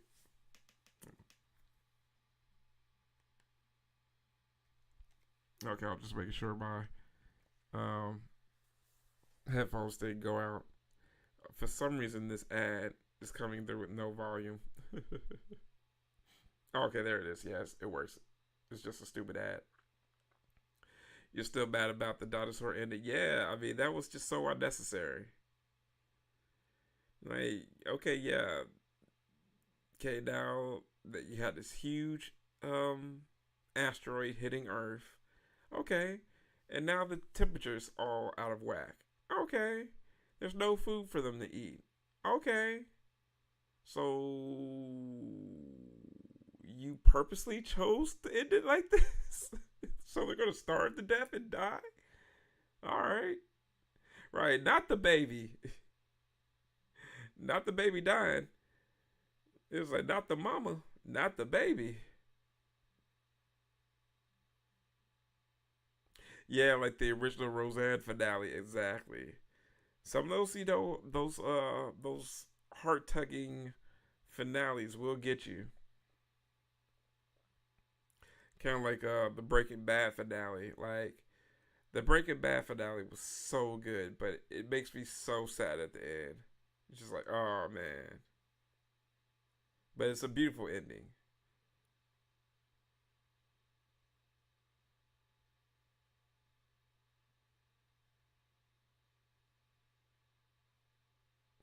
This man had to take a picture on the Polaroid. I love it. How else were you going to get evidence during this time?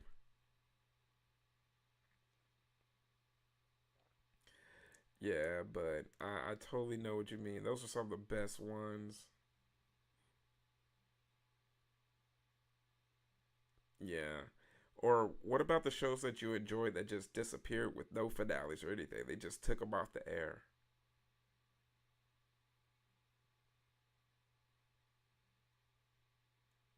Yeah, you're right, Tony, for real.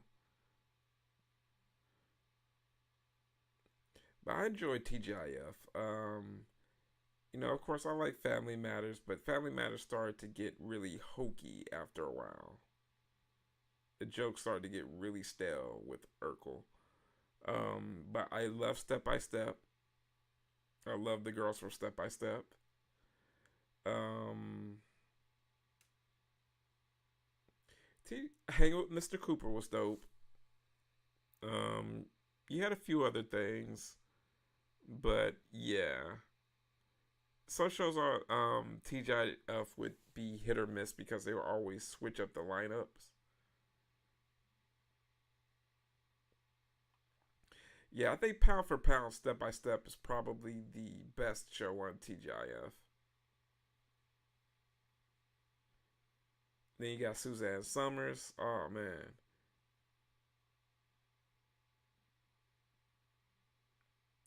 you watched the Coop way later at midnight before work at Uno's.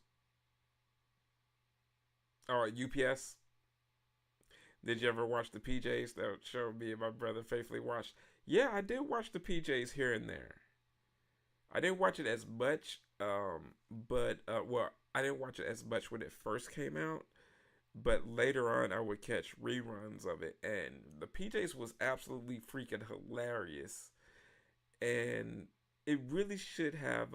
I think the PJs was just ahead of its time because it was genius writing, and the stories on the PJs were freaking hilarious. Great voice acting, and then the fact that you had Eddie Murphy doing voice acting, like, wow. And of course, we need ever you have Eddie using his talents like that was good, but I don't think people really appreciate it. I know I didn't really appreciate the PJs as much as I do now.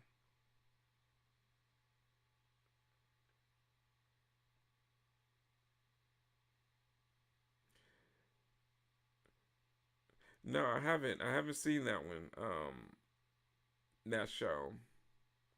I remember hearing it during his like E True Hollywood Story. Yeah, I've only really seen clips of it.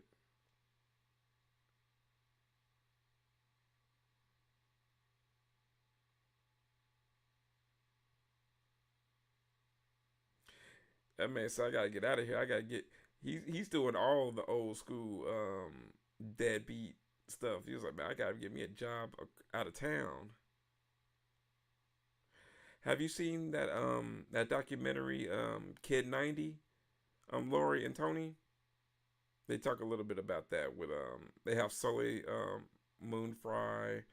They have like a Danielle Harris cameo, and a bunch of other kids that are famous around that time.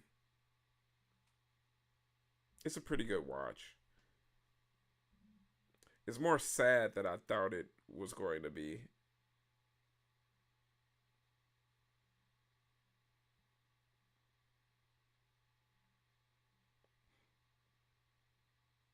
Yeah, exactly. Right before he took his life, and he's back.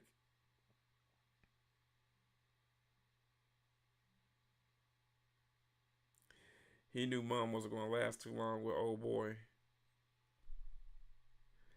The family's back together.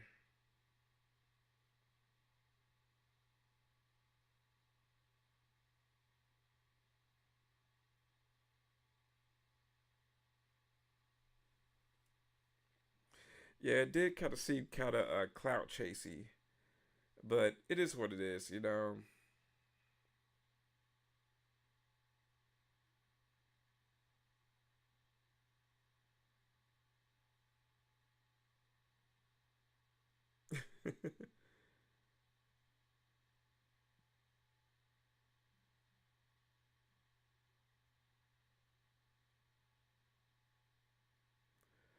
Oh, it's getting close. Too close to home.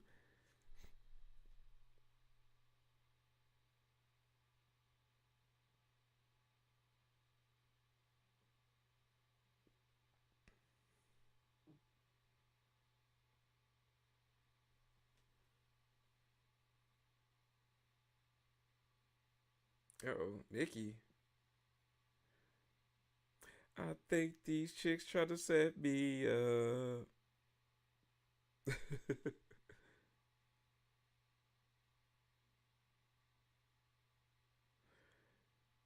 Ooh, I know that man's stomach dropped.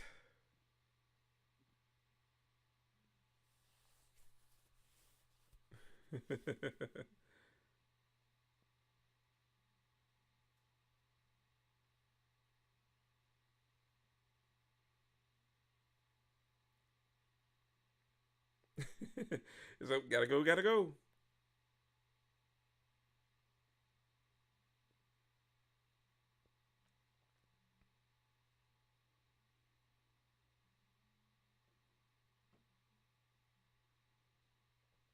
He said, nope.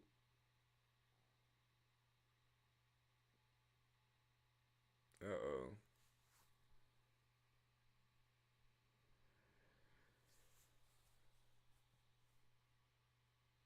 Everything's out in the open. It's so funny you grow up listening to these songs that your parents listening to, and you don't really know what the lyrics mean until you get older, and then you're just like, oh, I know a song for that occasion.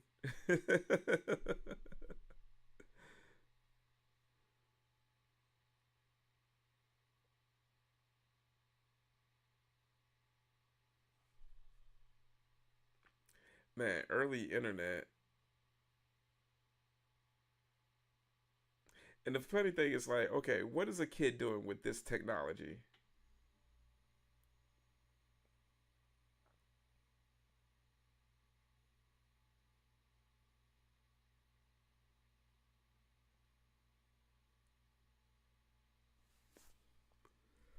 Oh, excuse me. I am at, 1 hour, 9 minutes, and 15 seconds.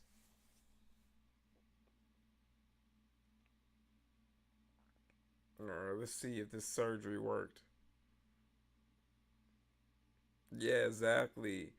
Back in the days when, if we all had like that one or two friends that had the internet, so we went over there to mess around on it.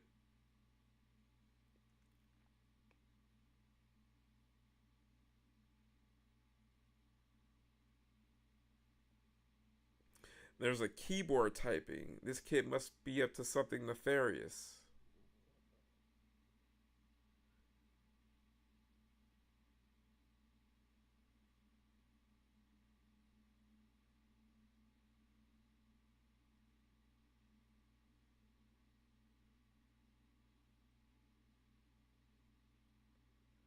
Uh-oh.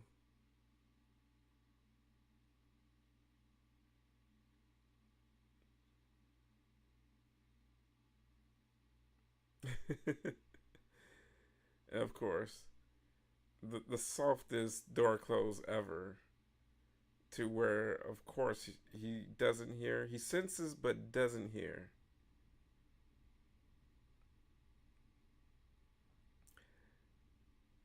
This kid has like the best ensemble of 90s clothing.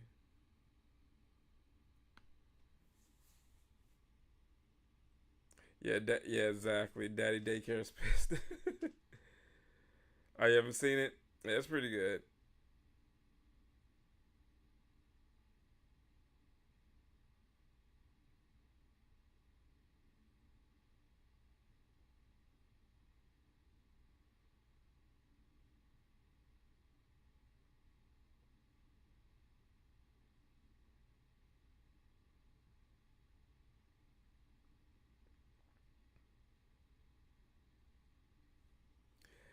This is the friendliest priest ever.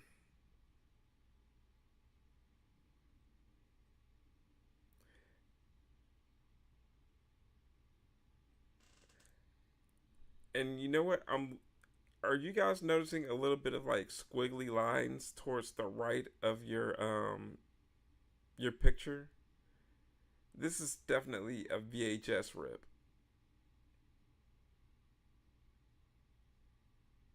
across the USA.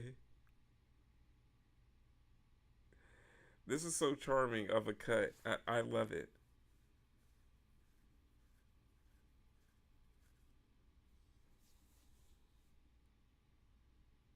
Like I want to watch the movie, but I'm looking at the right of my screen and seeing like the little lines.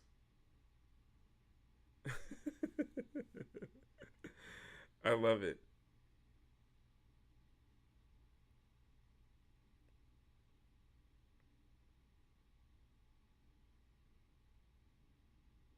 Let's be honest, I'll probably never have been digitized. Yeah, exactly. That's what I was thinking. I was like, yeah, someone did a straight rip of this, and I love it. It just makes it a million times better. And what's crazy is somebody's going to eventually come out with like some 4K release of this that looks freaking amazing. But it's like, bro, this is the Stepfather 3. Who cares? I mean, granted, that's going to be awesome, but you know, yeah, exactly. There's nothing wrong with it having, a little bit of squiggly lines that there. It just adds character.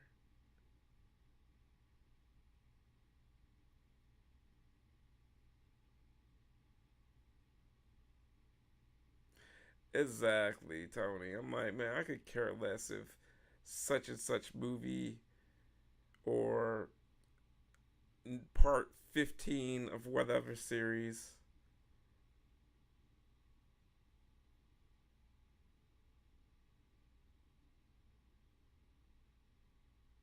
Yeah, for real, man.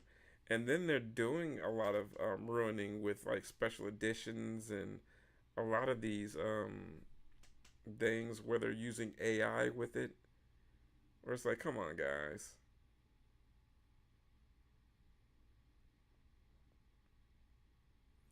So you got stuff looking all crazy in the background in a lot of cases.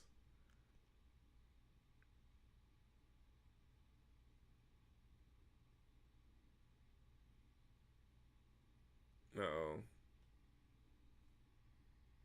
Yeah, exactly. And they're just using it on stuff that just doesn't need to be used.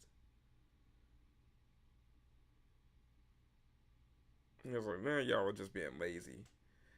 And not only that, but a lot of the stuff is like really noticeable too. It's just like, okay,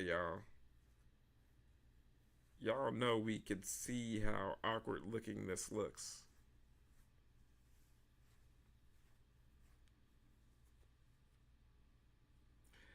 I think I downloaded the wrong version of License to Drive. That's live.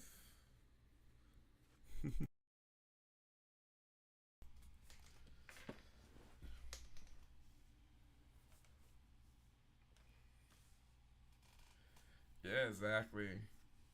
I mean, if you're going to do a little touching up or something like that, just to smooth out a little edges, for an addition that could use a little love because it's just been badly damaged or something, yeah, so be it. Make it, watchable. But man,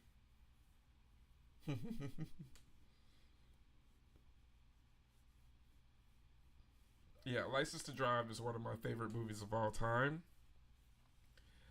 Um, I get a little bit of a lump in my throat whenever the end of that movie comes up and you hear "Get Out of My Dreams, Get Into My Car" by Billy Ocean.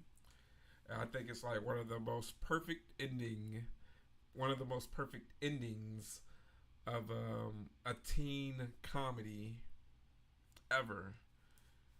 And then the fact that it's a Corey's movie, cast was so awesome, perfect jokes, funny, relatable premise that is going to be relatable for years to come. So I would totally recommend that film to as many young kids and future generations as possible. You got License to Drive on VHS. Now that's the film that I would totally buy on VHS if I saw it. I love License to Drive. Mercedes Lane.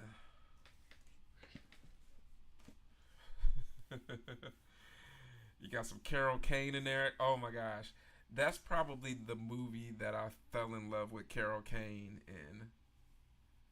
She's so funny as the mom and her cravings and putting the ketchup on the mashed potatoes. It's all good, Dad. I got a Mercedes now.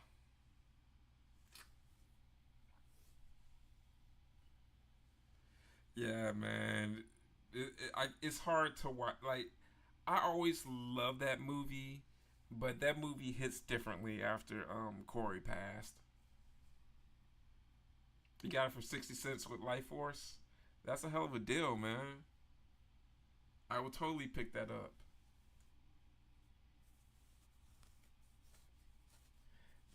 Back in there in the wood shop. Like she put the freakum dress on. Yeah, I bet you were in the neighborhood.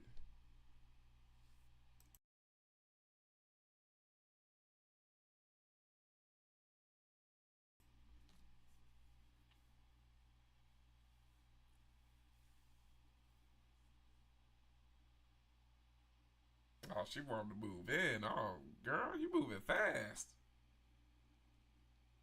She said she know what she want. I'm not mad at that.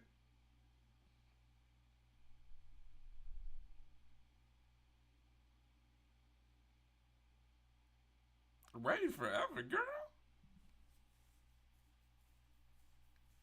She moving pretty fast. Yes, you can definitely hear the Donatello voice, especially during the bicycle scene when he's giving them the ride. I totally hear Donatello during that scene. Yes, Lori, they are doing a prequel series on HBO called Welcome to Derry, and it actually looks pretty good. It looks pretty good. It's going to be on HBO.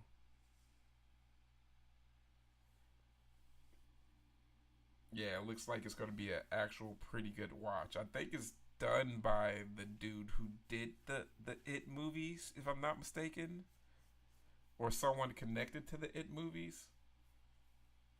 But I watched the trailer and it looked good. Yeah, exactly. The new It movies let me down, especially with the second part. But that's pretty much the flaw of the It book and the It miniseries. I mean, it was just in Stephen King's writing that this the first half is the better part of that.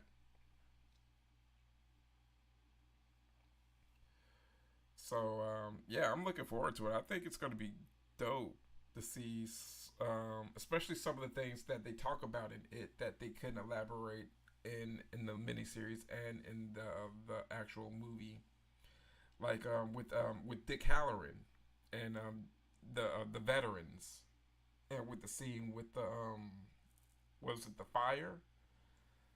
I I I would think that would be awesome, and I think they're actually going to depict that. So that's going to be cool to get a Dick Halloran cameo. I mean, being a huge fan of The Shining. Yeah, you definitely got to read the book, even with the with that scene.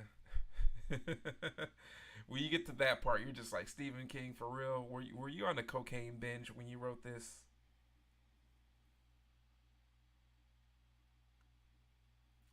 It's definitely one of those books. It's a gauntlet. Is which one is longer, it or the stand? I think the stand is longer, but I did read and finish the stand. But it is freaking awesome. But yeah, like you said, you didn't finish it. It's probably because the second half is worse than the first half. Yeah, the stand. That's what I was thinking. The stand is longer. I love the stand.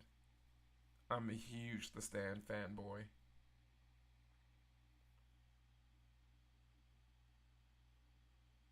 Randall Flagg.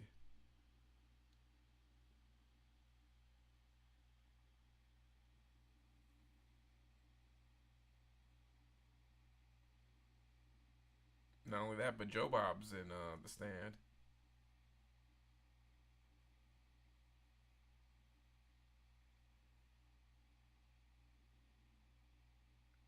I feel you on that. Yeah, that's how it is though. That like after you, but it's kind of how like it is when you're with anything with it. After you've seen it the whole time, you're just like, all right. After I got to like the good parts, you're just like, all right. I don't need to reread it. I don't need to read it. I'm done.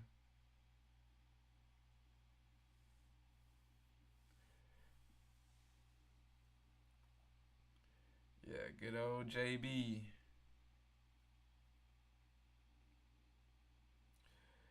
It's Harry Potter sized.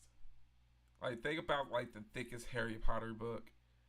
It's that type of size. Maybe even a bit bigger. It's been a while since I've seen the huge Harry Potter books. But if you're with the stand, just know that you're gonna invest some time reading that thing. But it's a fun read. I would say it's a more enjoyable read than it.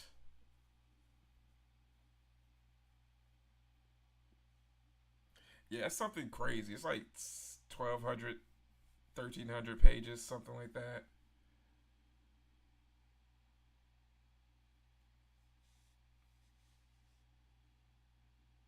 Yeah, exactly. Because they have like abridged versions, they have unabridged versions, they have like updated versions because he keeps updating the book based on the time period. So like if you got us, depending on what edition of the stand that you have, you'll have like music references from the 80s.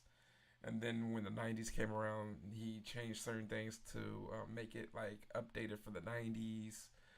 So yeah, it's crazy. The stand is very interesting.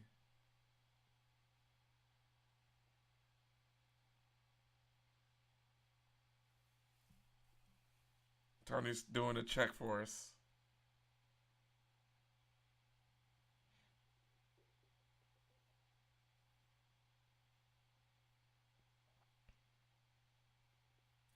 The Stepfather's such a very ahead of his time series. I like the whole stalker. This is what we're gonna do here with these flicks. We're gonna just really go all out with the weirdness as the films ratchet up.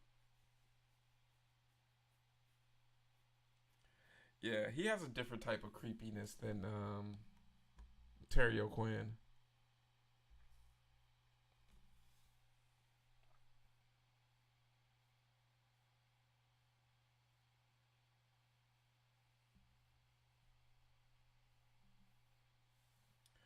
Oh no, the block getting too hot.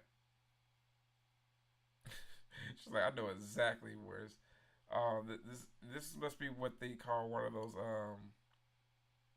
woman to woman talks.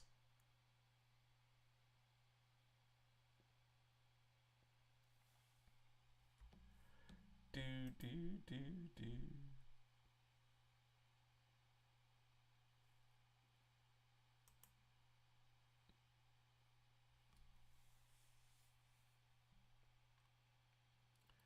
And the boy sweating beads over there. 1150. Yeah, see, freaking 1200 page book.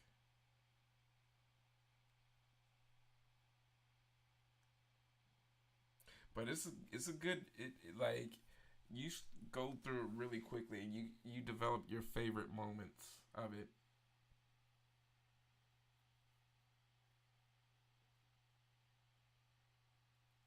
Yeah, they do.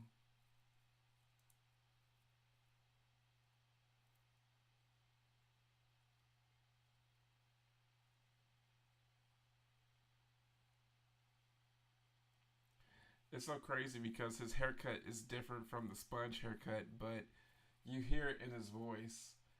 But he looks more familiar, like his character in Stay Tuned.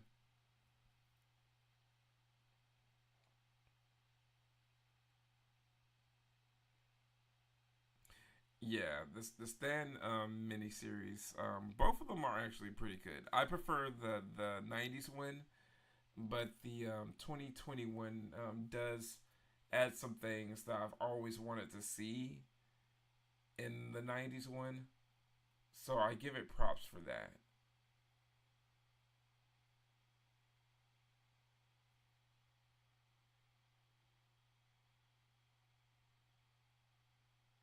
You would read it first, yeah.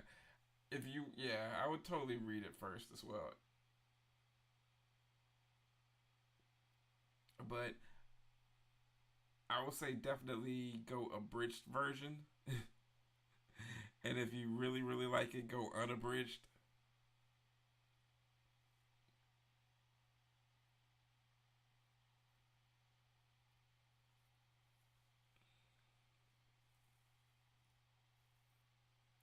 Yeah, exactly. So that's the one thing I will definitely give a lot of these remakes and a lot of these newer interpretations of some of Stephen King stuff because as much as we love it, a lot of the earlier adaptations weren't necessarily perfect because they had to kind of like make budget cuts or not include certain things in the interest of money.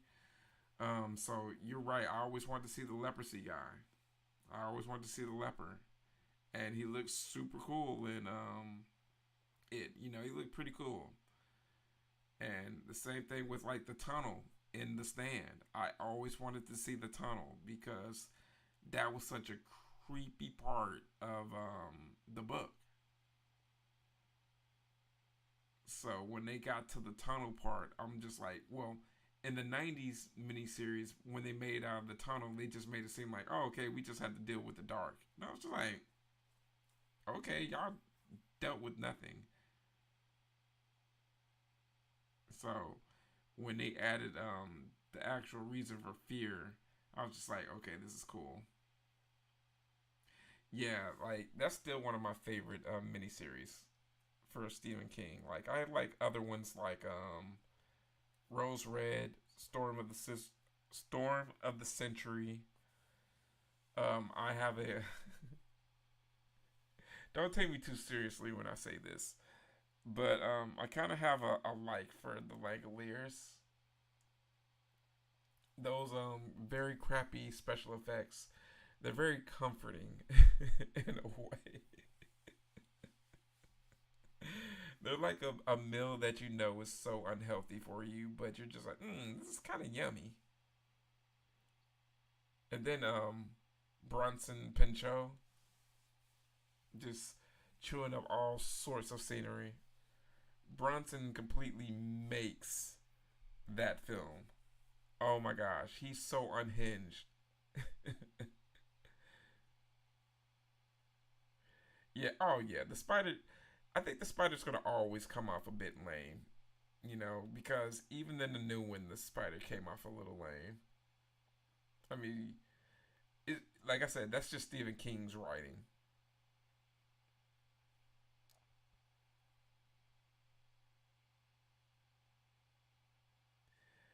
I still think it and The Stand are some of the best TV. Yeah. Oh yeah. Like that first half of it, absolutely perfect television.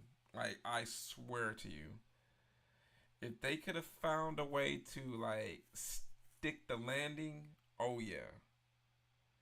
But that first half of it, I will put that first half of it in the '90s miniseries up against anything that's ever been on TV.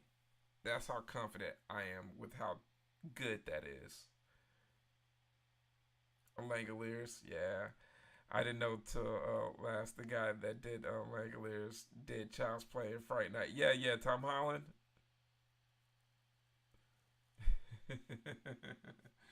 Yeah, Tom Holland's so cool. Like he would be a fun guy to have a beer with because that's a guy that speaks his mind, and I really like that about him. The first 15 seconds of it with that music is scarier than any Friday intro I've seen. Yeah, man, like they did a great job. Have you seen the documentary on the making of it? It's a really good one, Tony.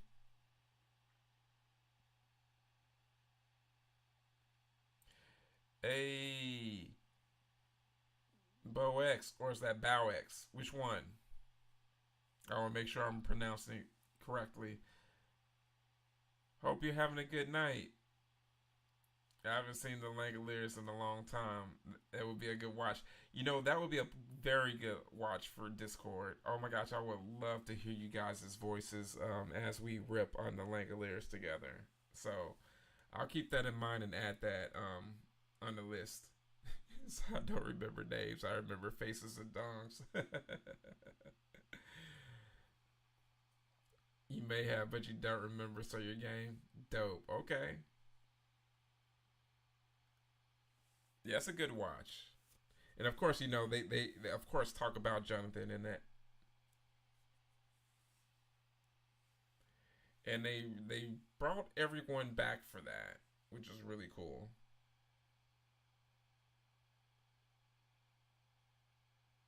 Going to the wood chipper.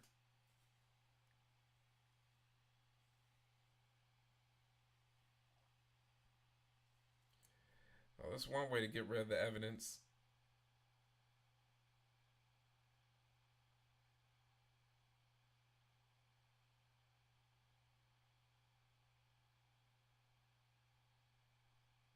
Saved by the bell.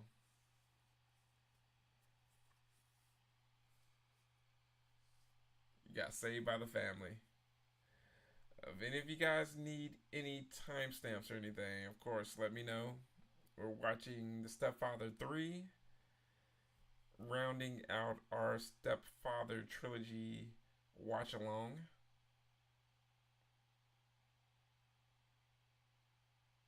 Hope you guys are having a good night.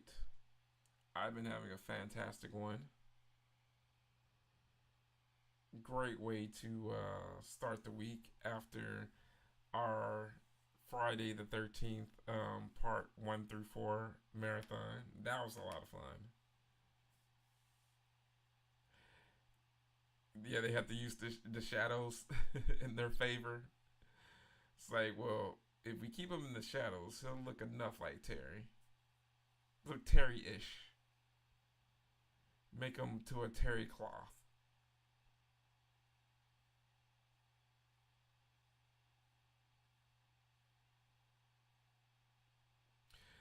I love how these women are just so blind by love to where they're just like, well,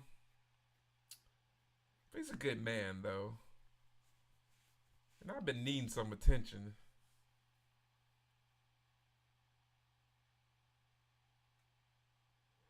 But he's good with the kids.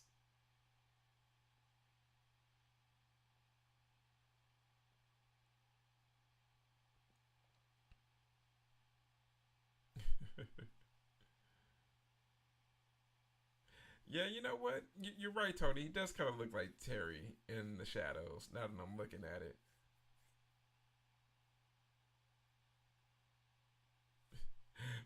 um, but you're using the shadow to cover the eyes and everything else, which is the funny part.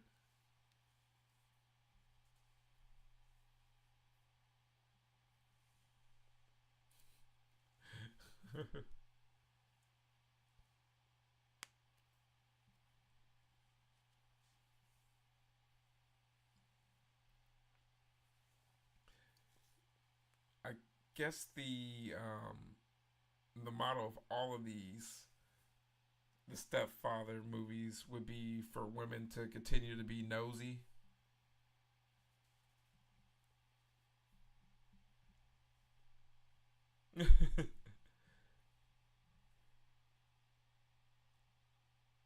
Don't trust him, girl.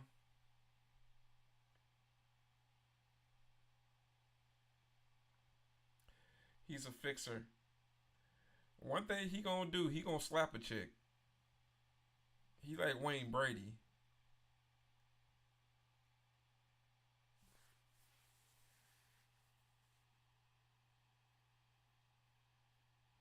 Dun, dun, dun, dun, dun, dun, dun.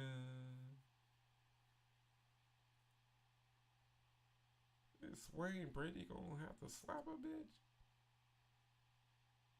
Oh, there's a weapon, even though it's evidence.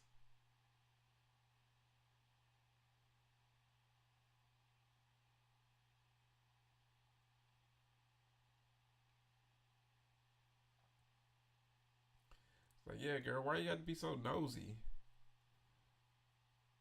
So you messing up the flow.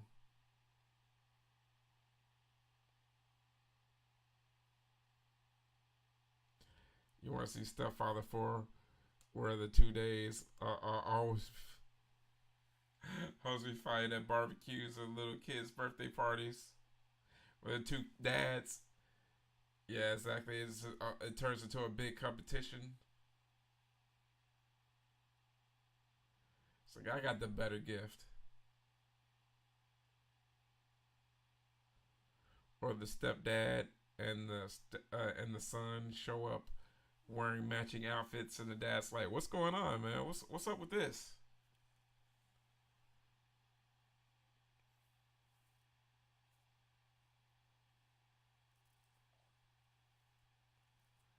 Uh oh.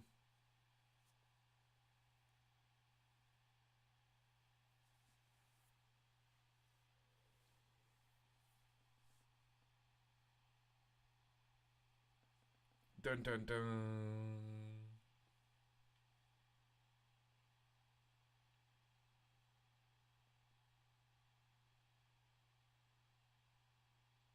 It's about to get real, guys.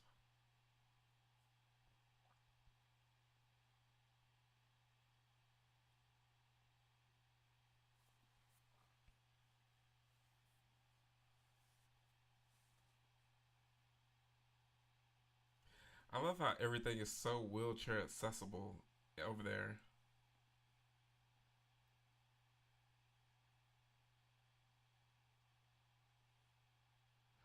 Oh wow! Tried to nap your brother.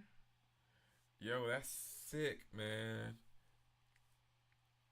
That's absolutely crazy that someone would do that, especially with someone else's, child. Where they're just like, oh yeah, I'm just gonna go ahead and take this kid. That's it's like wow.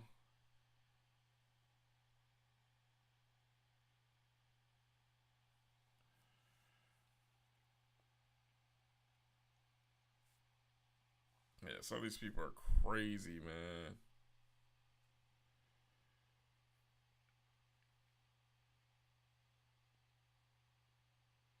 He's doing the woodwork. He's like, come on, wheelchair boy. You can do it. Walk. Walk.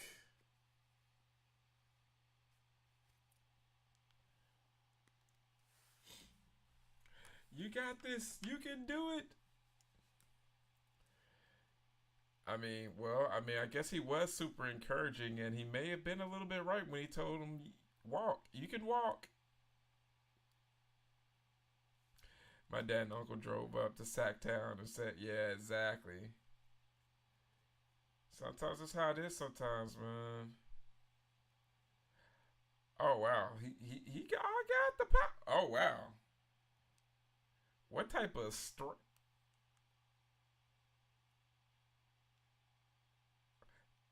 Now I remembered a lot of stuff about this movie. I don't remember the kid just all of a sudden getting Hercules strength after not being able to walk.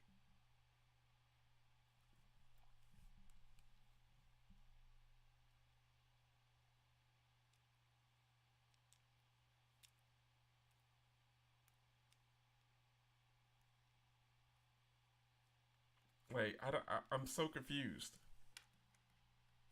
Yeah, exactly. The hero music and everything. I'm like, what is going on?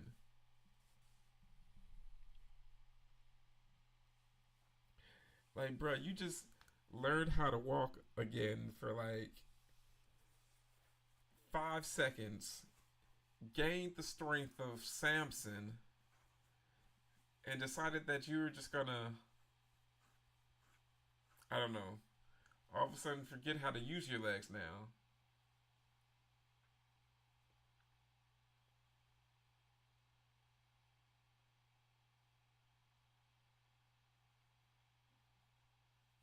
Come to daddy. Oh, there you go. Use the weapon.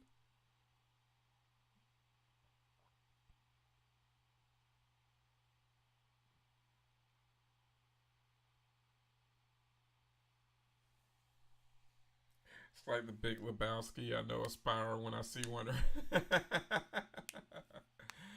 Oh man, I'm think I'm due for another Big Lebowski watch. It's been about a good year and a half since my last watch. It's one of those films that I don't like to go too long without watching.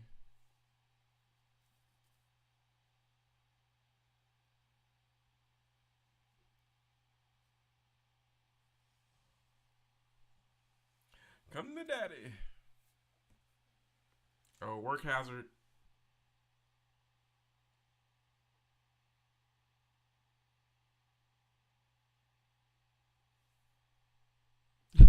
Tony's like, wait, what the? All right, you did it, kid. You did it. Proud of you. You suddenly gained the ability to walk again and the strength of 5 men, all in the span of like 30 seconds.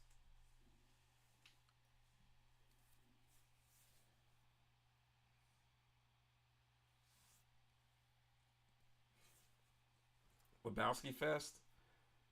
Yeah, that would be dope. I'm totally down for that.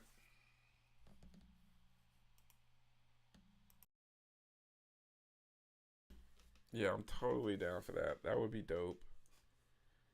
Lebowski Fest.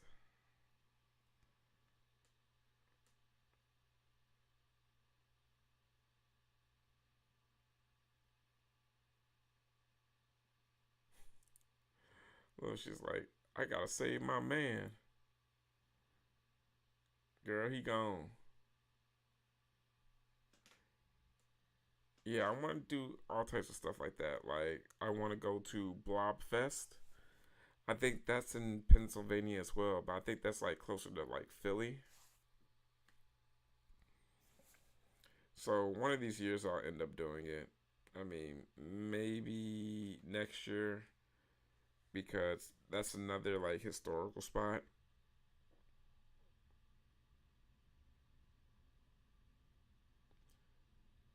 Not Jonathan Taylor Thomas.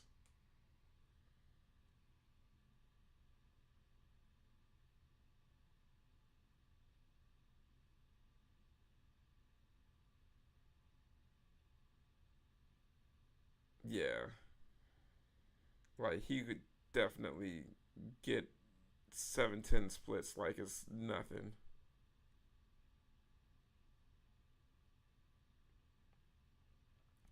But you can't tell me this kid's not traumatized like Tommy Jarvis. He's going to end up doing some very mean things to his mom. And there you have it, guys. You may have witnessed a man fall into a wood chipper, but things are going to be okay. It could always be worse. Lebowski movies around, but I swear they've been to LA, Louisiana, but not don't quote you.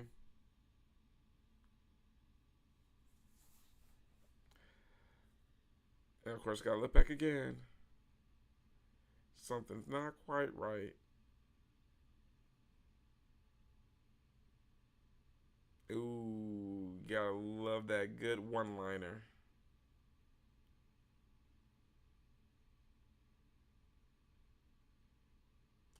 Happy Father's Day, Slugger.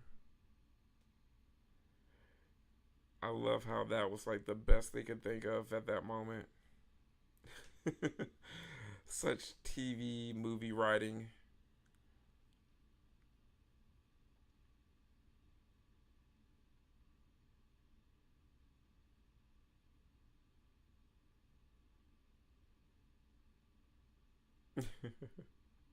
That was pretty decent, but definitely a step below the other films. But it had a couple of cool moments, you know. They all can't be Stepfather 1 and 2. But now they're trying to give me a recommendation for the Stepfather remake. No can do on that, in at least for right now. But hey, it is what it is, guys. I totally thank you guys for hanging with me. Like always, here on the Horror Greenbook. Your mom did the opposite of this. Just like yoink. Oh man. But yeah, man, I had such a great time doing a triple feature with you guys. The first on the channel, we did a quadruple feature. We've done many double features, but you know, I like expanding out and doing different things and experimenting on the channel. Sometimes we'll do earlier ones on maybe like weekends and such, so that people can enjoy it, you know, a bit better. Yeah, perfect 90s sludge for sure. Definitely on that variety where it's just like, okay, you could tell this is a certain level of production. They couldn't get higher than that level. But hey, it's likable. Hey, no worries at all, man. I made sure to take a good nap before then. It's just about to hit 3. But guys, thank you so much for hanging out with me tonight. Hey, thank you so much again, Lori, for the super sticker. And thank you so much, everyone, for your likes and your support. Again, guys, I look forward to seeing you guys again, definitely by next Monday. I may wait until Monday, but we may do something before then, something special during the weekend. We'll see how it goes. Look for the notification, guys. But anyway, guys, I am your travel guide, Brendan, with the Horror Greenbook. You know, signing off, letting you know that it is scary, no streets. So let me know that you made it home safely. Good night, travelers, and I'll catch you again soon. If you haven't joined the Discord, make sure to join the Discord, because we will be doing a live watch party where we can actually watch the movies. I just posted up the link there, guys. Don't miss out. Good night, and I will see you soon.